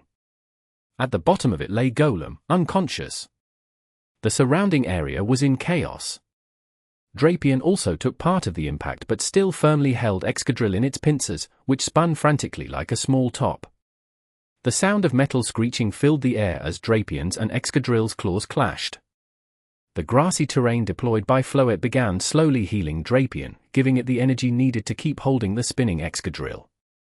Seeing that Golem's explosion didn't have the devastating effect he had hoped for, Shuichi began to hesitate. Too many things had happened that he hadn't anticipated. Kane could command his Pokémon without speaking, Drapion's sheer strength far outmatched Excadrill even after using Sword's Dance, and Slowking could use Teleport to effortlessly dodge any attack. But what unsettled Shuichi the most was that Golem's first attempt to use Sandstorm had been interrupted by Slowking's Rain Dance. The rain continued to fall, severely weakening his rock and ground-type Pokémon. Without the rain, Golem's explosion would have been far more devastating. End of chapter. Chapter 577. When it comes to ambushes, who do we fear? In the battle against Kane, Shuichi didn't make any major mistakes, and his combat direction was fairly standard. However, Kane's telepathy caught him off guard. That's how telepathy can make a difference in battles between trainers of a similar level. If Shuichi had known Kane possessed this ability, he might have been better prepared. But Kane had always kept his telepathy a secret, and until now, few people were aware of it. Thus, after a series of maneuvers, Shuichi was forced to make his Golem self-destruct. And though Shuichi's Excadrill was powerful, it couldn't defeat Kane's Drapion immediately. Drapion's immense physical strength managed to restrict Excadrill's performance. Shuichi pulled a poke ball from his belt and threw it to the ground. Immediately, his Onix appeared, the same one that had helped him escape before. The massive size of Onix blocked the view of Slowking and the others. Shuichi was already planning to flee. Today's defeat was almost certain. Kane's hidden cards had taken him by surprise. Shuichi knew that the next time he faced Kane, he would be better prepared, and it wouldn't be so easy to lose. Kane's telepathy and Slowking's Rain Dance would be the main threats to consider in the future. However, while one person planned to flee, another wasn't willing to let him escape. The moment Golem self-destructed, Jengar, who had emerged from Kane's shadow, had already taken a long DT and was hidden among the rocks. Onix's appearance provided Jengar with even better camouflage. "What's the matter? Thinking of running away?" Kane asked with a smile. "HMPH. I definitely underestimated you. So, the ability you use to direct your Pokémon is telepathy, huh? I didn't think you were also a psychic. It's ridiculous that no one has discovered this. The people who provided me with information about you are useless," Shuichi replied angrily. Although he could escape, he knew he couldn't recover his golem, which lay gravely injured in front of Kane. It felt like his heart was breaking. Golem was his starter Pokémon, and he had invested so much time and effort into evolving it from a Geodude. Many of his strategies revolved around Golem. But after being repeatedly hit by Slowking's attacks, he understood that Golem was powerless against Water-type Pokémon and faster opponents. He would probably no longer use Golem as the core of his strategies. That is, assuming he had a future. I'm curious. Who gave you information about me? Kane asked, trying to distract Shuichi as Gengar moved closer and closer. Shuichi gave a malicious smile. Don't you know who's after you? Don't you feel anxious, thinking everyone around you is watching you with suspicion? No matter, I won't tell you. His mind seemed somewhat twisted. But Kane shook his head and maintained his smile. Oh, yes, you will, he replied. What are you? Shuichi stopped suddenly. He finally realized what was happening, but his survival instincts kicked in too late. When Kane said those words, Gengar was already prepared. Unless Shuichi had a Pokémon hidden in the shadows, like Kane, his fate was sealed. But as a specialist in ground and rock types, he had no Pokémon that could hide in the shadows. Thanks to the connection between Onix's shadow and the nearby rocks, Gengar reached Shuichi's shadow. Slowly, it emerged with a sinister grin, holding two dark spheres charged with immense energy, staring at Shuichi, whose face reflected pure terror. Although Onix finally noticed Gengar's presence, its massive body prevented it from acting without harming its own trainer. Kane, accompanied by his vigilant Slowking, approached slowly. I told you, you'd tell me, Kane said coldly. At Gengar's signal, Shuichi began removing his Pokeballs one by one. Under Slowking's psychic control, the Pokeballs floated toward Kane. In front of Shuichi, Kane collected Onix, Excadrill, and the dying Golem into their Pokeballs. All the Pokémon that hadn't been summoned remained inside their Pokeballs, now locked. Now, you can talk. Who is it? Kane asked, this time with a tone laced with lethal threat. Anyone would be frustrated at being a constant target. From the Trial Island to his arrival in Hoenn, and even on Mythical Island, Kane had been under attack repeatedly. Before, Kane didn't have the power to fight back, but now that he had grown stronger, it was time to stop being the prey and become the hunter. Not reacting would only encourage others to keep attacking. Shuichi, pale-faced, understood his situation well. As a rocket officer, he knew nothing good awaited him. His life was in Kane's hands. He knew that whether he spoke or not, he likely wouldn't leave alive. But a small spark of hope remained in his heart. What if he talked and Kane let him live? What if? After all, living, even in the worst circumstances, was better than dying. As long as he was alive, anything was possible. Everything had happened so fast. Just moments ago, Shuichi had been arrogant, believing that with more information, he could defeat Kane in a future confrontation. But he hadn't anticipated Kane pushing him to the edge, revealing the true nature of a Rocket member. When it came to victory, no method was off limits. Finally, Gengar lowered the Dark Spheres and remained in Shuichi's shadow. Though his Pokémon had been withdrawn, the threat remained. Situations like these, where League members let their guard down after confiscating a Rocket member's Pokeballs, only to be stabbed to death, weren't uncommon. Shuichi collapsed to the ground, feeling his strength leave his body. At last, he murmured a name. Xenon. End of chapter. Chapter 578. Diamonds, can they be eaten? By the time Kane left the rocky area, the sun was already in the west. He had managed to extract the information he wanted from Shuichi.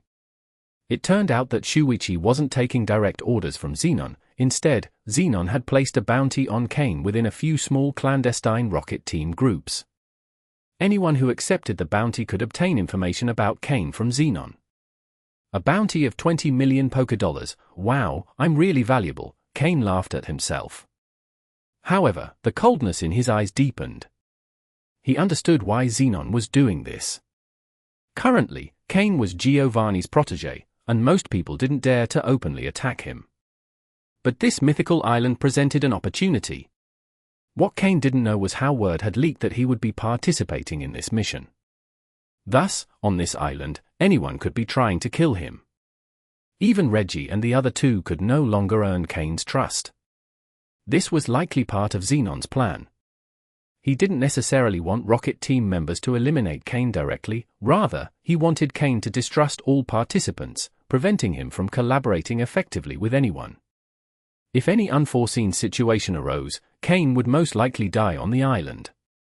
Of course, if they somehow managed to eliminate Kane directly, Xenon wouldn't hesitate to spend 20 million for peace of mind. Kane's growth rate was too rapid, enough to make Xenon nervous. Since Kane left the trial island until now, not much time had passed. Before returning to that island, he was barely at the level of a captain. But now, he could participate in missions reserved for officers. While Xenon wasn't overly concerned about Kane's current strength, it was the speed of his progress that truly worried him. Shuichi had already been buried deeply by Kane in that rocky area. Since Shuichi liked ground and rock-type Pokémon so much, now he would rest alongside them. However, Kane had kept Shuichi's Pokémon. To Kane's surprise, Shuichi thought Kane had only used 2 Pokémon, which he believed was enough. Among Shuichi's Pokeballs, Kane found 2 other advanced-level Pokémon, a large Onix and a Marowak. Even if Shuichi had used all his Pokémon in battle, Kane wouldn't have felt fear. Additionally, Kane discovered several Pokeballs containing Drillbur among Shuichi's belongings. It seemed Shuichi liked using Excadrill and Drillbur combinations, so he carried quite a few of the latter.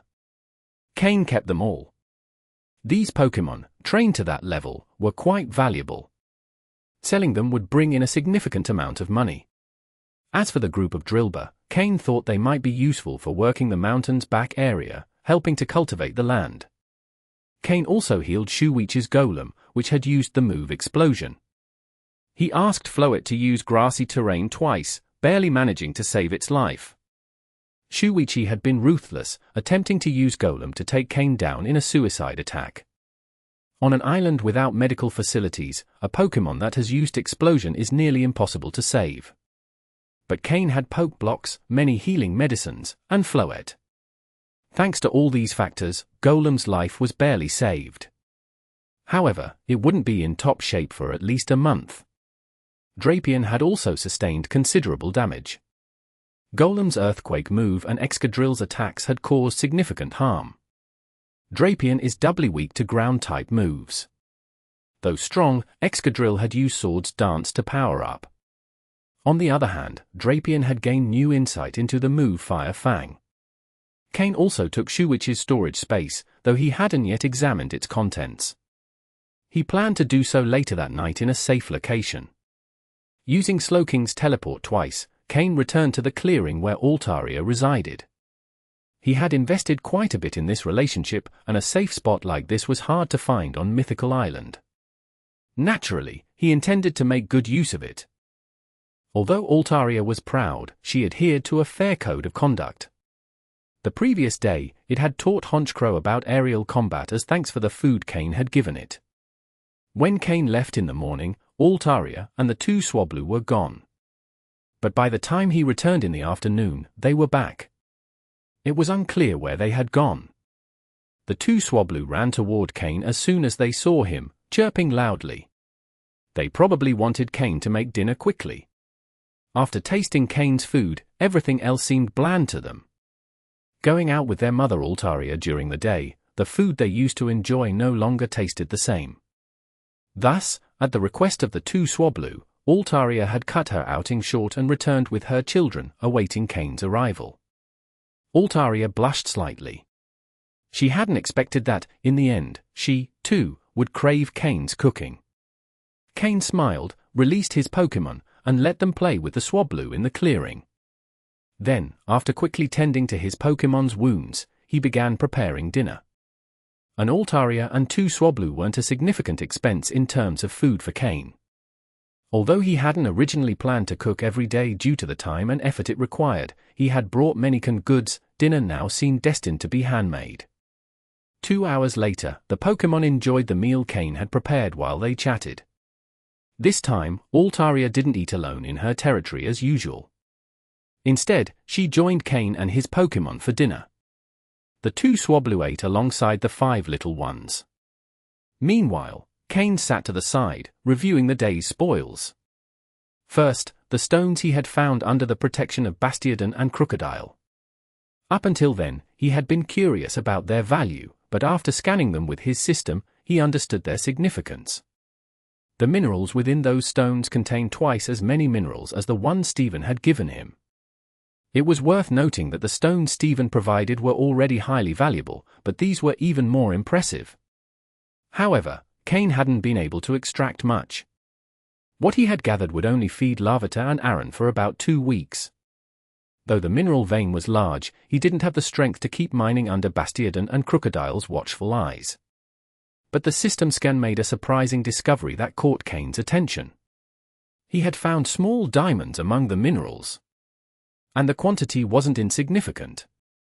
A thought crossed Kane's mind: could Larvitar and Aaron eat diamonds? End of chapter. Chapter 579. Diamond Feeding Method. The diamonds weren't very large, only about the size of a fingernail.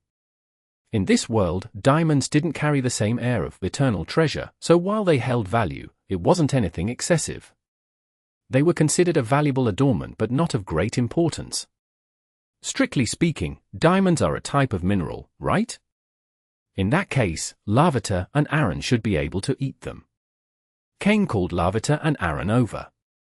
At this point, Larvitar had excellent control over its strength, and walking on the grass barely left any visible marks, evidence of its progress. With its little red backpack strapped on, Larvitar hopped over to Kane, munching casually on a piece of mineral as if it were chocolate. Larvitar always ate faster. Kane had given it roasted meat earlier, but it had already finished it and was now filling its stomach with minerals. Aaron, on the other hand, was calmer and approached Kane slowly. Looking at his two companions, Kane smiled in satisfaction, patting their heads. Larvitar's head was rough, like rock, while Aaron's was smoother, with a clear metallic feel. During their time of training, both had grown considerably. First, Larvitar. Although its height and weight hadn't increased much, its skin was darker, its texture was more solid, and it seemed to be developing an armor-like layer reminiscent of Tyranitar. Perhaps this was due to the fragment of Groudon's armor that it carried on its back, subtly influencing its development. It could also be attributed to the high-quality minerals it consumed, along with the poke blocks and calcium supplements, which fostered its exceptional growth. While Tyranitar raised in nature didn't have access to the luxurious minerals Kane provided his Larvitar. Even those raised by other trainers rarely received minerals of such high quality. Kane's training method was comparable to Stephen's care for his Metagross. Without substantial financial resources, such a method would be impossible. The minerals Kane had spent 10 million Pokédollars on would soon be devoured by Larvitar. And Aaron was another big eater. Since joining Kane, Aaron's diet had significantly improved. Occasionally enjoying delicious roasted meat, with an abundance of high-quality minerals daily, and supported by special poke blocks, it had entered an ideal growth phase. Moreover, Larvitar and Aaron's poke blocks contained a rare ingredient, geocentric cleansing milk. This helped them better perceive ground and rock-type energies while enhancing their physical condition, increasing their longevity, and prolonging their peak phase. Thanks to the Groudon armor that Larvitar always carried on its back, its control over ground and rock energies continued to improve, something that greatly pleased Kane. The two Pokémon waited patiently for their trainer's instructions, enjoying the head pats with their eyes closed in delight. Kane took out 2 diamonds and placed them in front of them. When Larvitar and Aaron saw the diamonds in Kane's hands, their eyes sparkled. Seeing their reactions, Kane smiled and said, "Looks like you can actually eat diamonds, huh?" Larvitar and Aaron nodded excitedly. They could sense the tremendous amount of energy contained within the gleaming diamonds before them, far more than in any other mineral they had consumed so far. Kane signaled for them to give it a try. Larvitar immediately took one of the diamonds and put it in its mouth, while Aaron grabbed the other from Kane's hand and swallowed it. This time, eating wasn't as easy as with their usual minerals. Larvitar closed its eyes and bit down hard. Watching this, Kane felt a bit of tooth pain himself. He worried that Larvitar might break a tooth. Crack! A crisp sound came from Larvitar's mouth. For a moment, Kane was concerned, had its teeth broken? But he had underestimated Larvitar's dental resilience. Crack! Now it was Aaron's turn. Kane worried less about Aaron since its steel typing gave it stronger teeth. After breaking the diamond, the rest was easy. The diamonds turned into crunchy treats and both Pokémon enthusiastically devoured them. Once finished, they looked at Kane with hopeful eyes. Their gazes clearly said, "We want more." Kane couldn't help but be amazed that these little ones could eat diamonds like candy. With no choice, he took out all the diamonds he had found among the minerals and placed them in front of them. Larvitar and Aaron ate faster and faster, effortlessly crunching the diamonds. In no time, they had devoured all the diamonds. Although diamonds weren't extremely valuable in this world, that small pile was still worth tens of thousands of Poké-dollars. Hick! Both Pokémon let out a satisfied burp, patting their full stomachs. This surprised Kane, as he had expected them to need more minerals to feel full. Had just a handful of diamonds been enough? Could it be because diamonds contain more energy and minerals than regular stones? Kane murmured. He let the little Pokémon play while he pondered an important question.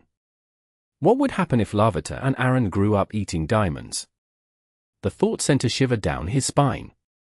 Could this be a new training method? Diamond feeding method?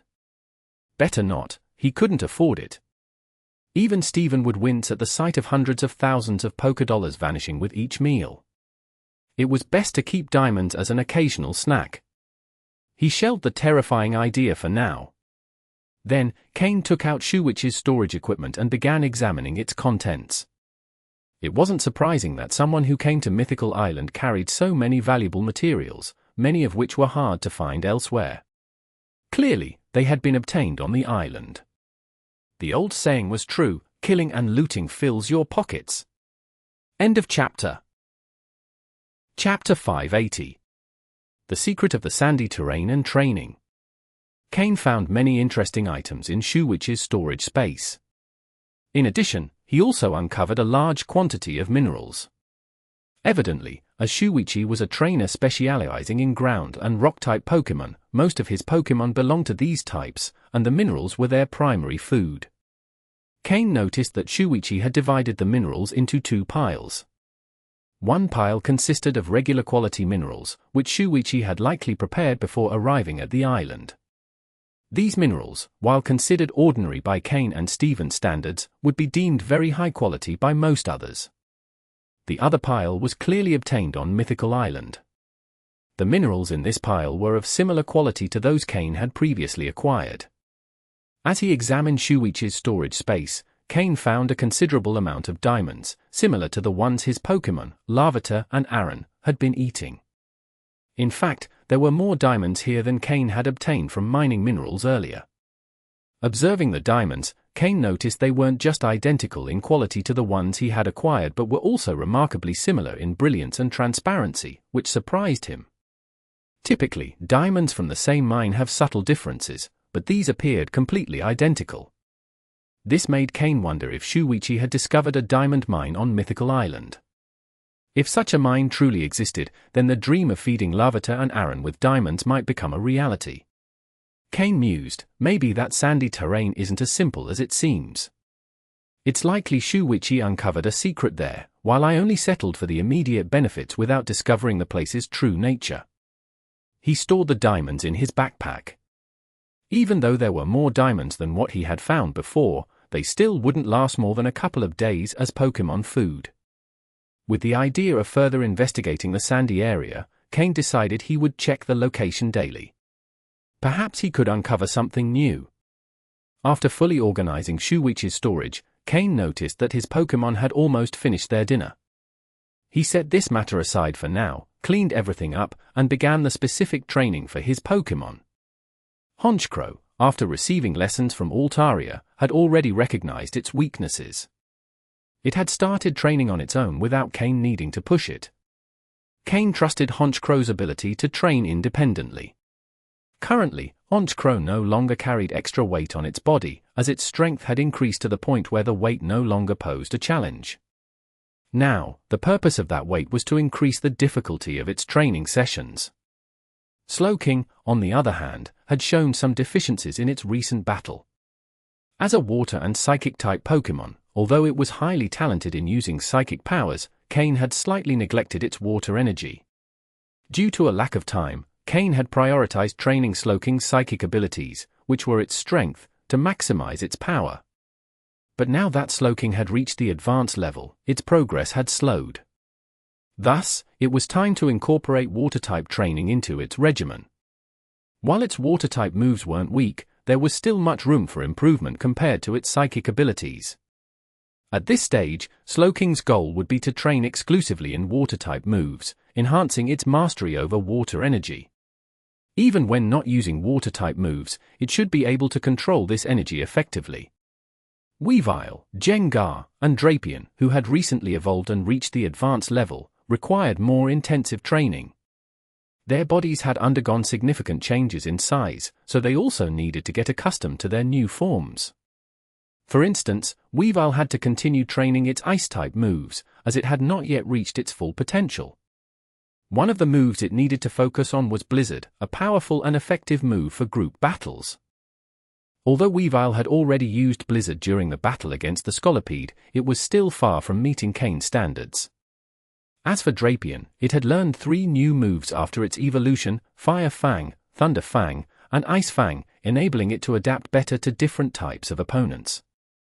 For example, when facing a ground and steel-type Pokémon like Excadrill, Drapion's usual moves were heavily limited, but Fire Fang allowed it to counter Excadrill effectively. However, it still needed to practice these moves to perfect them.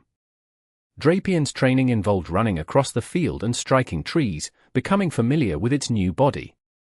Then, it had to use the 3 Fang moves to attack the trees, smoothly switching between different energy types. Only once it had fully mastered these moves would Kane focus on enhancing their power. Lastly, Gengar had already proven its capability in battle after the intense matches at the Pokémon Center. Although it had improved its control over its body since its evolution, it still needed to work on the advantages gained from its new form and fully master its moves. Gengar was a Pokémon with tremendous growth potential, especially because it could Mega Evolve. While its capacity hadn't increased much after its evolution, Kane was confident this wouldn't limit it. Kane also sensed that the black energy Gengar had absorbed, a gift from one of the elders at Mount Pyre, still held untapped potential. This meant Gengar would need intense training to unlock that power fully. Kane knew that none of his Pokémon had yet reached their maximum potential for their levels and abilities. Each one had significant room for improvement, though some would have more opportunities to grow depending on how they managed their current skills. End of chapter. Chapter 581. The Soul of Deception. Of course, in addition to the 5 Pokémon currently in the main team, Kane also assigned training tasks to the Pokémon he carried close to his chest, Floette. Even if it was just for their time on this island, being the only support healer-type Pokémon in the team, her importance to the group was undeniable. Kane didn't want Floette to fail at a critical moment. For this reason, he had given her as much training as possible, especially focusing on the move Grassy Terrain. Truth be told, while Floette's potential was relatively low compared to Kane's other Pokémon, if he had had a Pokémon like her back on Trial Island, his life would have been much easier. Additionally, Floette having lower potential didn't mean her utility was small.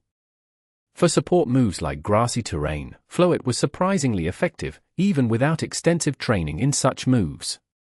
Whenever Kane watched Floette train moves like Grassy Terrain, he couldn't help but nod in approval, thinking he had found a true treasure. After assigning training tasks to his main battle Pokémon, the 5 younger ones also had to participate in training. However, their focus was currently on physical development. Learning to master their bodies was more effective than move training at this stage and would give them a solid foundation for the future. While Kane was busy training his Pokémon, an unexpected figure appeared by his side. It was Altaria. Kane was somewhat surprised by Altaria's appearance. Altaria let out a gentle melody and observed the training Pokémon, nodding in approval. It seemed as if she was saying the Pokémon were training well and growing considerably. Kane hesitated for a moment but decided to activate his telepathy and connect his mind with Altaria's. "Hello, Altaria, my name is Kane. I'm a Pokémon trainer," Kane said, his eyes glowing blue. By now, Kane had mastered the use of telepathy with ease. Altaria looked at him in surprise, clearly not expecting the voice in her mind to come from the human before her. "It's me speaking. This is telepathy, a special way to use psychic powers," Kane explained. "Hello, Kane," Altaria's voice soon echoed in Kane's mind. Altaria's voice was particularly clear, but it didn't sound like that of a young woman, more like the mature one. It made sense, given she was the mother of 2 Swablu. Her voice matched her role perfectly. Kane smiled and nodded, saying, "Is something wrong? Is there anything I can help you with?" Altaria seemed hesitant. Kane waited patiently, saying nothing.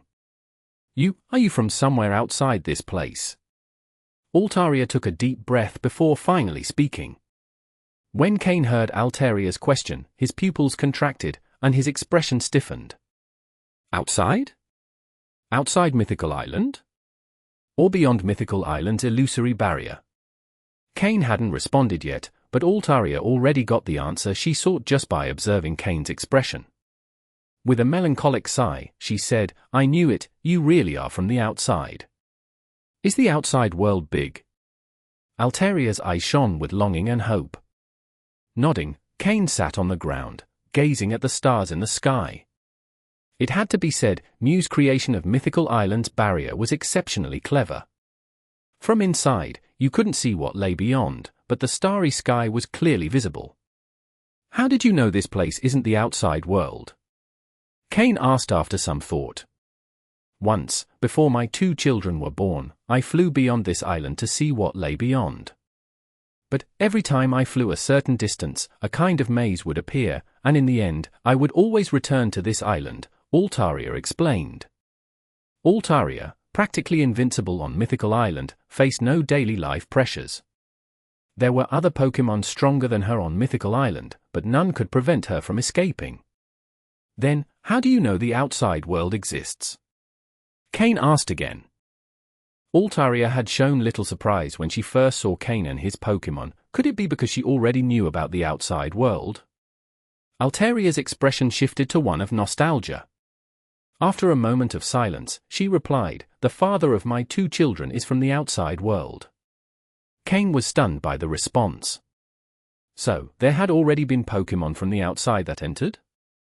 And where is he now? "He's gone. Gone." "Gone?" "He passed through the barrier and left." Altaria nodded. Though Kane was surprised that the father of her children could cross the barrier, he wasn't too shocked, knowing the father's power. Kane didn't know what to say. To cross Mew's barrier freely, that Pokémon must have been at least elite level, and not just any elite level Pokémon could achieve such a feat. A flying type Pokémon above elite level? Perhaps a legendary Pokémon? If that were the case, the 2 Swablu probably had far greater potential than Kane had imagined. "So, do you want to leave and see the world?" "Leave?" Altaria's eyes sparkled with a long-repressed desire. From the day she learned of a larger world outside, she had yearned to explore it. But after having her 2 children, that ambition had faded, forcing her to suppress it. She still had to care for her little ones. Thinking of them, Altaria hesitated again. At that moment, Kane's mind began working rapidly. He had clearly noticed Altaria's longing for the outside world, but her responsibilities to her children kept her from acting on it. Suddenly, Kane's soul of deception ignited. This was a truly high-level Pokémon, with power nearing elite level, and equipped with powerful Dragon-type moves. If he could convince her? No. This wasn't deception. Everything he was about to do was for her and her children's benefit. "You already know, we come from the outside world, but we're just an advanced group. Our mission is to investigate this island. Behind us is a group of far more powerful people waiting for our signal. In fact, even without our signal, they'll eventually force their way in. When they do, the Pokémon on this island will be attacked. Especially strong Pokémon like you'll be their primary target. The more Kane spoke, the more intense the atmosphere around Altaria grew. When he mentioned that invaders would attack them, Altaria's aura, as a dragon-type Pokémon, fully erupted. End of chapter. Chapter 582. 80% success. Kane's Pokémon noticed the aura of energy surrounding Altaria. Observing Kane standing beside her, they showed signs of concern, pausing their training and approaching him. Kane signaled to them with a wave of his hand, indicating that everything was under control. After receiving their trainer's signal, the Pokémon returned to their training, though they kept an eye on the situation from the corner of their eyes. Feeling Altaria's intense energy, Kane raised his hands in resignation and said, "I also lack sufficient power and am forced to act this way. Even if we weren't here, they would come to the island. Our presence has only delayed their arrival, but at most, they'll be here in 10 days. Altaria watched Kane intently before gradually releasing her energy. Kane breathed a sigh of relief. Feeling Altaria's quasi-elite level power was overwhelming. "Who are they?" Altaria asked coldly, her tone hinting at slight rejection. Kane had anticipated this reaction but wasn't overly worried. Although Altaria was powerful, as a Pokémon that had lived in a closed environment, her perceptions were more naive compared to Pokémon from the outside world.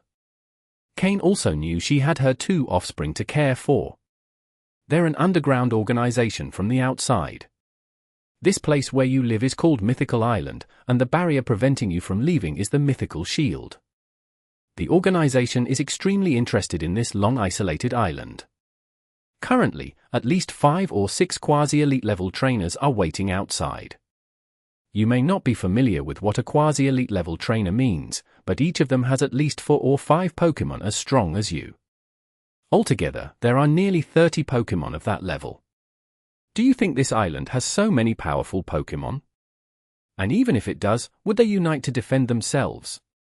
Kane's words left Altaria speechless. If the powerful trainers Kane described truly existed, the island faced an imminent threat of destruction. Kane had exaggerated a bit. Team Rocket's team included quasi-elite level trainers, but not as many as he claimed, and not all had as many Pokémon at Altaria's level. However, he wasn't entirely wrong. When Team Rocket attacked the island, there would be many quasi-elite level trainers. Altaria began to feel disheartened. The conviction in Kane's voice indicated he wasn't lying. She didn't know how many Pokémon on the island were stronger than her, but as a flying-type Pokémon, she naturally had the advantage of deciding whether to fight or flee. She had faced several stronger Pokémon but not as many as Kane mentioned. Furthermore, Kane had pointed out a crucial fact: the Pokémon of Mythical Island would not unite to fight. As a native resident, Altaria knew this all too well. Is there no hope? Altaria sighed sadly. Kane noticed the discouragement in her words. If Altaria were alone, she might not be so concerned, but her 2 young offspring were inexperienced in combat.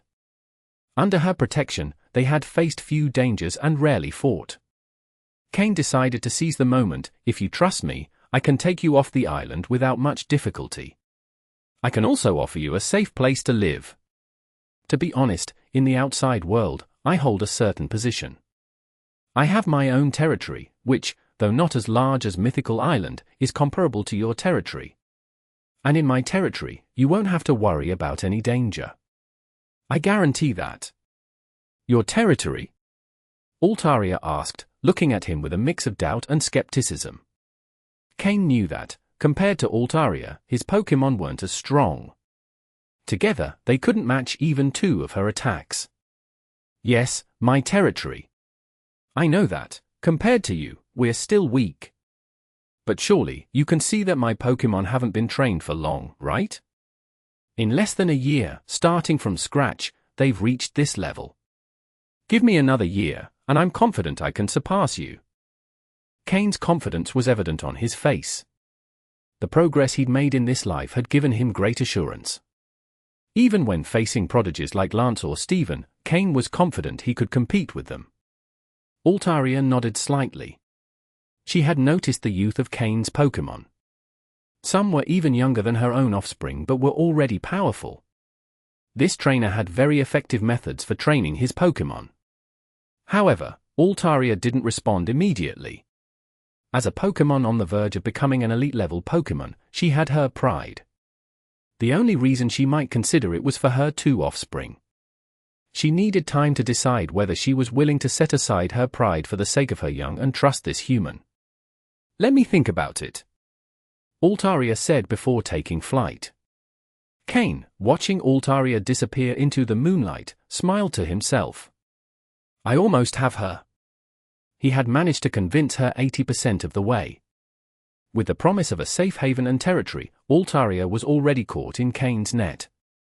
However, one question lingered in his mind. Who was the father of the 2 Swablu? End of chapter. Chapter 583. I admit my mistake, please don't hit me. The 5th day. When Kane woke up in the morning, he discovered that Altaria had left again, taking the 2 Swablu with her. However, Kane wasn't worried. Altaria turned out to be much smarter than he had anticipated. She understood that what he had told her wasn't merely an alarming exaggeration or a deliberate deception. He had just embellished the facts a little. But if Team Rocket's men were to fully invade, Altaria and the 2 Swablu, being high-quality and rare Pokémon species, would undoubtedly be the teen's primary targets. From Kane's perspective, if he had enough power, he too would try to capture Altaria and her 2 young by force.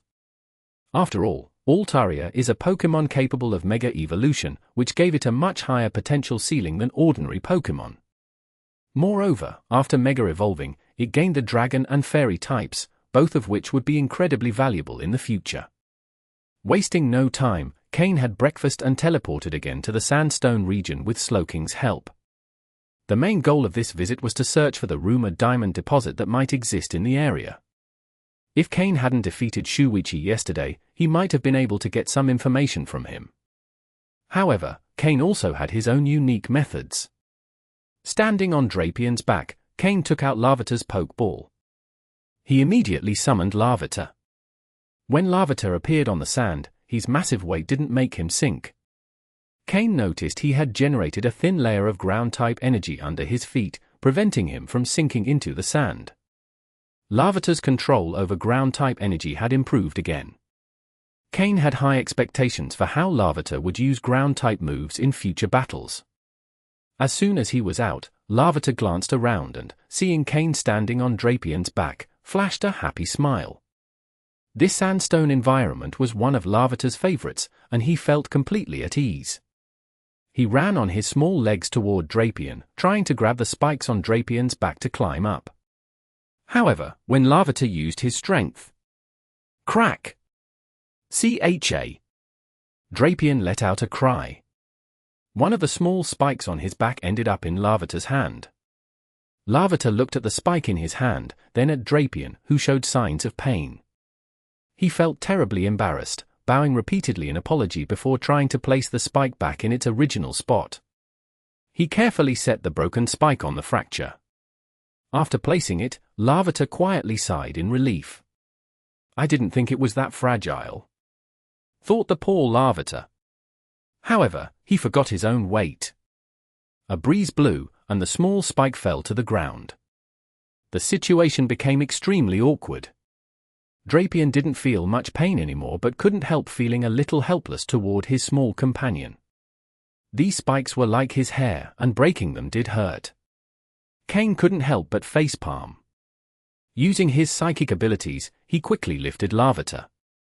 Larvitar, with his little red backpack, had a guilty expression, looking down and fiddling with his hands, too embarrassed to meet Drapian's gaze. The spike was my fault. I admit my mistake, but please don't hit me. Seeing his expression, Kane couldn't help but laugh. Ha ha ha, it's okay, Larvitar. Drapian won't blame you. That spike will grow back soon. Although Drapian was no longer bug-type, he still belonged to that family, and limb regeneration was a capability he still possessed. A small spike like that wasn't a big problem for him. Drapian also turned around and, with one of his pincers, patted Larvitar on the head, showing a smile that, while intimidating, carried no ill intent. Larvitar, sensing that Drapion wasn't upset, sighed in relief and patted his chest repeatedly with his small hands. He was so excited that he forgot his own weight. Kane released Larvitar with his psychic ability, letting him climb onto Drapion's back. Although Larvitar was quite heavy, Drapion was extremely strong. While he felt the weight, it was manageable. Standing in front of Kane, Larvitar hugged Drapion's neck with curiosity, looking around. Kane patted Larvitar's head. He was his trump card. Larvitar, try to see if you can sense the energies around you. Where do you feel a greater concentration of ground or rock energy? Kane asked with a smile. Sometimes, it's hard to distinguish between ground and rock energy. For example, in some minerals, both types of energy are present. In fact, the two types have the ability to transform into each other. For a Pokémon like Larvitar, who is both ground and rock type, he could absorb both energies. But for a Pokémon like Aaron, he could only absorb part of them. Even so, wherever the concentration of ground or rock energy was dense, there was likely some sort of mineral deposit. Hearing Kane's request, Larvitar closed his eyes and began to sense. A minute later, he opened his eyes and shook his head, indicating that he didn't feel anything special. Kane didn't doubt him and let Drapion move forward slowly while Larvitar continued to monitor the area's energy concentration. Thanks to his extraordinary ability to control both types of energy, Larvitar had the potential to detect them. However, being so young, his detection range was limited, so Drapion had to move constantly for a thorough search. This time, Slowking didn't accompany them, so Kane had Gengar emerge from the shadows to protect them from wild Pokémon attacks. Meanwhile, Honchkrow flew high above, keeping watch for possible Team Rocket members like Shuichi. If anyone saw Larvitar, Kane wouldn't hesitate to do whatever it took to eliminate them. Larvitar's existence had to remain a secret for now. However, as a true foodie, Larvitar soon detected an area with a high energy concentration after Drapion had traveled a certain distance. He pointed repeatedly in one direction, and Drapion obediently followed. It wasn't far, as Larvitar's detection range was limited. When they arrived, Kane found it was a pile of rocks. Trusting Larvitar's detection, Kane asked Drapion and Gengar to clear the large rocks from the surface. The fact that Larvitar could sense the energy through so many rocks genuinely surprised Kane. Because this was a sandstone region filled with ground and rock-type Pokémon, Larvitar, even at his young age, already showed a perception ability far stronger than other Pokémon. Kane could only think, is this the future desert tyrant? Or perhaps, could it be possible that the fragments of Gruden's armor he carried in his backpack had subtly influenced him? Either way, everything was moving in a good direction. End of chapter. Chapter 584. Growth in all aspects. When Drapion and Gengar finally managed to move the large rocks covering the area, the hidden gemstones underneath were revealed. Since Kane was the first to discover this spot, there weren't any overly powerful wild Pokémon present, so there was no need to rush. Kane carefully examined the quality of the stones. They were better than he had imagined, comparable to the ones he had taken from Bastiodon and Crocodile the other day. However, the deposit here was much smaller. With the cooperation of Drapion and Gengar, they managed to extract everything within half an hour. It's worth noting that Larvitar, the little rascal, lazed around the entire time. While Drapion and Gengar worked hard to dig out the stones, Larvitar sat calmly on the side, holding a rock larger than himself and happily chewing on it. The crunchy sound of him biting into it, combined with his satisfied expression, made it seem like he was enjoying a delicious chocolate bar. Kane didn't stop him. Larvitar had worked hard earlier today, so he decided to let him enjoy this as a reward. By the time they had finished extracting all the stones, Larvitar had also finished eating his rock and cleaned his hands in satisfaction. Although he wasn't entirely full, he felt he could eat as much as he wanted today. This essentially set the tone for the day for Kane and his team. As they explored the sandstone area, Kane, Drapion, Gengar, and Larvitar continued searching for more mineral deposits. The findings exceeded Kane's expectations. The amount of mineral resources in this place was astonishing. In just 1/4 of the sandstone region, Kane's backpack space was already filled with gemstones. If compared to the stones Steven had sold him for 10 million Pokédollars, Kane had mined stones worth 30 to 40 million in just one day. Moreover, the quality of these stones was far superior to those Steven had sold him. However, Kane hadn't found any trace of diamonds among these deposits. He wasn't sure if he simply wasn't in the right place or if his initial hypothesis had just been a coincidence. Aside from that, since they inevitably trespassed into the territory of wild Pokémon while mining, battles were unavoidable. Kane's Slowking was the main force in these fights, and by the end of the day, he had leveled up, reaching level 44 and stepping into the mid-advanced rank. Honchkrow and Jengar also released the energy they had built up during their training, both leveling up to 42. But the biggest surprise of the day was Floette. Although she was a fairy-type Pokémon, she also had significant grass-type moves. Since grass-type moves are effective against ground and rock types, Floette proved to be just as effective as Honchkrow and Jengar when battling such Pokémon. After this intense day of battles, Floette had leveled up to 33. She had been with Kane for only 3 or 4 days and had already gained 3 levels, something so fast even she couldn't believe it. As a result, she began to push herself even harder in battles. Having grown up in the wild, Floette understood the importance of improving her power better than anyone else on the team. Although they also encountered some opponents they couldn't defeat, such as wild Pokémon at quasi-elite levels, Slowking's natural advantage with the move Teleport made it easy to avoid these slow opponents. If not for that, Kane wouldn't have dared to provoke such powerful Pokémon. By nightfall, they returned to the grassland area. They had only explored 1/4 of the sandstone area, leaving a vast expanse still to be explored. Even if he didn't find the diamond mine, the stones he had mined already represented significant savings for Kane, as well as contributing to Larvitar and Aaron's growth. The energy Larvitar and Aaron had absorbed from the stones also allowed them to level up. Aaron leveled up to 19, and Larvitar to 12. It was evident that the energy contained in these stones was truly abundant. Without having to battle, just by absorbing the energy from the stones, both had improved considerably. Additionally, this energy was gradually transforming their bodies, which would result in an explosion of power when they eventually evolved. Right now, they were building the foundation for their future. The fact that the energy from these stones allowed them to level up demonstrated how valuable they were. With such nutritious stones, Larvitar and Aaron behaved like little maniacs, eating eagerly, playing joyfully, and training diligently to expend their daily energy. That night, Altaria didn't approach Kane. After dinner, she stayed by herself, gazing at the stars and pondering something. Kane understood it was best not to disturb her for now, to avoid making her think he had any ulterior motives. Meanwhile, the 2 Swablu continued playing cheerfully with the rest of the team. Under their mother's constant protection, it seemed they would never grow up. Kane was certain that if Altaria continued shielding and spoiling her children this way, she would end up wasting their incredible potential. But for now, it wasn't the right time for Kane to say anything, as it would only create resistance. Surprisingly, Kane decided not to participate in his Pokémon's training that night.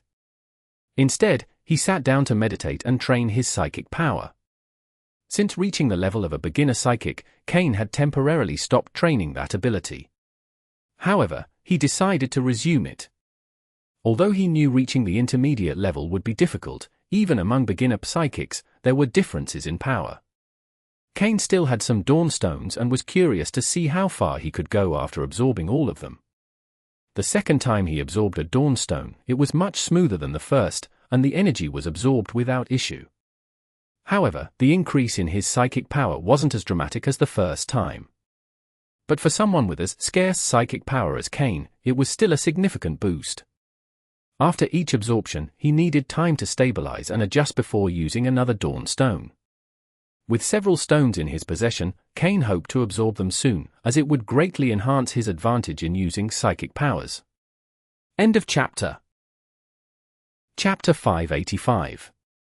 I might have struck a fortune. Day 6. Mythical Island. Sandstone Zone. Kane, accompanied by Drapion and Larvitar, resumed his treasure hunt. For Larvitar, this was a source of immense joy, not so much for the thrill of the hunt, but for the reward that usually awaited at the end. Plenty of delicious food.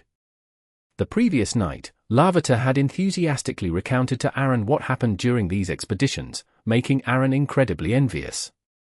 If Aaron had the same skills as Larvitar, he would have insisted on joining Kane to help find more minerals. That day, the treasure hunt began smoothly, but as they reached the edges of the sandstone zone, they noticed something unusual. According to the layout of Mythical Island, the Tree of Life stood at the center of the island. The meadow where Altaria lived was in the southern zone, quite far from the center. North of that meadow stretched the Skorupi forest, and beyond it lay the vast sandstone region, home to many rock and ground-type Pokémon. Beyond the sandstone zone, to the north, was a mountain range dividing the region in two. On this day, Kane and his team, while exploring, found themselves near this mountain range. During the search, Kane came across several deep pits with clear signs of prior excavation. These pits, originally full of minerals, were now empty. The first name that came to Kane's mind was Shuichi. This was surely the place where Shuichi had been transported, and the stone stored in his space pocket likely came from here. There were traces of excadrill both underground and on the surface. What confirmed Kane's suspicions even further was that, in one of the deposits pointed out by Larvitar, Drapion found diamonds embedded in the rocks. They were identical in quality and color to the ones Larvitar had devoured earlier. This confirmed that there wasn't a true diamond deposit in the sandstone zone, which was a bit disappointing. However, the abundance of other minerals they had found was still highly valuable. Curiously, the closer they got to the mountain range, the more diamonds appeared in the deposits. While finding many diamonds in the central zone might have been normal, being at the boundaries of the sandstone region made it unusual. After finishing the excavation of another deposit, Floette used her grassy terrain move to help the Pokémon recover energy. Then, after a quick lunch, they resumed their search.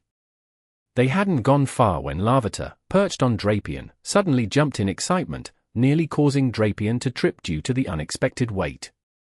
Larvitar quickly patted Drapion's back in apology, wearing an expression that said, "I didn't mean to, I'm sorry." Noticing Larvitar's reaction, Kane asked, "What's wrong? Did you find something?" Larvitar nodded excitedly, pointing with his tiny hand toward a specific spot, shouting enthusiastically. He seemed to be saying, "There. There's something delicious there." Following the direction Larvitar pointed, Kane saw that he was gesturing toward the base of the mountain. Could it really be a diamond deposit? Wasting no time, Kane instructed Drapion to head there. At first glance, there were no visible signs on the surface or on the mountain wall.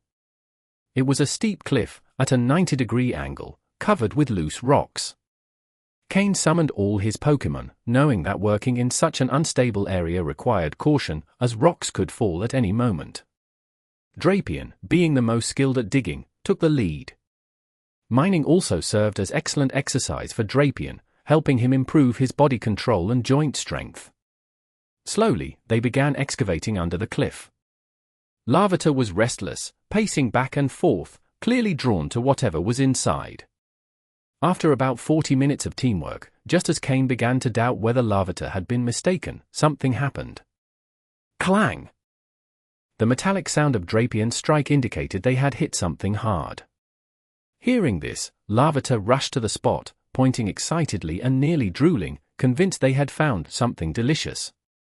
Kane approached to inspect and found small fragments of diamonds glimmering in the rock wall. Is this the diamond deposit? Kane couldn't believe his luck. Could it be that his good fortune would soon run out after this? Motivated by the discovery, Drapion began digging with renewed enthusiasm. As Kane collected the stones, Larvitar took advantage of every small fragment that fell, quickly popping it into his mouth. The crunching sound of diamonds being bitten was unmistakable, and though he tried to be discreet, the noise gave him away. However, as the excavation continued, Kane noticed something strange. The quantity of diamonds seemed excessive, and most intriguingly, their color and quality were unnatural. Then, it all clicked. Kane realized these diamonds hadn't been naturally formed. His expression shifted from surprise to overwhelming joy. If his assumptions were correct, he had struck a fortune. End of chapter.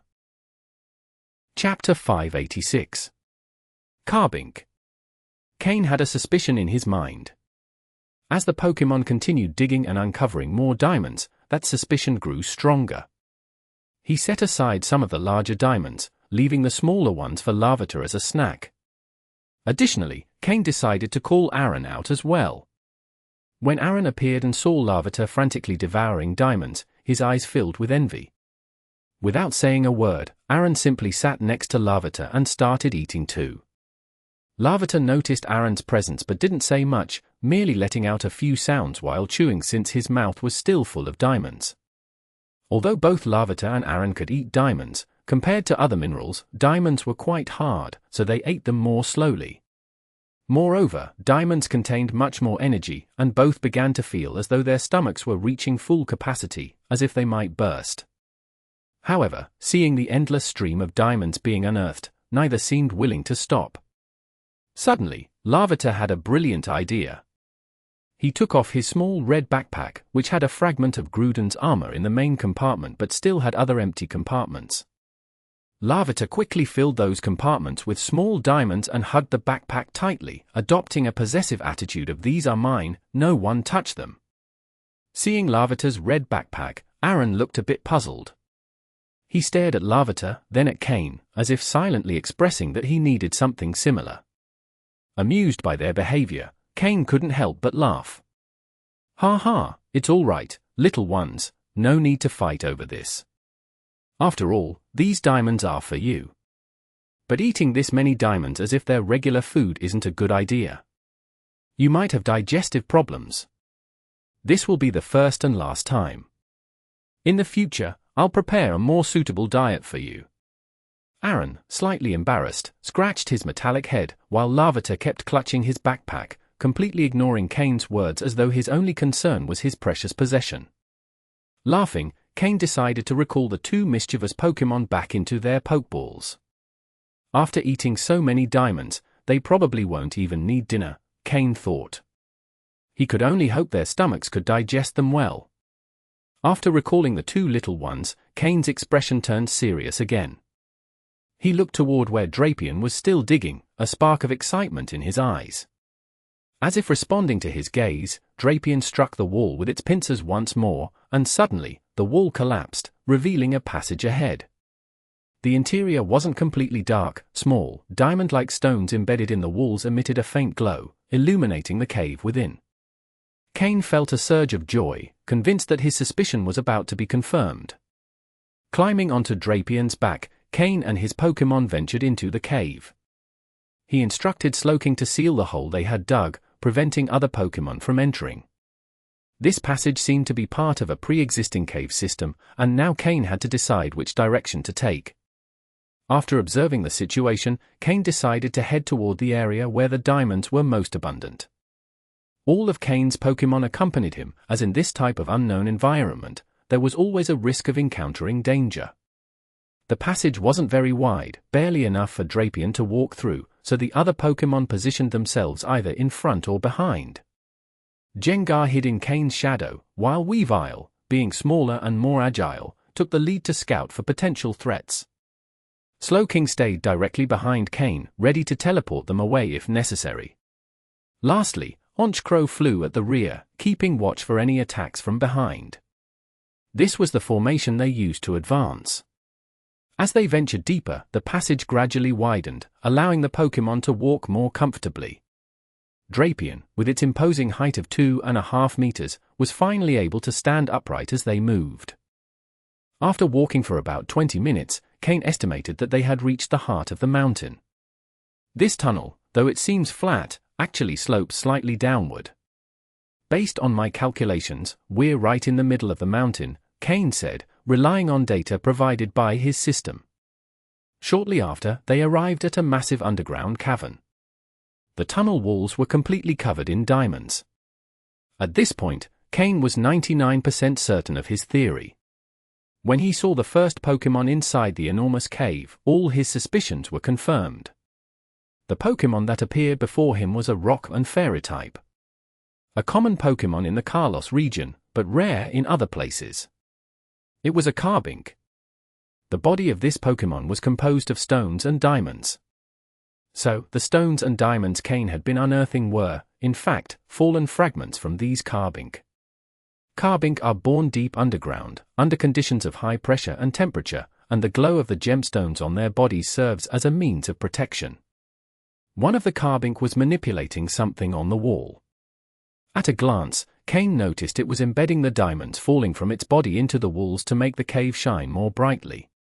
As Kane looked further, he saw many other Carbink doing the same. When Kane and his Pokémon entered the cavern, the nearest Carbink noticed them. Its small hands, or rather the ear-like structures on its head, dropped a diamond that fell to the ground with a soft clink. The Carbink stared at Kane and his Pokémon with blue eyes filled with curiosity and confusion. Curiosity about who these new beings were. And confusion about why they were there. The other Carbink also noticed Kane's presence and stopped what they were doing. They showed no signs of fear or hostility, they simply watched silently. Carbink were pure-hearted Pokémon, without any desire to attack. They were very docile creatures, especially those living in peaceful places like this. End of chapter. Chapter 587. The legendary Diancie. Silence. A strange silence filled the cave. A minute later. Ding, clang, clang.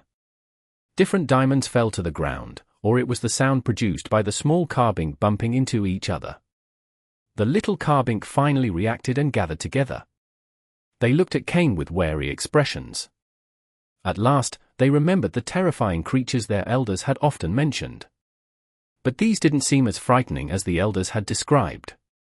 The small Carbink, with their tiny bodies gathered in one place, looked like a cluster of shining, sparkling diamonds. When Drapion and the others saw these little creatures, they let out a sigh of relief. These tiny Pokémon not only didn't seem threatening but also didn't exude any sense of danger. They looked more like a pile of minerals. Kane had no malicious intent. If any Pokémon can sense malice, the top candidates would be psychic types, followed closely by fairy types. Although the fairy type hadn't been officially revealed, some battles and studies suggested its existence. Kane wondered if, once he left Mythical Island, he could nudge the Alliance toward officially announcing the fairy type. However, that thought was fleeting. Right now, he had a group of little Carbink in front of him. As rock and fairy types, Carbink aren't very strong in battles, but their defense is exceptional. They have base stats of 150 in both physical and special defense. The rest of their stats are quite average, with 50 in each.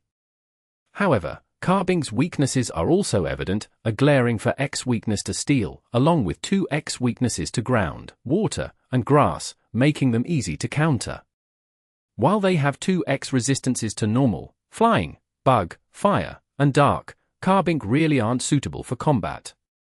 This confirmed what Kane had suspected all along, the existence of a group of Carbink. Only a Pokémon like Carbink could regularly produce uniformly high-quality diamonds and generate large quantities of premium minerals. If Kane could capture an entire group of Carbink, he could solve Aaron and Larvitar's food problem once and for all. If that happened, Kane's biggest burden would be lifted, and the pressure on him would be significantly reduced. After all, the amount of food Aaron and Larvitar consume is astounding. Kane was already mentally preparing to resume his work as a hunter and earn money frantically to feed them once he left Mythical Island. But he never expected to encounter a group of Carbink here, and from the looks of it, the group wasn't small. Carbink are native to the Kalos region and aren't particularly rare there. But while they are not very rare, that doesn't mean they're cheap or common. Due to their cute appearance and the diamonds on their bodies, Carbink are very popular among wealthy young women and are highly prized by women in general.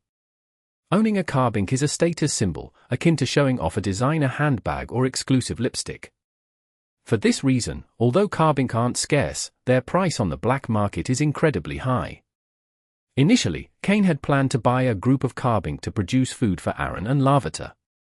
But after doing some research, he realized that buying a few wouldn't be a problem, but acquiring them in large numbers was far too expensive. Moreover, since there weren't many on the market, he would also face disapproval from the aristocratic young women who collected them.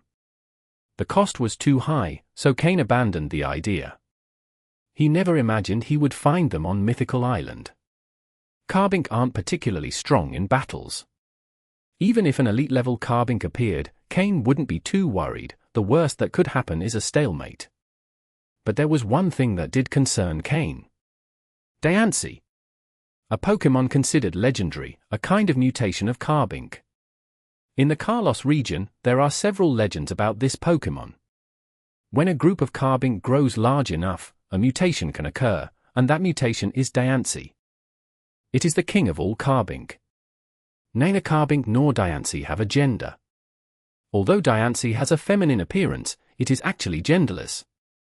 Diancie is a mutation of Carbink and shares the same typing, rock and fairy. But unlike Carbink, Diancie has significant offensive power. With 600 base stats, Diancie can hold its own against pseudo-legendary Pokémon without much trouble.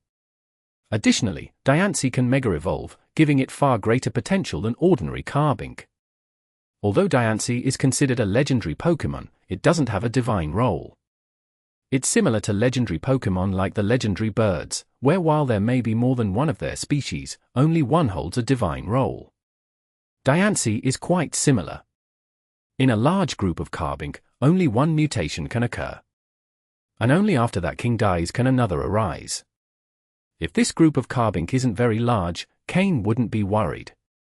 With around 100 Carbink, the conditions for a mutation to occur still wouldn't be met.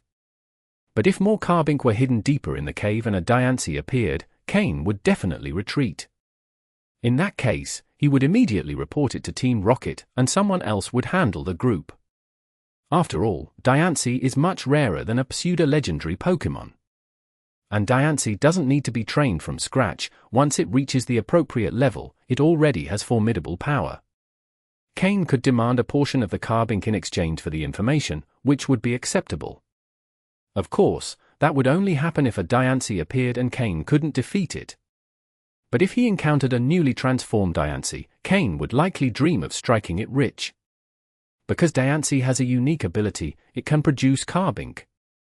Carbink are asexual, so for a new one to be born, an older Carbink must make a great sacrifice, and it can only produce one in its lifetime, a process similar to cell division.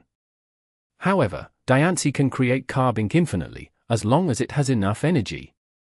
That means owning a Diancie is like having an entire kingdom of Carbink, an endless supply of minerals and diamonds, and, consequently, limitless resources. Kane could then train as many Pokémon as he wanted without worrying about resources. End of chapter. Chapter 588. The Carbink Minister. Kane stood quietly next to his Pokémon, making no sudden movements. He didn't reveal his intentions, merely maintaining a smile he considered friendly while waiting for the leader of the Carbink to appear. Regardless of whether or not a Diancie was among this group of Carbink, Kane had no plans to act recklessly for the time being. Clearly, Kane was overthinking things. The Carbink, who had lived in this cave for countless years, had never seen the outside world nor experienced danger. Their lives were simple, enriching their subterranean world and filling the ground with diamonds. A group of over 100 Carbink stood before Kane, murmuring among themselves. After their initial fear had passed, they quickly calmed down. Kane silently, and somewhat frustrated, waited for 20 minutes before there was finally some movement among the Carbink. More Carbink emerged from the depths of the cave, at least another 100. Among them, escorted by the others, was a Carbink that looked a bit peculiar. Kane immediately focused his gaze on it. It was nearly twice the size of the others, with two appendages on its head resembling ears, much wider than those of the other Carbink. From the outside, it simply looked like a fattened Carbink. Kane vaguely recalled that this was likely the Carbink Minister. Could it be that a Diancie has already appeared here? But if that's the case, why are there so few Carbink? Kane wondered, frowning. Indeed, if there were a Diancie present, a group of fewer than 200 Carbink would seem surprisingly small. However, for a group without a Diancie, that number appeared rather large. While Kane was mulling this over, the Carbink Minister, surrounded by many Carbink, slowly approached him. Though the Carbink minister was considerably larger than the other Carbink, it was still small compared to Kane. To avoid appearing intimidating, Kane crouched down, trying to meet the Carbink minister's gaze. This gesture immediately earned Kane the minister's goodwill. Unlike the other Carbink, the minister had some understanding of the outside world. As a Carbink that had mutated into this form, its intelligence far exceeded that of the others. Although this group had lived underground for countless years, their ancestors had once experienced the outside world. Some descriptions of the outside had been passed down through generations. Only the Carbink minister and a few elders among the Carbink had access to this information.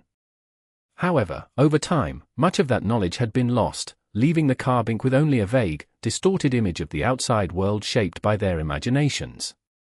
The minister made some strange sounds, the Carbink's way of communicating, as they knew no other method. Kane caught on, activated his telepathy, and connected his mind with the Carbink ministers.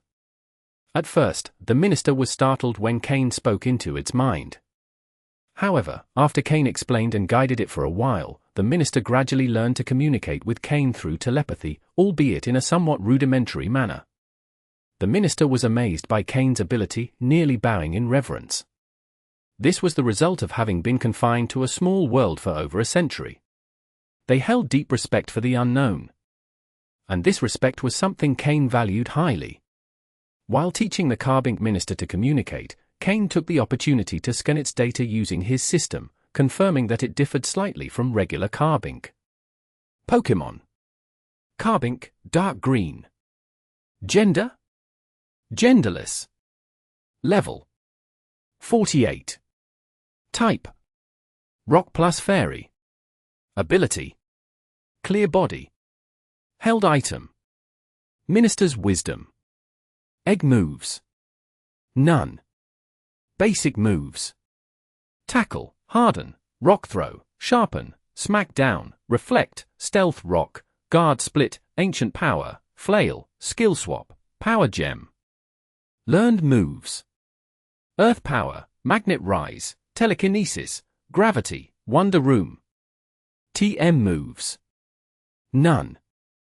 This was the first time Kane had seen an alternative form of a Pokémon, and the system had categorized it simply for distinction. He also noticed that the Carbink minister carried an item called Minister's Wisdom. Though he didn't know its function, he had a hunch it would be quite useful. Seeing the word wisdom, and observing the minister's bulky appearance, Kane jokingly thought that perhaps the bigger the Pokémon, the smarter it was. After teaching the minister how to communicate, Kane finally began a proper conversation. So, you really come from the outside world? And the place we live in is just a small corner of that world, not even a fraction of its entirety. The minister asked its first question.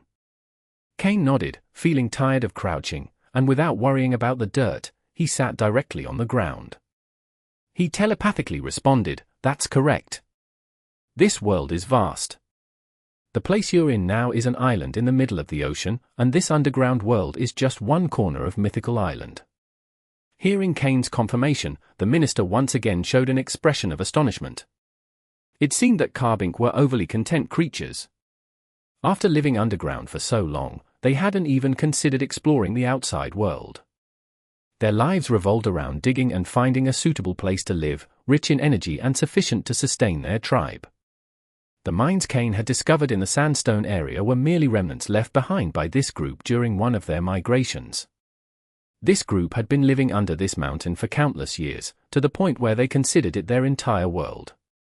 After hearing Kane's explanation, the minister decided not to share the information with its tribe immediately. If it was difficult for the minister to process, it would be even harder for the others. Understood, but even if the outside world is vast, it doesn't have much to do with us. We live peacefully here, and you're the first to enter our world in so long. Ah, yes, along with your Pokémon, the minister said after digesting what Kane had told it. End of chapter. Chapter 589. The Great Deceiver makes his move. Kane nodded as he listened to the minister's words. Indeed, if they continued living underground, they might remain undiscovered for a long time. But the problem was that Kane had already found them. Could they still remain hidden? Kane wouldn't say it outright, but the reality was that they were already under surveillance. Kane smiled and said, "It's true, I'm the first to come here in many years. But where there's a first, there's always a second. How can you guarantee that the next person who comes won't have ill intentions? Are you willing to gamble the fate of your entire clan? All I can say is that the diamonds you can create have extremely high value in the outside world. And furthermore, you yourselves, as Pokémon, are highly valuable commodities." When Kane referred to them as commodities, the Carbink minister's expression turned somewhat uncomfortable. However, as a fairy-type Pokémon with sharp intuition, it knew Kane wasn't lying. If what Kane said was true, then the outside world would bring them nothing but trouble. Emerging to the surface would only mean that their entire clan would become coveted by outsiders. "Why are you telling me all this? What's your goal?" asked the Carbink minister, cutting to the heart of the matter. Instead of answering directly, Kane maintained his smile and continued, "Let me give you another piece of information. Right now, I'm among the first 30 people to set foot on this island. Outside, there's a group of people far more powerful and terrifying waiting to arrive. When they do, after what I've just told you, can you imagine what will happen?" "Exactly. Your entire clan will become merchandise. Don't even think about digging deeper underground. With the skills of these people, even if you go to the deepest part of the island, you won't escape their tracking. Because you're worth the effort." The Carbink minister's face grew even darker because, in truth, it had been considering just that, digging deeper to hide. But Kane's words implied that such a plan wouldn't work either. Why has the outside world become so terrifying? In the stories passed down by our clan, while the outside world was dangerous, if you found the right place to live, it wasn't so bad. And they never mentioned the existence of a species called humans who could control Pokémon like us. Perhaps the elders of their clan had never encountered humans, or maybe they had never seen humans with special tools. Hundreds of years ago, the Carlos region had yet to be discovered by the Pokémon League, so training Pokémon wasn't a common practice. Moreover, who knows if trainers even existed back then? "So tell me, what's your goal?" "I don't believe you came here just to warn us," the Carbink minister insisted astutely, going straight to the point. This time, Kane couldn't dodge the question, and an even wider smile spread across his face. His dark eyes gleamed intensely. Seeing Kane's expression, his Pokémon, like Drapion, felt a chill run down their spines. Too terrifying, Master was about to start deceiving again. Someone else was about to fall into his trap. This was the first thought that crossed the minds of Slowking and the others. Kane didn't consider himself a deceiver, rather, he believed he was persuading others to arrive at the correct conclusion through reason and emotion.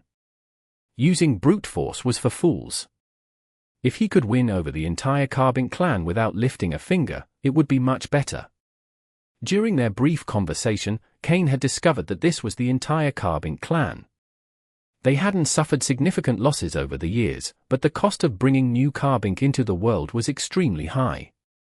Over time, they had only managed to gather just over 200 members. While the number was small, it was enough to satisfy the appetites of Larvitar and Aaron. This was Kane's first thought. Of course, it's not that simple. "Have you ever heard of a Pokémon called Diancie?" Kane asked with a smile.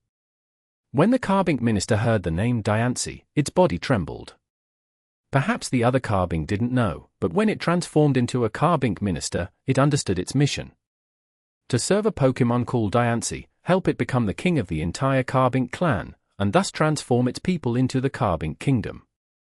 This information had surfaced in its mind when it completed its transformation. It was knowledge etched into the core of its being, a kind of instinct passed down through its species' bloodline. The pink figure had always been engraved in the minister's mind. It had searched for Diancie for a long time but had never found it. The Carbink minister spoke in a trembling voice, "Why have you seen Diancie?" In the legends of the Carbink clan, there were descriptions of Diancie, but it was always considered a myth. Only the minister, after seeing the image of Diancie in its mind, believed in its existence. Over the years, it had managed to convince the rest of the clan of Diancie's existence, even though they had never seen it. "No, I haven't seen it," Kane replied firmly. You? The Carbink minister felt it was being toyed with. But think about this.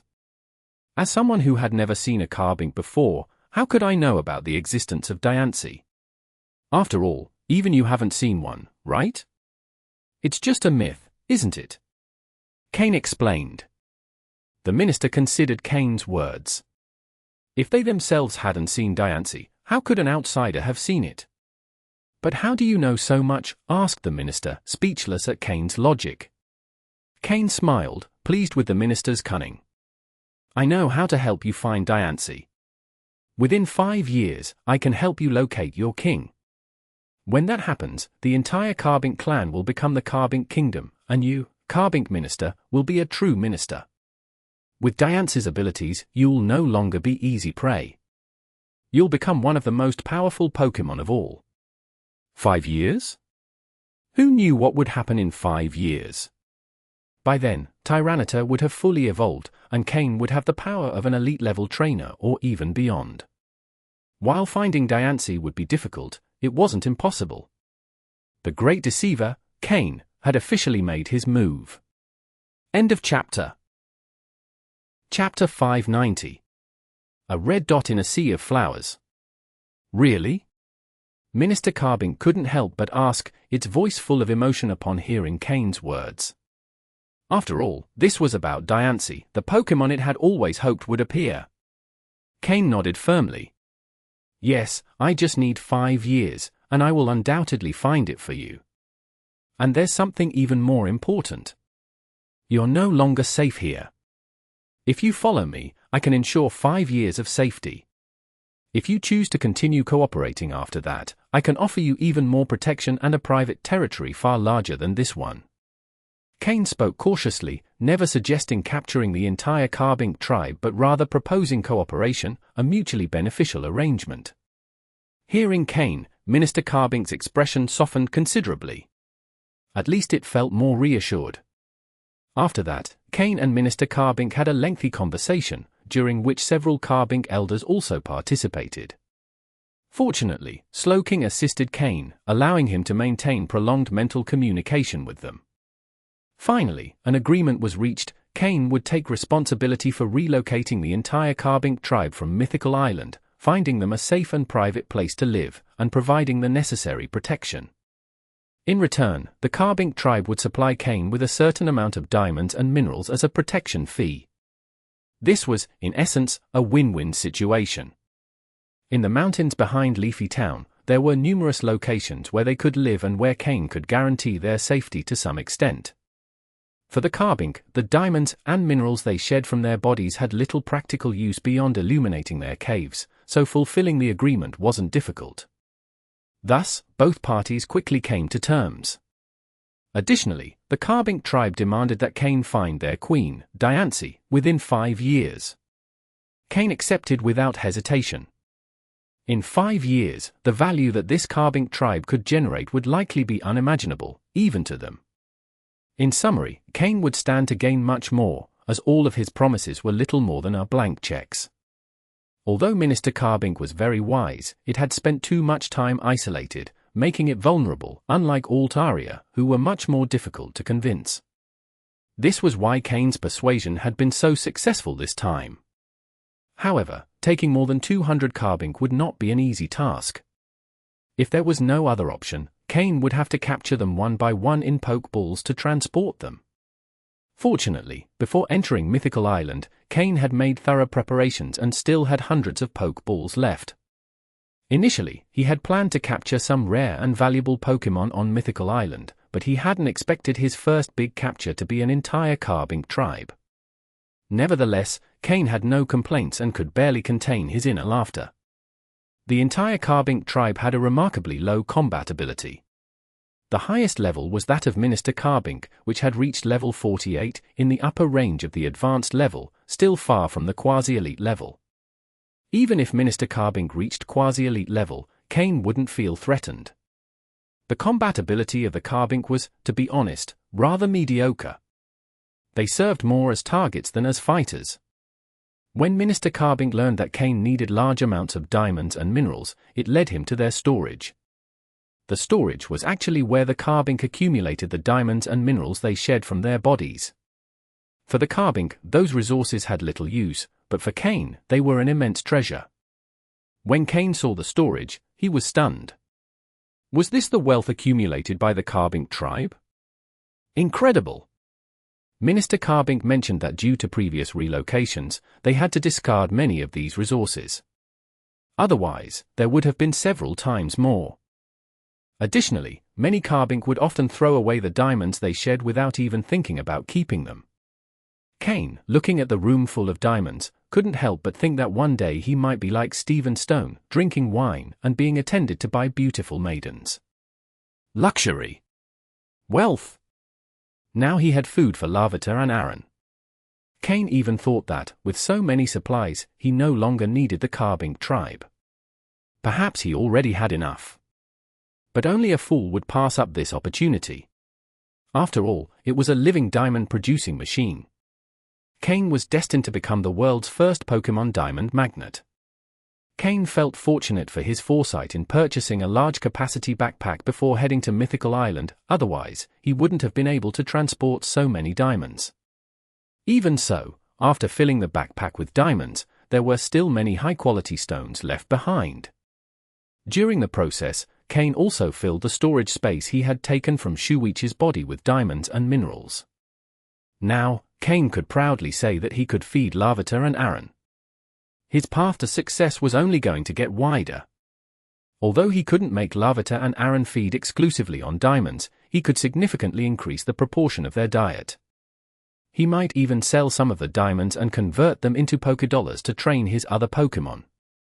In one single day, Kane had become a magnate. Perhaps the term new rich better described Kane's current mentality. After leaving the Carbink storage with his heart full of satisfaction, Kane followed Minister Carbink back to the main hall. Now, the diamonds embedded in the walls no longer impressed him as much. A small amount, Kane was becoming arrogant. What could he do to stop feeling so inflated? He was looking for answers urgently. Under Minister Carbink's direction, the Carbink were captured one by Kane in Pokeballs. Minister Carbink didn't fully understand how the Pokeballs worked. It didn't even think about what could happen if Kane captured them and then sold them. That would also represent a great fortune.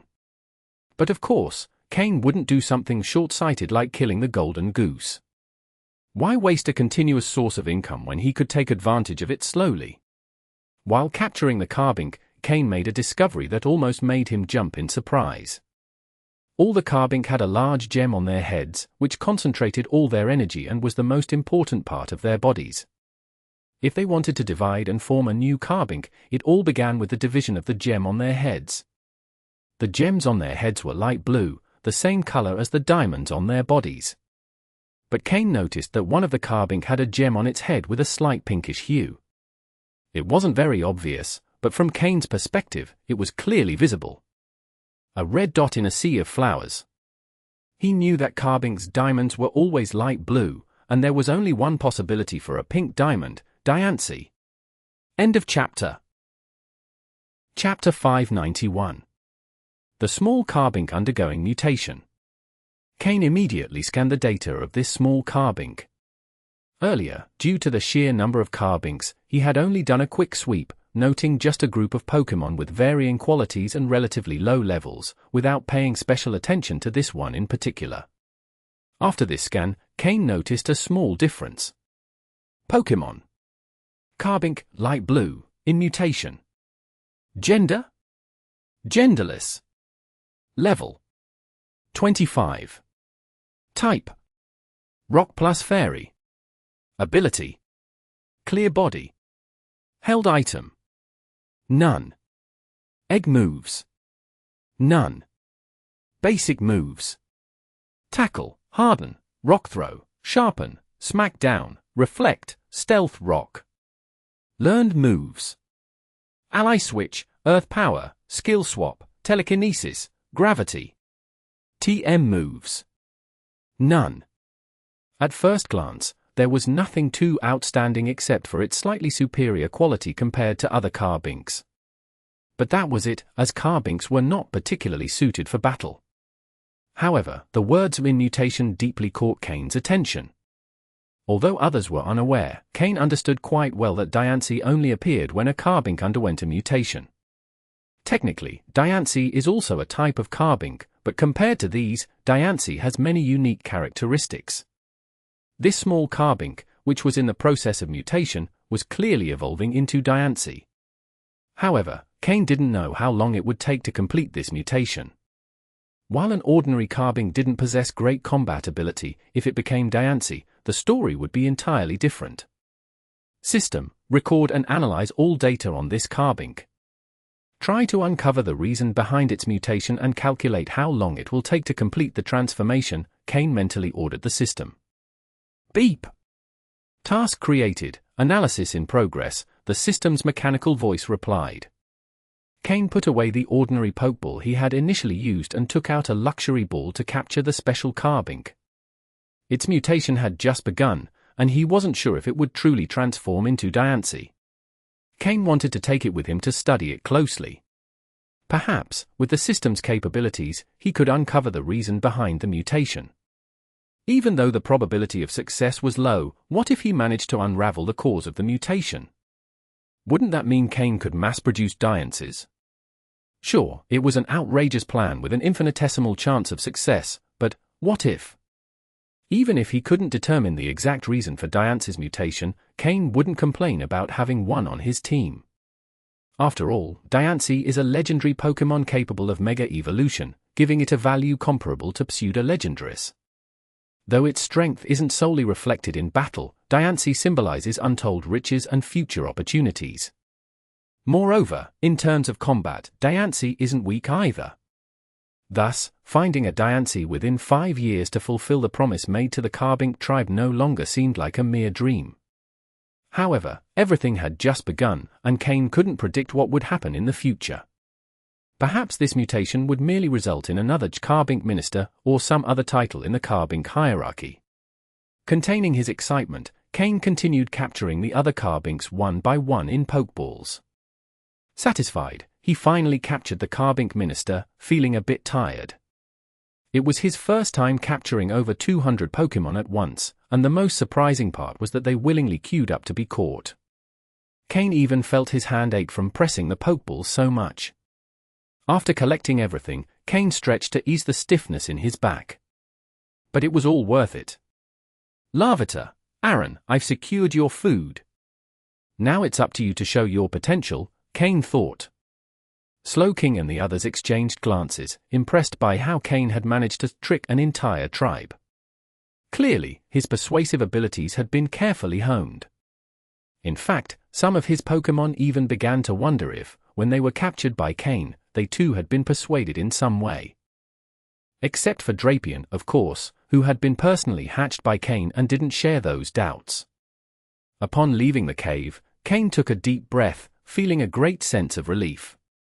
Since capturing Aaron and Torchic, and hatching Larvitar and other Pokémon, Kane had felt enormous pressure on his shoulders. The cost of raising Pokémon had always been a concern for him, leading him to save over 30 million Pokédollars to invest in his Pokémon. But from this moment on, Kane's two biggest concerns had been resolved. With food for Larvitar and Aaron secured, Kane could dedicate more time and resources to training Torchic, Poliwag, and Mudkip. Once fully trained, their power wouldn't be inferior to that of Tyranitar or Aggron. In fact, with its speed boost ability, Blaziken should be able to dominate Aggron in battle. Poliwag, on the other hand, would be the core of his Rain team, accompanied by a mega-evolving Swampert. Together, their synergy in a Rain team would be incredibly powerful. If Kane planned to become one of the Hoenn Elite Four, the Rain team would be his main strategy. As for his other Pokémon, they would likely remain as his hidden aces. After capturing the entire Carbink tribe, Kane decided not to continue digging in the rocky region. He would leave that task to the local Pokémon, it would run out eventually. Now that he had reached the northernmost part of the rocky region, he knew that if he climbed the mountains, he should be able to see the Tree of Life.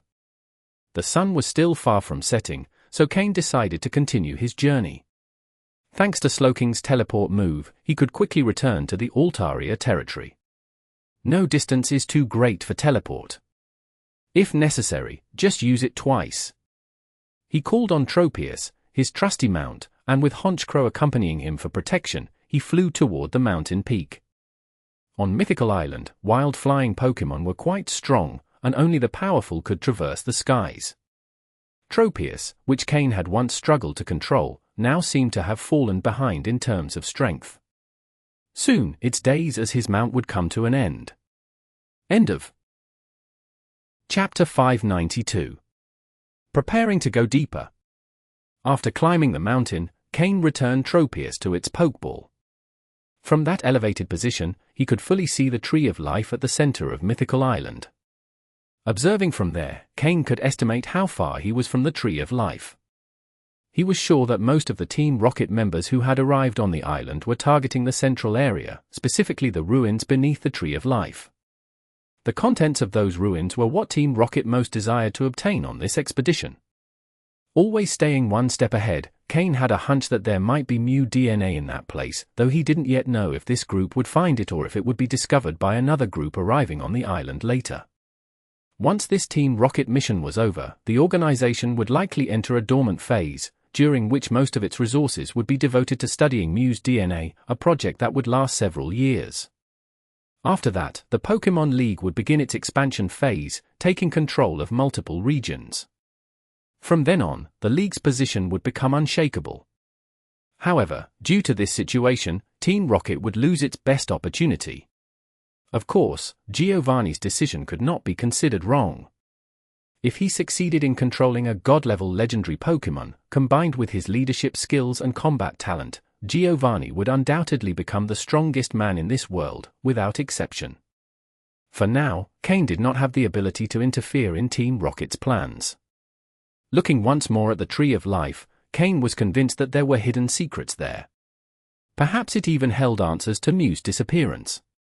Why, after creating this island, did Mew disappear without a trace? When Team Rocket discovered this island, Mew was already gone. No one knew where it had gone. As one of the most mysterious Pokémon in this world, Mew had always been an enigma. As its name suggests, a dream and an illusion. After observing the location of the Tree of Life, Kane decided not to advance further and, with Slowking's help, returned. There was time, he didn't need to rush to be the first to arrive. When the first group entered the ruins, Kane would look for his opportunity to go in. The first to enter would undoubtedly become everyone else's target. Kane had no intention of being the fool who went in first. Over the next few days, Kane did not rush to enter the ruins. Mythical Island offered invaluable resources for training, with a large number of powerful wild Pokémon. So, he focused on battles. When Kane reappeared in Altaria's territory, they exchanged few words. It seemed that both Kane and Altaria had forgotten their earlier exchange. During those days, Kane faced many dangers on the island. Often, in the middle of a battle, a quasi-elite level Pokémon would suddenly appear. At this point, Kane's team consisted of 5 Pokémon who, by combining their abilities, could handle several advanced level Pokémon without much difficulty. If the battle turned unfavorable, Kane still had control to decide whether to fight or retreat. However, when encountering a quasi-elite level Pokémon, things were not so simple. Most of the time, Kane was forced to flee. Over time, both Kane and his Pokémon grew accustomed to such situations. If they could win, they fought. If not, they ran as fast as possible, knowing that those left behind would suffer more. These experiences notably improved each Pokémon's escape capabilities. Additionally, all of his Pokémon experienced some improvement in strength. Honchkrow, Jengar, and Drapion, showing impressive synchronization, reached level 43. Slowking, having leveled up earlier, didn't advance much during these days of battle. Meanwhile, Weavile also leveled up, reaching level 42. At this point, all of Kane's Pokémon were firmly in the advanced range, progressing toward even higher levels. The one who improved the most was Floette, reaching level 35, and her healing abilities earned the team's approval. Capturing Floette on the island had been one of Kane's wisest decisions. Thanks to Floette, his Pokémon could fight without reservations, unconcerned about the injuries they might sustain. Every time they finished an intense battle, Floette used the move Grassy Terrain to heal them immediately. Under Kane's training, Floette had noticeably refined this move. By the end of this training period, it was already the night of the 10th day on the island. Kane decided that night his Pokémon wouldn't train. They needed to rest, recharge, and assimilate the gains from recent battles. The goal was for them to be in optimal condition, as Kane planned to head toward the Tree of Life the next day to see if he could uncover anything new in the ruins. After dinner, his Pokémon obeyed and sat in a circle to rest, discussing some details about their moves.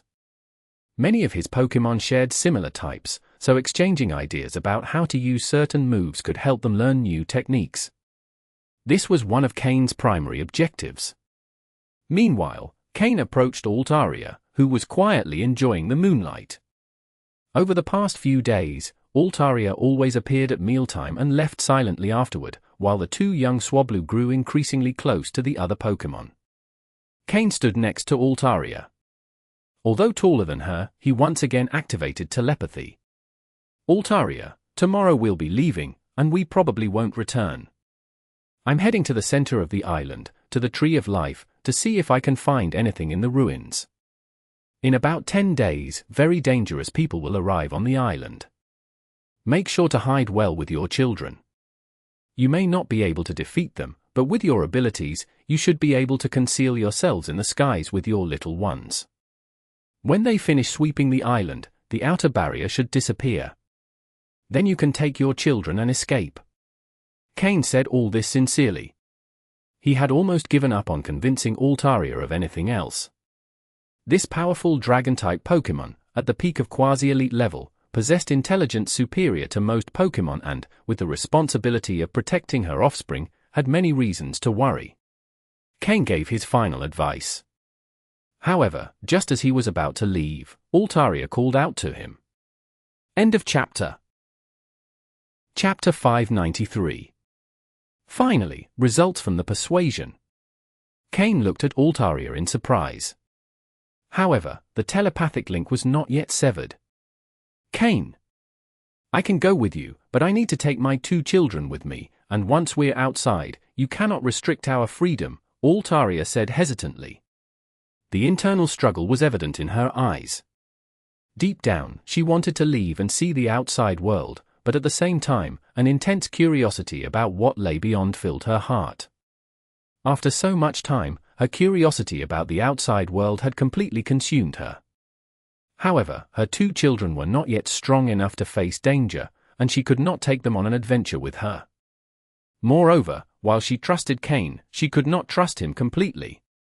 A small seed of doubt lingered in the depths of her mind. From her perspective, Kane clearly had an ulterior motive in approaching her. Even so, at this moment, Kane was her best option, as he was the most trustworthy compared to others. During the days Kane was away and she was not present, she had gone out to confirm if what he said was true. Indeed, she had seen beings much like Kane, accompanied by their Pokémon, wreaking havoc on the mythical island. They killed mercilessly, regardless of whether the Pokémon fought back or not. These beings also plundered the island's resources without restraint, as if they intended to strip everything down to the last stone. Unable to endure it any longer, Altaria intervened and eliminated one of them. But this left a shadow in her heart. What Kane had said was not wrong, people from the outside world were ready to invade this place. If she didn't decide to leave now, she couldn't guarantee her children's safety. After much thought, Altaria made the difficult decision. Even if Kane had a hidden agenda, she would accept it as long as it ensured her children's safety. Becoming an ally didn't seem like too high a price to pay. Most importantly, if she left for the outside world, perhaps she could reunite with the father of her children. That figure always lingered in her mind and never faded away. When Kane heard what Altaria said, he couldn't help but show a look of joy, unable to hide his excitement. The truth was, Kane had never expected to successfully convince Altaria. Everything he had done so far was a shot in the dark, thinking, what if it works? Preparing dinner over and over again was just a way to gain favor with Altaria. Are you sure about this? Kane asked to confirm. Although Altaria seemed to have made the decision in the heat of the moment, Kane didn't want any problems to arise later. A quasi-elite level Pokémon like Altaria wasn't something he could control at the moment. Altaria wasn't as straightforward as Mismagius, she had her own thoughts and personality. And that was precisely why a Pokémon like her was so powerful. Even though Mismagius had reached the elite level, she still had a high chance of losing to this Altaria. Altaria nodded solemnly. "You can capture me with your so-called Pokeball. If you're going to take my children, you'll probably need to use the device for them too. But you must promise that once your mission is over and we're out of the Mythical Island, you won't restrict our freedom. We'll decide whether to stay or leave." Agreed. Kane didn't hesitate at all. Whether Altaria decided to stay or leave in the end, the relationship would already be established. Perhaps in the future, he could earn her trust to the point where she would allow him to care for her children. Though it seemed unlikely now, at the start, Kane had also thought persuading Altaria was impossible. And now? The goal had been achieved. "I know your Pokeball has a locking function. My only condition is that you don't lock my Pokeball," Altaria added as her final request. As long as the Pokeball wasn't locked, she could leave at any time.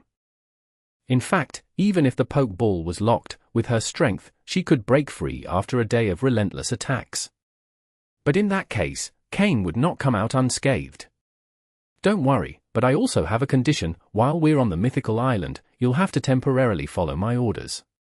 I won't ask you to do anything extreme, but we may face enemies I can't defeat, and I'll need you to intervene," Kane stated his own demand. Since Altaria would be free after leaving the island, she at least needed to help while they were still here. Hearing Kane's conditions, Altaria didn't hesitate and nodded. With a smile, Kane took out a luxury ball from his pocket and placed it in front of Altaria, waiting for her action. In the distance, Slowking and the other Pokémon, who had been observing Kane and Altaria, were once again stunned. During the day, Kane had managed to convince the entire Carbink clan, and now at night, he had persuaded this fearsome Altaria. The Pokémon couldn't help but take a deep breath. Kane's art of persuasion was truly terrifying. Following Kane's instructions, Altaria gently touched the central button of the luxury ball with her wing and was absorbed in a red flash. The Pokeball showed no signs of resistance and confirmed the capture instantly. But before Kane could even release Altaria again, she emerged from the Pokeball on her own. Though Altaria was very powerful, Kane didn't like it when a Pokémon didn't follow their trainer's orders. Altaria noticed Kane's discomfort. After thinking for a moment, she understood his displeasure. But since the telepathy was already cut off, she could only look at him with apologetic eyes. She called over her two children. Seeing this, Kane began to relax. Although he was prepared for Altaria's disobedience after being captured, he couldn't help but feel slightly irritated when it actually happened. Kane admitted he had a strong desire for control. In fact, every successful trainer needed to have good control over their Pokémon. Under their mother's guidance, the two Swablu were also quickly captured. After being captured, Kane immediately released them. They still didn't fully understand the situation, but that was no longer Kane's concern. Altaria would explain it to them. In any case, he had now temporarily captured this quasi-elite level Altaria. Satisfied with the results, Kane returned to his shelter. From the next day onward, he wouldn't need to return to this place. With 5 days left, Kane decided it was time to head toward the center of the Mythical Island. End of chapter. Chapter 594. The Damaged Tree of Life. Day 11. Mythical Island. The mountain peak above the underground den of the Carbink tribe. Kane sat on the back of his Drapion, with Slowking by his side. From the mountain, he observed the forest and, in the distance, the Tree of Life. Last night, Kane had managed to capture Altaria, though with his current ability, he still couldn't completely tame her. However, as long as they remained on Mythical Island, Altaria had to follow his orders, giving Kane an extremely powerful card to play. This way, even if other Team Rocket members gathered at the ruins to attack him, he now had the means to defend himself. That's why Kane wasn't afraid of anything at this moment. He briefly enjoyed the sensation of being at a great height, but as the wind began to chill, he headed to the other side of the mountain, riding Drapion. As they descended, they found themselves once again in a pristine forest. To reach the Tree of Life, they had to cross it. Time was no longer as abundant as before, so Kane didn't stop to worry about which Pokémon the territory belonged to. He followed a straight route, and when they encountered enemies too strong to handle, Slowking used Teleport to move them to safety, bypassing the wild Pokémon they couldn't defeat. This greatly increased their efficiency in progressing. Additionally, his Pokémon could face rivals of similar levels, allowing them to grow stronger in battle. Thanks to Floette's presence, they didn't need to worry about minor injuries. The journey should have only taken a day, but due to battles and avoiding powerful Pokémon, the time stretched considerably. When Kane arrived at the base of the Tree of Life, it was already midday on day 12. Earlier, he had seen the Tree of Life from afar, impressed by its height and size. But nothing compared to the majesty of seeing it up close. Standing near its trunk, looking up, it seemed as though the entire sky was covered by the immense tree. Numerous Pokémon lived in its branches, which were wide enough to accommodate them all. Observing the colossal trunk, Kane likened it to a massive column supporting the heavens. Around it, there were no other trees, though from time to time, massive roots of the Tree of Life protruded from the ground. Based on the extent of its underground roots, Kane estimated they might reach every corner of Mythical Island. There were fewer aggressive Pokémon here, so Kane slowly approached the trunk. The Pokémon in the tree, seeing Kane as an outsider, quickly hid themselves. However, as he approached the trunk, Kane frowned. It wasn't due to the environment or the Pokémon, but because of the dry, peeling bark on the Tree of Life. Has it reached the end of its life? Kane murmured as he observed the blackened parts of the tree. According to legend, once the Tree of Life grows, it never withers naturally. He extended a hand, touching the dry area. Despite its state, Kane felt warmth on the tree surface. More surprisingly, where his palm touched, he felt a stinging pain. This was clearly not a natural phenomenon but caused by something external. But who could have caused this damage to the Tree of Life? Kane mentally reviewed the data on the Team Rocket members. Although some specialized in poison-type Pokémon, this didn't seem like the result of a common toxin. At first glance, it might appear to be natural death, but upon closer examination, there were signs of something more.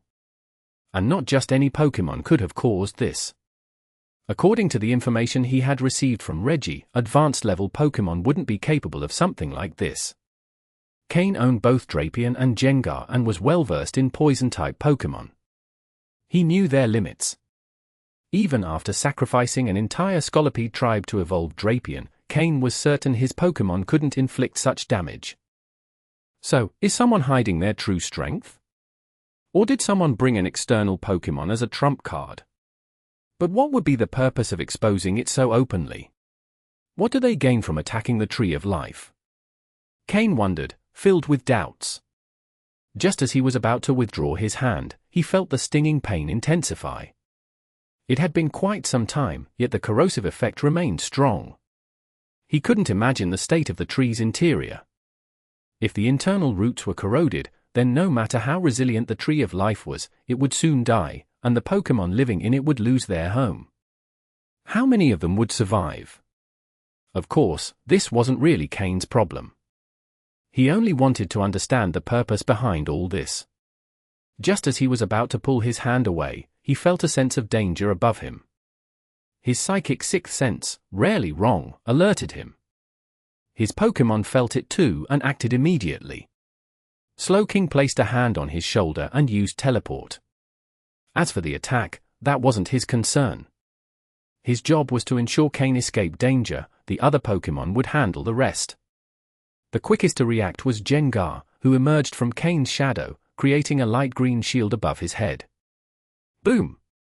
The attack shattered Gengar's shield, but Slowking managed to teleport Kane away from the Tree of Life. Drapion, Weavile, and Honchkrow also retreated, keeping a safe distance for combat. After being struck, Gengar sank into the shadows. A cloud of dust rose from the attack, obscuring the Pokémon that had launched it. However, from the force of the blow and the powerful presence that could be felt, it was clear this Pokémon was incredibly strong. So strong that Kane thought even all his Pokémon together couldn't defeat it.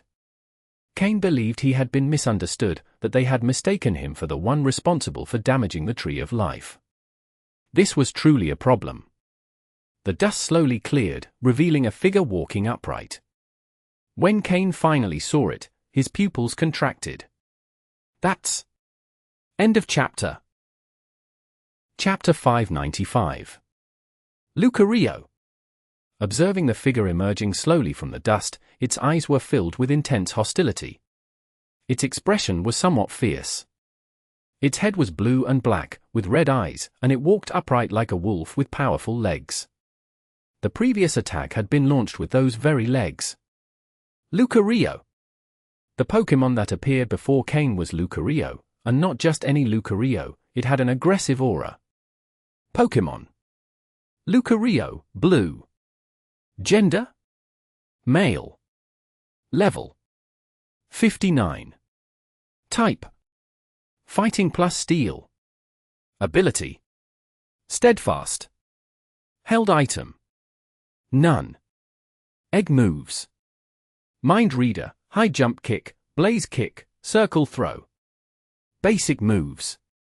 Aura Sphere, Laser Focus, Quick Attack, Foresight, Detect, Metal Claw, Counter, Feint, Jet Punch, Swords Dance, Metal Sound, Bone Rush, Quick Guard, Me First, Work Up, Calm Mind, Heal Pulse, Close Combat. Learned moves. Thunder Punch, Focus Punch, Ice Punch, Drain Punch, Role Play. TM moves. None. The more Kane examined this Lucario's stats, the more serious his expression became. Too strong. Not only had it reached the maximum quasi-elite level, but it also possessed an impressive range of moves. With its ability to manipulate aura energy, the power boost from Swords Dance, and a lineup of devastating physical attacks, it even had Heal Pulse, a move that allowed it to heal itself, which was a significant problem. In summary, if they didn't defeat Lucario quickly, they would face an unstoppable and terrifying onslaught. Although this Lucario's level was similar to Altaria's, both being at the maximum quasi-elite level, Lucario's sheer skill made battling it as difficult as fighting an elite-level Pokémon.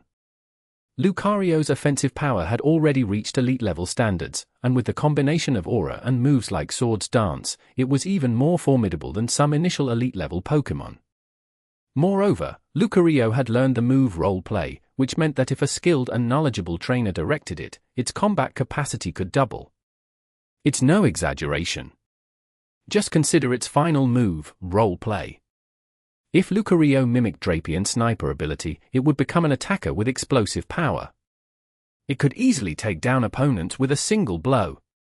If it mimicked Honchkro's Moxie ability, after gaining a few levels of power, it could defeat opponents above its level, not just by 1 or 2 levels, but far beyond. Kane knew this Lucario was a genuine threat. Lucario not only had natural advantages over many types, such as Normal, Steel, Grass, Ice, Dragon, and Dark, but it also had a quadruple advantage over Rock and Bug types, and it was immune to poison. Although it had weaknesses to Fighting, Ground, and Fire types, these weaknesses were minimal compared to its overwhelming strengths. Kane also knew Lucario had the ability to Mega Evolve, making it even more fearsome. Lucario's versatility in both physical and special attacks, along with its great speed, became even more powerful and deadly through Mega Evolution. Kane was familiar with Lucario, as it had always been one of his favorite Pokémon from his time on Earth. He would always catch a Lucario in any Pokémon game because of its usefulness. In his previous life, when his power was on the rise, Kane had tried to find a Lucario but never succeeded. This was because Lucario possessed the power of aura, allowing it to sense other creatures and their emotions from miles away. If someone approached with ill intent, Lucario would reject them. Lucario was a rare Pokémon, and only trainers who possessed the power of aura could earn its trust. In the world of Pokémon, there were 3 great powers: the power of the Viridian Forest, Psychic Power, and Aura Power. Aura Power was one of them. The Lucario now standing before Kane, at the peak of its power before reaching elite level, radiated an impressive aura. The bluish layer of energy surrounding it indicated the incredible strength of its aura. Kane realized that even if all his Pokémon fought together, they wouldn't be able to defeat this Lucario. And clearly, Lucario had misunderstood something, leaving no way to avoid a fight. But if he couldn't intimidate it, Lucario wouldn't listen to any explanation. Fortunately, Kane had a card up his sleeve. He pulled out a special Pokeball and summoned Altaria. Both Lucario and Altaria were at the maximum quasi-elite level, so Altaria should be able to face Lucario on equal footing. However, when Kane summoned Altaria, the scene before him left him stunned. He had expected a fierce battle, but when Altaria saw Lucario, her aggression vanished instantly. Lucario, too, showed a surprised expression upon seeing Altaria, not expecting her to appear in this place. Both Pokémon stared at each other, bewildered, not knowing what to do. "Do they know each other?" Kane finally asked. Judging by their expressions, it was clear something was going on. Altaria nodded obediently. Although Kane couldn't fully control Altaria yet, she had agreed to follow his orders temporarily on Mythical Island. Additionally, after several pleasant dinners together, Kane's relationship with Altaria had improved significantly. Lucario began communicating with Altaria, and Altaria's expression grew more serious.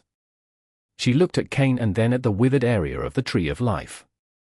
Kane knew it was his moment to explain.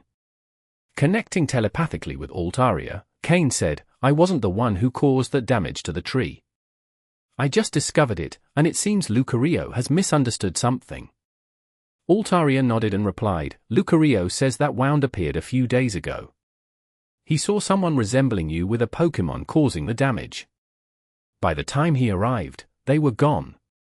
Today, when he saw you, he thought you were their accomplice." Hearing this, Kane couldn't help but feel his eye twitch. This had been a massive misunderstanding. It seemed that the earlier attack had been in vain. Fortunately, with Altaria's presence, he could clear things up. End of chapter. Chapter 596. Lucario's Energy Orb. After an explanation from Altaria, with Kane's telepathic help, Lucario finally realized his mistake. He had attacked Kane because he mistook him for the one responsible for damaging the Tree of Life. If Lucario had used his aura power, he could have sensed that Kane had no ill intentions. Standing before him, Lucario bowed deeply, a full 90-degree angle, trying to apologize. Kane, with an awkward smile, waved his hands to dismiss it. It was undeniable that Pokémon living on Mythical Island, being so peaceful, often turned out to be rather naive. For example, this Lucario, when serious, he could seem terrifying, but when showing innocence, he made Kane feel a little guilty. However, Kane wouldn't dare harbor any ill intentions toward Lucario, knowing his aura ability allowed him to perceive the emotions of living beings. Lucario quickly accepted his mistake, largely thanks to his ability to sense Kane's emotions. While Altaria and Lucario chatted on the side, Kane couldn't help but be surprised that these two Pokémon already knew each other. In truth, Mythical Island wasn't very large, and powerful Pokémon inevitably knew one another. Especially for Altaria, a flying-type Pokémon, traveling across the island was easy. Lucario had an important duty, protecting the Tree of Life. His role on the island was highly respected. No Pokémon dared act recklessly in his presence. Mythical Island was created by Mew, and the Tree of Life was one of Mew's dwelling places. Over generations, Lucarios had passed down the responsibility of protecting it, earning the respect of all the island's Pokémon. However, even after resolving the misunderstanding with Lucario, Kane's expression didn't show relief. Based on Lucario's description, the one who damaged the Tree of Life was a member of Team Rocket who had also arrived on the island. Additionally, the culprit had a quasi-elite level Pokémon, representing a considerable threat. It was clear that some members of the organization weren't satisfied with the current situation and wanted to get ahead to gain benefits. After some time, Altaria and Lucario finished their conversation. Altaria, with a frustrated expression, looked at Lucario, but he maintained his obstinate stance. Kane, intrigued, contacted Altaria telepathically to find out what was going on, and the response left him speechless.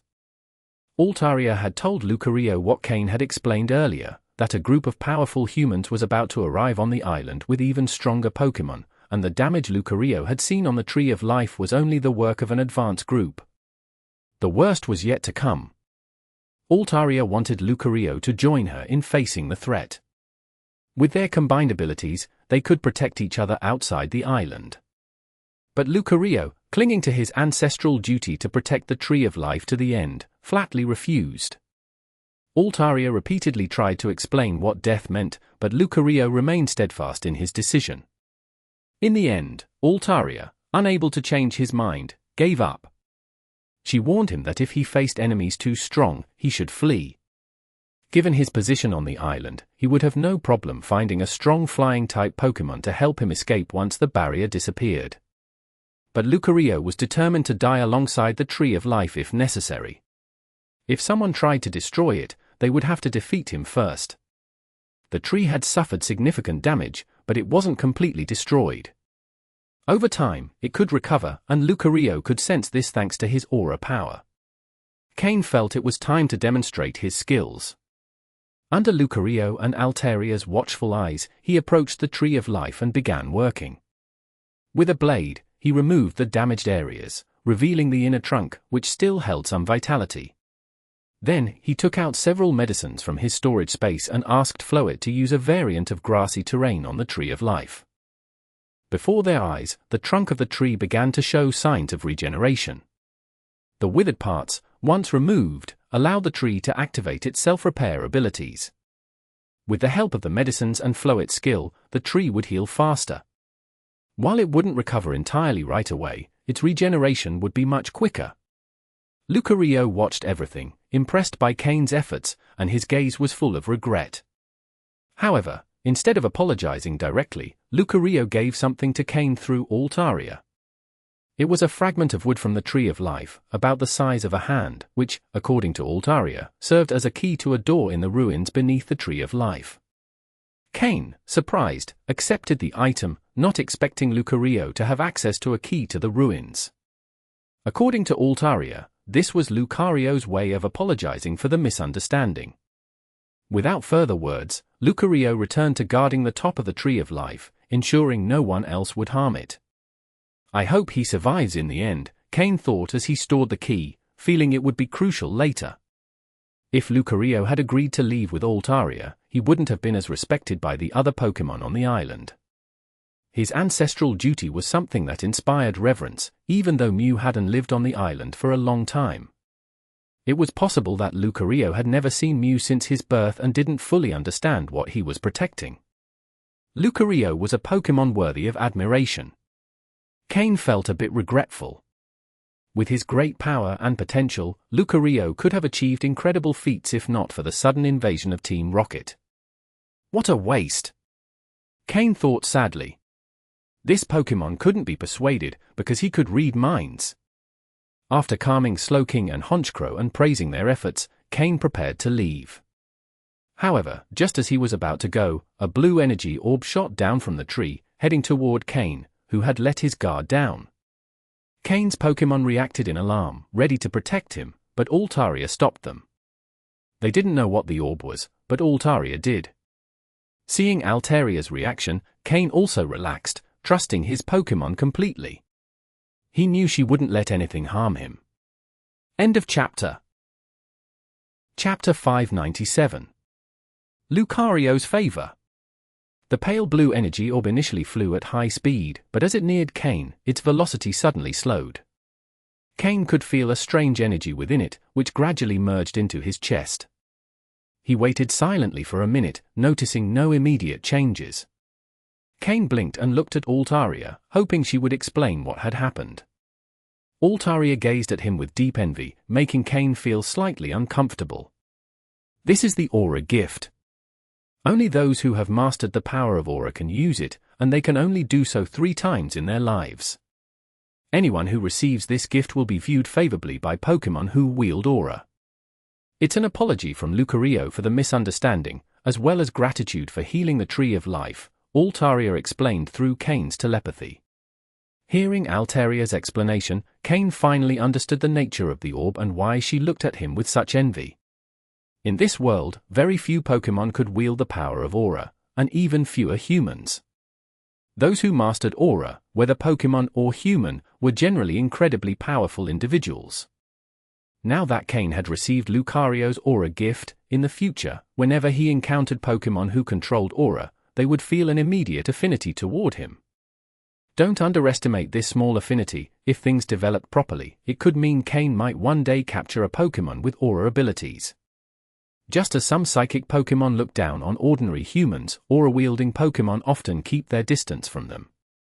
However, thanks to Kane's new blessing, he could now approach these Pokémon more easily, increasing his chances of capturing them. Kane also wondered just how much affinity this gift would grant. Would an Aura Pokémon instantly leap toward him upon meeting him? Of course, that was merely a fantasy. But the truth was, Kane now had an invisible aura surrounding him. It was called the Aura Gift. Or it could also be named the Favor of Aura Pokémon. Pokémon sensing this blessing in Kane would, in a sense, be returning a favor to Lucario. Indeed, the Aura Gift also carried this meaning. Kane looked toward the canopy of the Tree of Life, where a blue figure shimmered in the distance. After watching the Aura Gift fuse into Kane, Lucario disappeared into the tree's trunk. Kane could feel Lucario's pride. He would never abandon his task of protecting the Tree of Life, a mission as arduous as it was glorious. The same reverence the Pokémon of Mythical Island felt toward him was also an invisible burden binding him tightly to the tree. As long as Lucario stood guard, no one would dare harm the Tree of Life. Originally, it had been a peaceful task since no Pokémon on the island would ever harm the Tree of Life.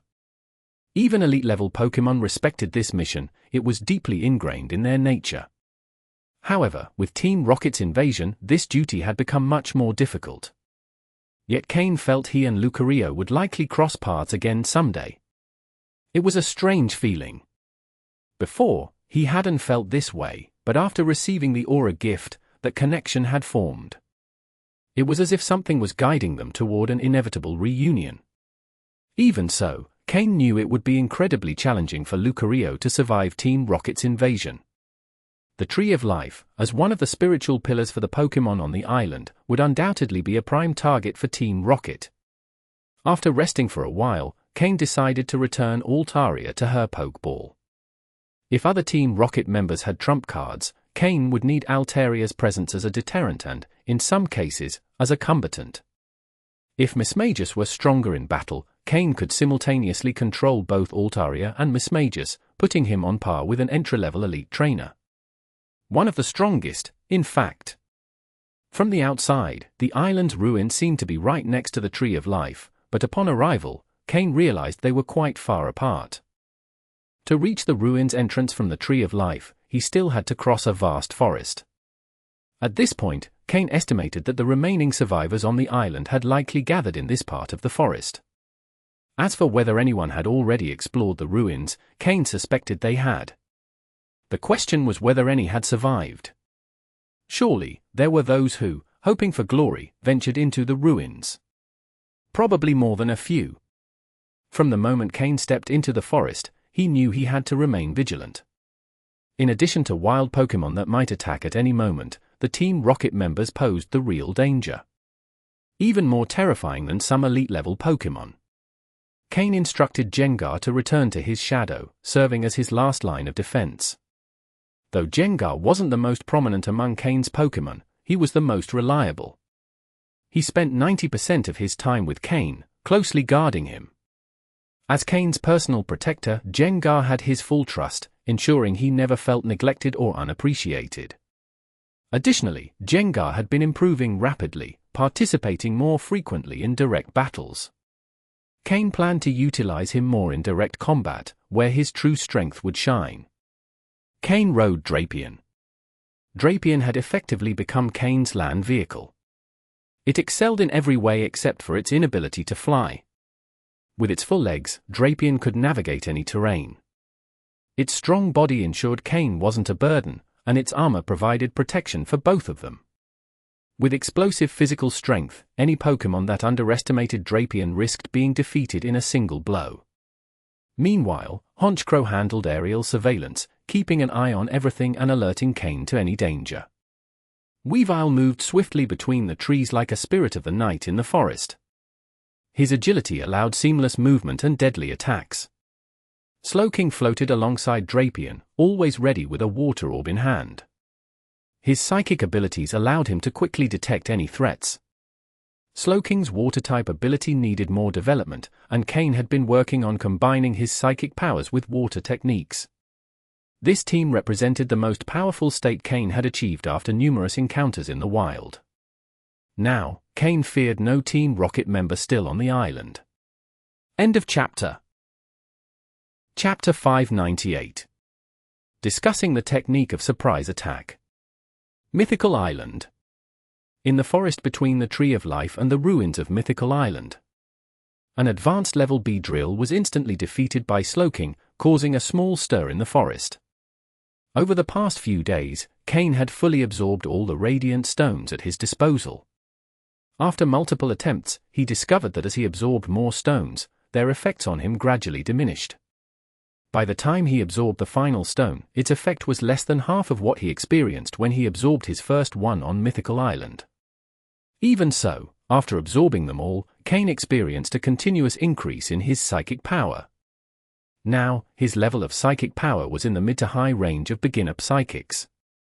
But this was his limit. With his current talent, it was evident that he couldn't progress further. Still, Kane was satisfied. This had exceeded his expectations, and his psychic power was now more than sufficient for his needs. In terms of telepathy, he could maintain connections for longer durations, and while complete communication wasn't possible, he could transmit simple signals over long distances to his Pokémon. Compared to Slowking, Kane's psychic power was insignificant. Thus, what Slowking could perceive, Kane couldn't necessarily detect. Using telepathy, Kane received information from Slowking. With a faint smile and a touch of irony in his dark eyes, he turned to Slowking and said, "Slowking, pull him out of there."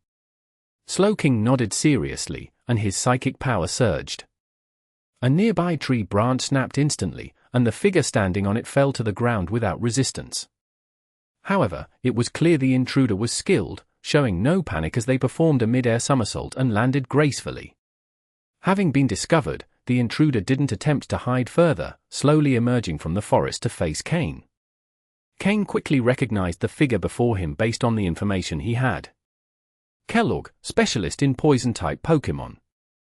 Kane said directly. The Team Rocket member named Kellogg wore the standard outdoor survival uniform of Team Rocket, with a spinnerack perched on his shoulder. Hearing Kane say his name, Kellogg didn't look surprised and responded indifferently, "Kane, the top ranker on the trial island. Rumor has it you eliminated Vexor, a direct subordinate of Lord Lucius, and you've already reached advanced level." Compared to Shuichi, whom Kane had encountered earlier, Kellogg was clearly much calmer. Perhaps due to his expertise in poison types, he behaved like a snake, stalking his prey and striking only at the perfect moment for a lethal blow. "Seems like Xenon has distributed my information quite thoroughly. Does everyone have a copy?" Kane joked. "You're a high-value target, so naturally, many are interested. Besides, your Pokémon aren't bad either, they're worth the risk," Kellogg replied with the same calmness, as if stating a fact. Kane knew that 20 million Pokédollars was no small amount, even for an advanced-level Team Rocket trainer. And since his reputation within Team Rocket wasn't particularly high, it was normal for someone to attempt to target him. But after this experience on Mythical Island, his reputation within Team Rocket was bound to rise significantly. Smiling faintly, Kane didn't want to say much more. Since Kellogg was interested in his head, Kane had no intention of holding back. "Well then, you'll have to give it a try and see if you can earn that money," Kane said. "Don't rush. The remaining survivors on this island have probably already gathered in this forest. There'll be many more interested in taking you down. What do you think? Care to form an alliance?" Kellogg suggested calmly. Kane frowned slightly before smiling. "How do I know you won't turn on me? After all, who trusts whom in Team Rocket? This was clearly a refusal. After all, Kellogg had been secretly observing him. He only revealed himself after being discovered by Kane and immediately suggested forming an alliance. How could that inspire trust? You're right. In that case, there's no other way. To enter the ruins, you need at least 4 people for safety. Since you don't want to cooperate, then die. Kellogg's voice turned cold suddenly. Kane knew Kellogg's profile. His strength was comparable to Shuichi's, but as an advanced-level trainer and poison-type specialist, he had to be approached with caution. An Ariados dropped from the tree behind Kane, descending on its web and attacking directly. But from the moment Kellogg appeared, Kane had been on high alert and was fully aware of Ariados's presence. A black shadow with a blue aura quickly descended from the sky, blocking Ariados's attack and violently slamming it against a tree with a single strike. Boom! It was Honchkrow, who had been keeping watch from the sky. When Kane instructed Slowking to flush out Kellogg, Honchkrow had already begun its descent. Thus, Honchkrow executed a direct attack using Aerial Ace against Ariados, sending it flying. This Ariados must have been one of Kellogg's main Pokémon. While it wasn't his ace, it was fairly strong. Honchkrow's attack didn't knock it out, but the result was satisfactory. For the first time, a slight look of concern appeared on Kellogg's perpetually calm face. As an outdoor survival expert, his preferred strategy was lurking like a spider, weaving a web in a specific forest area, and deliberately revealing his position to lure prey into the trap's center. Then, his prey would face a devastating ambush. Ariados was just his first move, but he hadn't expected it to have no effect and, moreover, for his opponent to respond so effectively. He underestimated the person he was trying to ambush. Kane, in both his past life and current one, was a master of ambush battles in the wild. How could he not understand Kellogg's tactics? Who feared an ambush more than Kane? Slowking, Psychic! Kane commanded. The Ariados, still recovering from Honchkrow's strike, was hit by Psychic before it could rise. A Flying-type attack followed by a Psychic-type attack, the combined damage and super-effective effect rendered Ariados incapable of further combat immediately. However, Ariados's attack was only the first wave. Next, 3 more Pokémon emerged from the treetops and bushes, diving straight into the fray. End of chapter. Chapter 599. Flygon. A Golbat, an Arbok, and a Dustix, all at advanced levels. The standard Pokémon of Team Rocket. As Kane watched these Pokémon attack him, a growing smile spread across his face. Poison-type Pokémon. They were undoubtedly his favorite opponents. In many situations, Poison-type Pokémon were often paired with Bug or Grass types, or were simply pure Poison types. Such Pokémon were always vulnerable to Slowking's Psychic moves and Honchkrow's Flying-type moves. Moreover, after spending so much time battling Drapion, who trained against Scolipede, it had developed a significant resistance to Poison-type Pokémon. With the Fire Fang move Drapion had learned, it boasted impressive offensive power against Bug or Grass types with Poison attributes. Half an hour later, Kellogg's for Pokémon lay on the ground, while the ever-calm expression on Kellogg's face turned into one of astonishment. This isn't how it was supposed to go. Kellogg thought, confused. He was an expert in ambushes and traps. He had used this strategy against several opponents, and on Mythical Island, he had already managed to defeat someone slowly using these tactics. The poison from his Pokémon was particularly effective in the wild. Without the right antidote, victims would succumb to poisoning. Many opponents stronger than him would fall exhausted after prolonged combat, but this time, against Kane, none of it seemed to work. Kane was a peculiar adversary, one who relished battling Poison-type Pokémon. Furthermore, with Slowking detecting attacks through psychic powers, it could quickly alert Kane of any threats. Additionally, Kane had psychic abilities of his own, allowing him to give orders to his Pokémon instantly through telepathy. Victory for Kane was inevitable. Without giving Kellogg time to react, he fell under Weavile's claws. Kane glanced at him sideways. That's what you get for trying to show off, he thought, recalling Kellogg's arrogance during the fight. The battle ended without complications. Kane instructed Floette to provide basic medical attention to his Pokémon. But then, Kane frowned again. Slowking, use Psychic. Boom. Well, Kane, is this how you treat old friends? Asked a figure emerging from the trees, brushing dust off his black jacket. From the flashy style, Kane didn't need much to identify Reggie.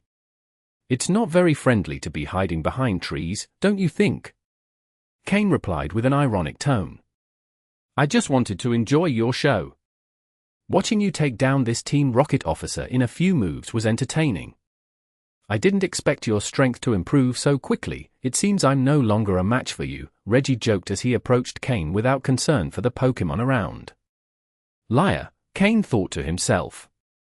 Among the participants in this mission, the two individuals who concerned Kane the most were Ren, the Dragon-type specialist, and Reggie, the man in front of him. Although Reggie always had a carefree attitude, Kane deeply mistrusted him. He was an enigma, someone Kane hadn't directly encountered even in his past life. Everything Reggie showed seemed perfectly in order, and that perfection unsettled Kane. They had barely exchanged a few words when a strong gust of wind swept through the forest. Before Kane could react, Reggie's face darkened. The playful expression vanished as he looked toward the sky. A Flygon was descending toward them. No one else on this island had a Flygon except Ren, the Dragon-type specialist. The relationship between Reggie and Ren was clearly strained, and they had likely clashed before. Pokémon. Flygon, blue. Gender? Male. Level. 49. Type. Ground plus Dragon. Ability. Levitate. Held item.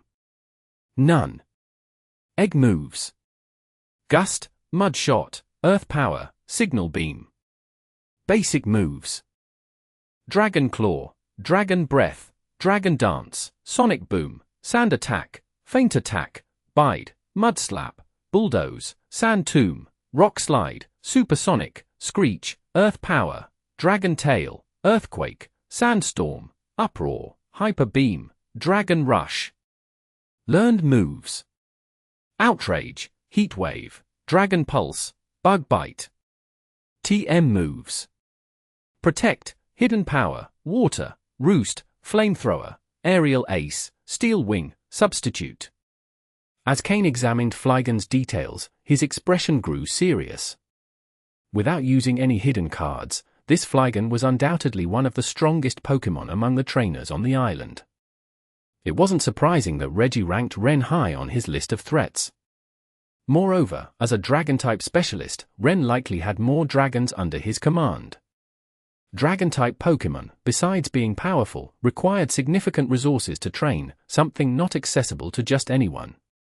Ren must have substantial backing within Team Rocket to achieve this. Kane glanced at Reggie, wondering what hidden cards he might possess. This mission, originally intended for advanced-level trainers, had now turned into a conflict between trainers with pseudo-elite-level Pokémon. Mythical Island undoubtedly had a massive draw. Flygon landed slowly. In front of Kane and Reggie stood Ren, dressed in sand-colored explorer gear, a blue scarf around his neck, and protective goggles on his head. Reggie acknowledged the newcomer. Ren glanced at Kellogg, who lay unconscious on the ground, then at Kane, and finally focused on Reggie. With a mocking smile, Ren remarked, "Reggie, I didn't expect to see you here so soon. Seems like you've improved your speed lately. Thanks for the compliment. Though with a Flygon, you've been rather slow. Is your skill declining?" Reggie retorted sarcastically. From the very beginning, the rivalry between the two was evident. Neither Kane nor the defeated Kellogg seemed to matter to them in the slightest. With Ren's arrival, more figures began to emerge from the forest, as if summoned by a signal. Some joined Ren, others moved toward Reggie. Among them were familiar faces to Kane, like Glacius and Aurelia. Of course, there were also those who preferred to remain neutral, observing the situation from a distance. Kane frowned, sensing that something about all this didn't add up. End of chapter. Chapter 600. Entrance to the Ruins. Thank you for these amazing 7 months together. Dear readers, I want to take a moment to sincerely thank you for the incredible support you've given me during these past 7 months. Working on the translation of Pokémon, Chronicles of Freedom. Your dedication, comments, votes, and motivation have been the driving force behind this project, and I'm truly grateful to each and every one of you. As a token of my appreciation, I have a special surprise planned for June 1st, 2025. Party Popper. 60 bonus chapters will be released that day. Calendar date, June 1st, 2025, 11 o'clock time, from 11 a.m. to 12 p.m. GMT-5. Open book chapters, from chapter 601 to 660. But that's not all. From June 2nd to June 30th. The 60 regular monthly chapters will be released, taking the story up to. Additionally, on Patreon. On June 1st. The 60 bonus chapters will be published. On June 2nd. The 60 monthly chapters will be uploaded. Thank you for being part of this journey. I'm excited for everything that's coming, and I hope to continue sharing this adventure full of freedom, friendship, and Pokémon with you all. Naturally, the others considered Kane part of Reg's group. Half an hour later, nearly 15 people had gathered at the spot. Each of these individuals was listed in the information booklet Reggie had given Kane. Standing by Ren's side were 5 people. Including him, there were 6 in total. On Reg's side, besides Kane, Glacius, and Aurelia, there were 2 individuals Kane didn't recognize, also totaling 6. There were 3 other individuals who had not joined any group. It wasn't because they were particularly strong, but like Kane, they had just arrived in the forest and hadn't decided which side to join. Kellogg, whom Kane had defeated earlier, was in a similar situation to these 3. Just in time, thanks to all this commotion, everyone has gathered here, Reggie commented after surveying the area. Ren didn't argue with Reggie this time. Nodding, he said, "There isn't much time left. Those who haven't arrived by now are probably no longer alive. Then let's discuss how we'll enter the ruins," Reggie suggested. Reggie paused briefly and then addressed the 3 remaining individuals. "Hey, you 3, interested in joining my team? You won't be sent to die. Just follow orders." Ren also addressed them. "My offer is the same." Moreover, the Flygon beside him flapped its wings, making its presence known. Faced with this display, the 3 hesitant individuals quickly positioned themselves behind Ren. TCH. It's just a Flygon. What's so special about it that he's flaunting it like that? Reggie thought darkly. Although the addition of those 3 people strengthened Ren's team, it also posed a risk, as it was hard to trust strangers who suddenly joined. Under the guidance of Reggie and Ren, the group began their march toward the ruins. Kane, however, remained silent at the back of the group, observing his surroundings as if he were invisible. When Reggie appeared, Kane had already returned Slowking and the others to their Pokeballs, leaving only Jengar hidden in the shadows and Honchkrow, who followed closely. They were now quite close to the entrance of the ruins. Just as they were about to reach the entrance, Aurelia approached Kane. The 2 had interacted briefly during the trial island, but Kane wasn't sure if she was sent by Reggie or acting on her own initiative by informing him about the ruins. Apparently, some people had entered before, but none had come out. No one knew what lay inside. For this reason, Reggie and Ren had decided to gather more people before venturing in, increasing their chances of success. This led to the current situation. The commotion caused by Kane and Kellogg's battle had been the catalyst for all of this. Kane hadn't prepared for this at all. He had suddenly become part of a team to explore the ruins. In front of the ruins entrance.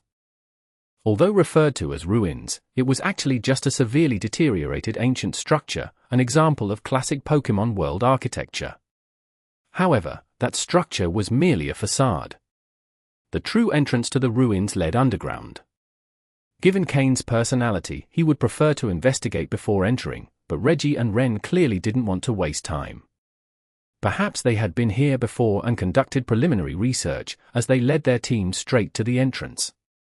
Initially, the entrance was just an ordinary rocky cave with no light source.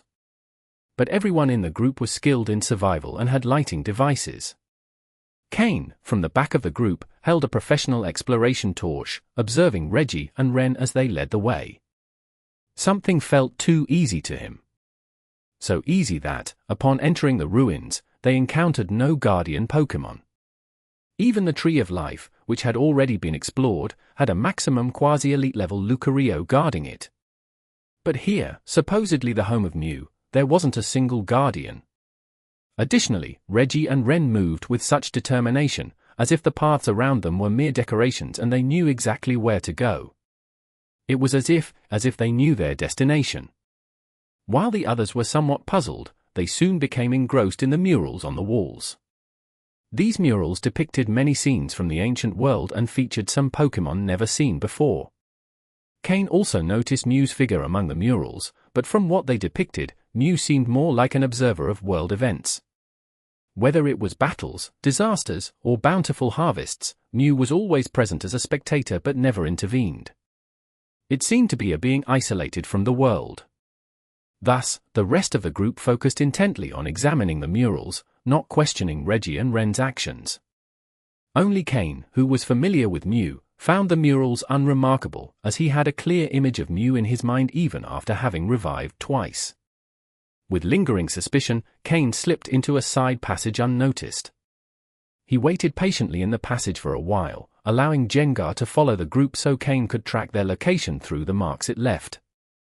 Since the passage wasn't very wide and there were over a dozen people, each with 1 or 2 Pokémon, there wasn't enough confidence for everyone to stay too close to each other. This is why Kane's disappearance went unnoticed. Except by Aurelia. Not long after Kane slipped away, Aurelia noticed. However, she said nothing. In fact, Aurelia, like Kane, was recruited by Reggie later. Unlike Glacius, who had always been by Reggie's side and trusted fully, she was often excluded from important decisions. Always cautious, Aurelia found an opportunity to vanish down another passage. The disappearance of one person might go unnoticed, but 2 wouldn't. Reggie wasn't foolish and quickly realized what had happened. However, he said nothing and continued advancing, only at a slightly faster pace. Ren, who also noticed Reggie's change, checked the situation behind them and frowned before quickening his pace to match Reggie's. A Jengar hid in the shadows, keeping a prudent distance from the group. Meanwhile, Kane continued his slow advance. End of chapter.